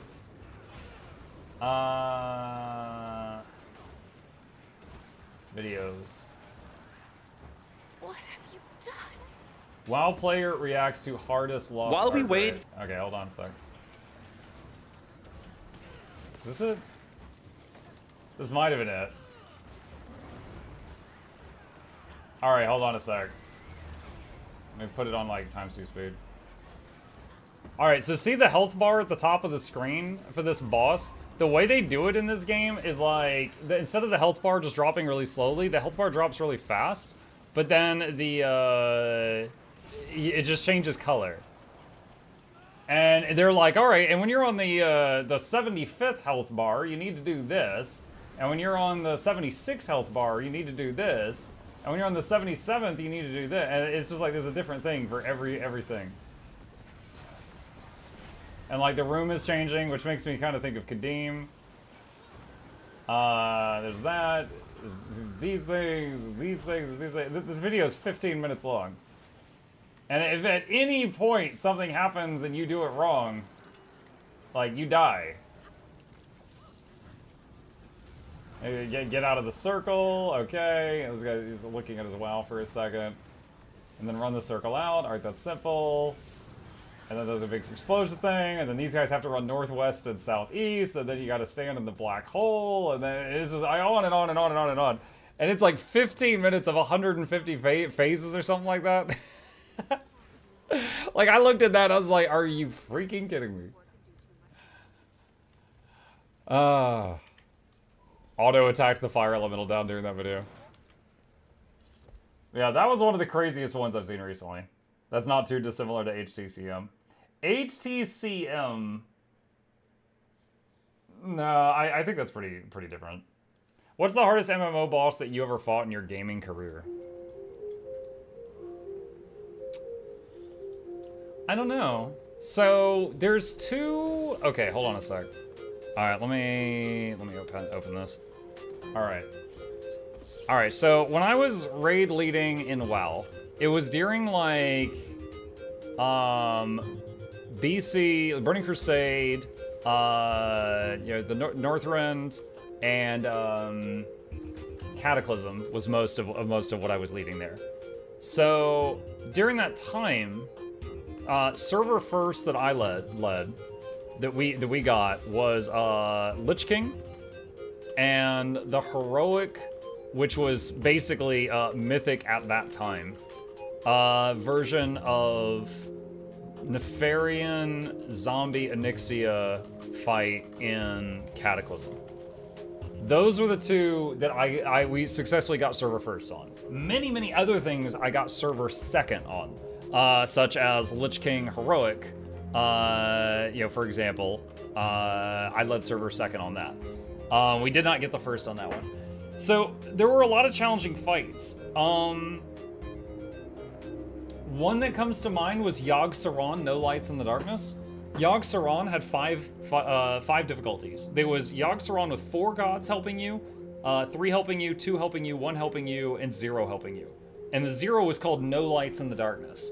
So Yogg-Saron, No Lights in the Darkness, I did get some kills on that, but it was after the next content patch came out, so our gear was a little better.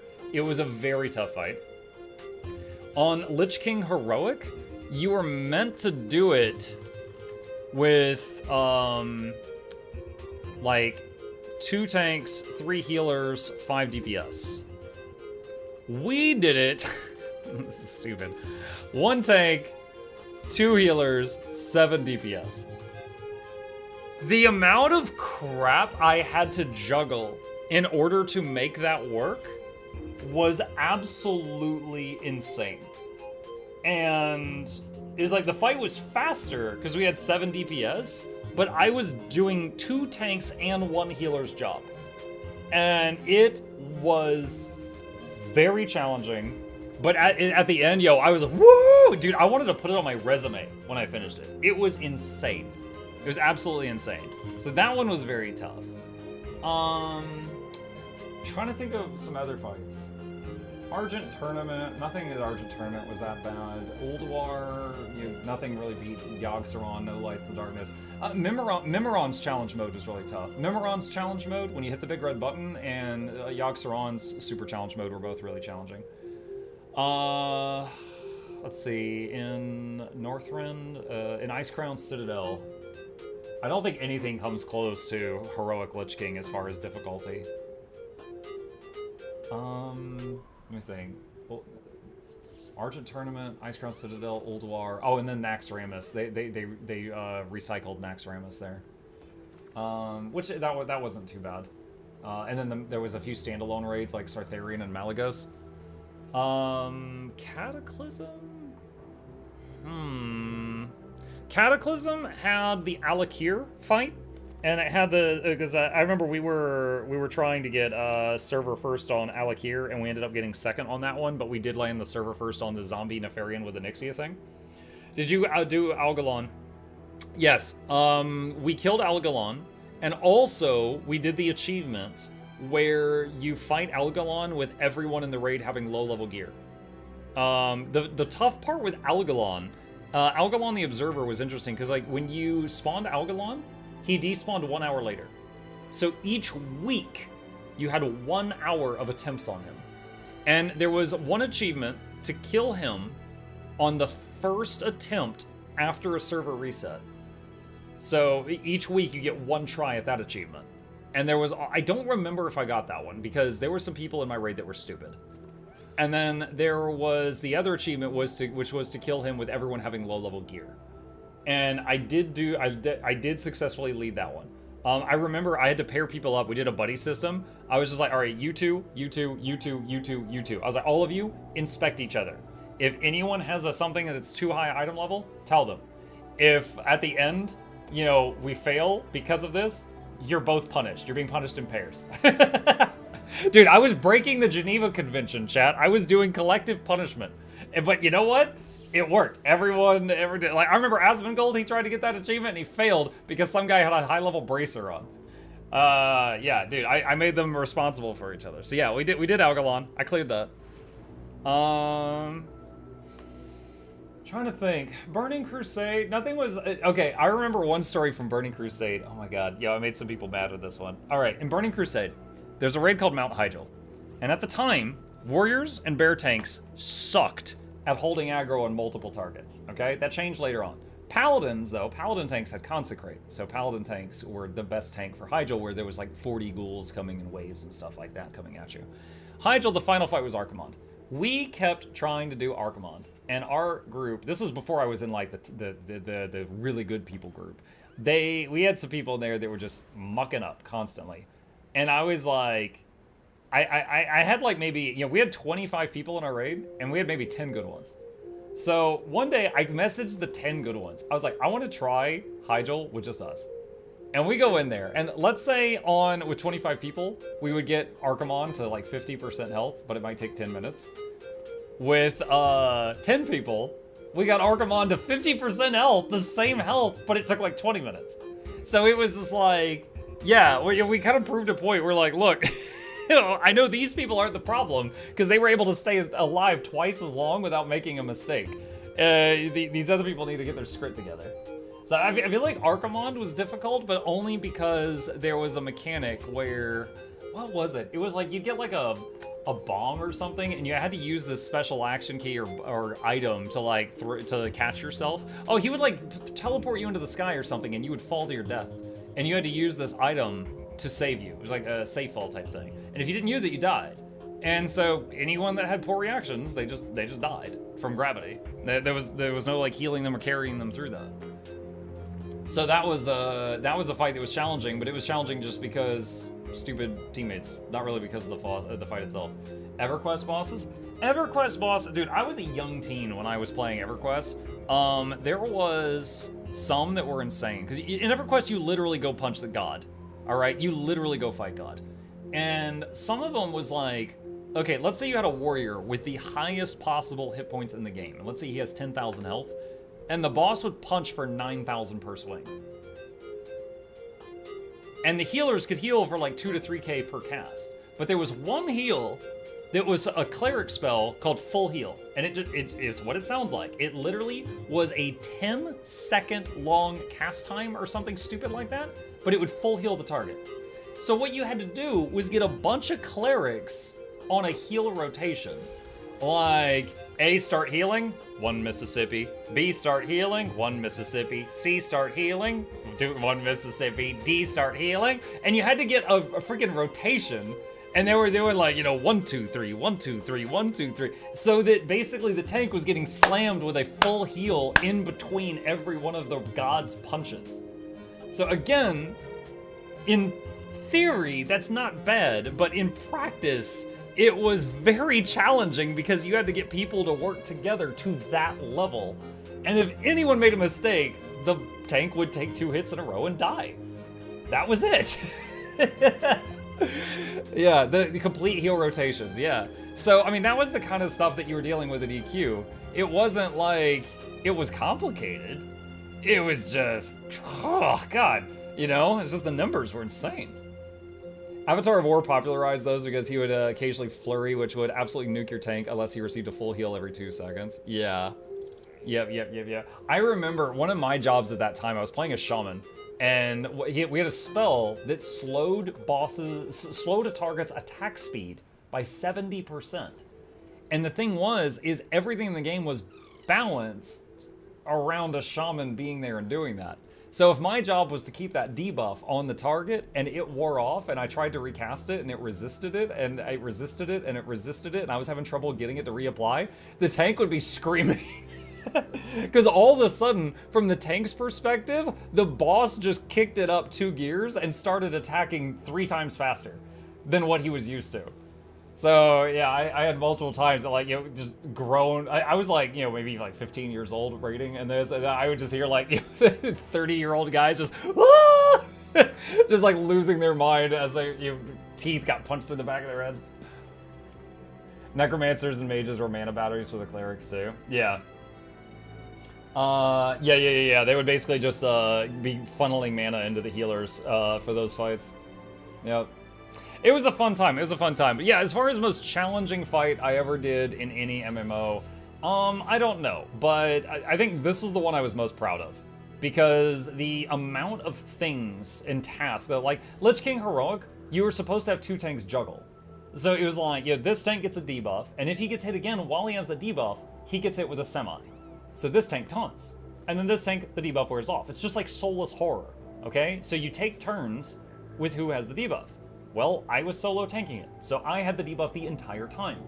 And I had to juggle my cooldowns to line up with the semi-truck.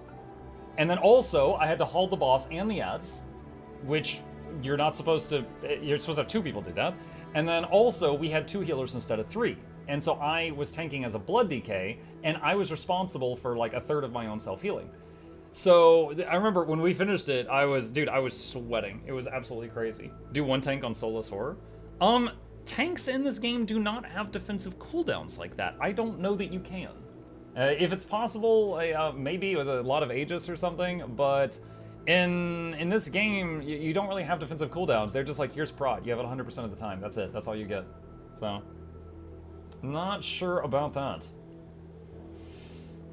What Guild Wars should steal dual system arena game mode? I mean, you can do the, yeah, that would be kind of cool. But we've basically got those in guild halls, but definitely not, like, it's not a queue system, so people don't do it as much. I don't play to the stream, but ultimate guide to what? Hey, Jeff, there's a new video that went live on my channel just a few hours ago that I have been working on the last couple of weeks. It is pinned at the top of chat. But it is called So You Want to Play Support. And it is the ultimate guide to Guild Wars 2 supports. And I put the word ultimate in there because that makes you want to click it more. But it was a massive project. It was a huge undertaking. The video should be relevant for hopefully a few years. Hopefully everybody enjoys it. I remember going from 3 healers to 2 and then 2 healers to 1 Karazhan. Power creep is a very real thing. Karazhan, dude, I full cleared Karazhan with progression when that came out. That was a very fun raid to progress through. That was a lot of fun, absolutely. Did Drew do a good job on the thumbnail? Yeah. I actually showed it earlier. So hang on just a second. This is the thumbnail for. Oh, opened it twice. This is the thumbnail for the video. The background is just a stock photo. I did the text. Drew. Her name is Drew. Drew drew the Mukluk Asura with the papers, and then I just put stuff on the papers. There's a little Easter egg up there. Drew cake mix, yep. Yeah. It was good. She did a good job. The eyes look kind of haunted, but I think it kind of matches the picture overall, so it came out well. All right, chat, hey, it is past 2 p.m. I need to take off. Thank you guys for a wonderful morning stream. I hope you guys enjoyed it. Couple plugs on the way out. If you happen to be new to my channel, my name is Mukluk. I stream every single evening and every weekday morning, have for over 5 years. Very consistent. I'll be back tonight for a NA stream on the Guild Wars 2 and going to do a giveaway. You people can participate in the giveaway if they wish to. And then after that, going to be playing some Assassin's Creed Odyssey. I'll be back tomorrow morning at this time. If you want to join me for our playthrough of Warcraft 3, hit the follow button on Twitch, like and subscribe if you're on YouTube. Our newest video project is pinned at the top of the chats. And also, I have 2 YouTube channels. If you don't know already, there is links to both of those. And last thing I promise, special thanks to the patrons. They're wonderful. They pay for chips, cat food, all that good stuff. And if you want your name up there, there's a link to that. You guys have a great rest of your day. I'm going to end the first stream now. And if you're on the Twitch side, we will raid somebody in just a minute.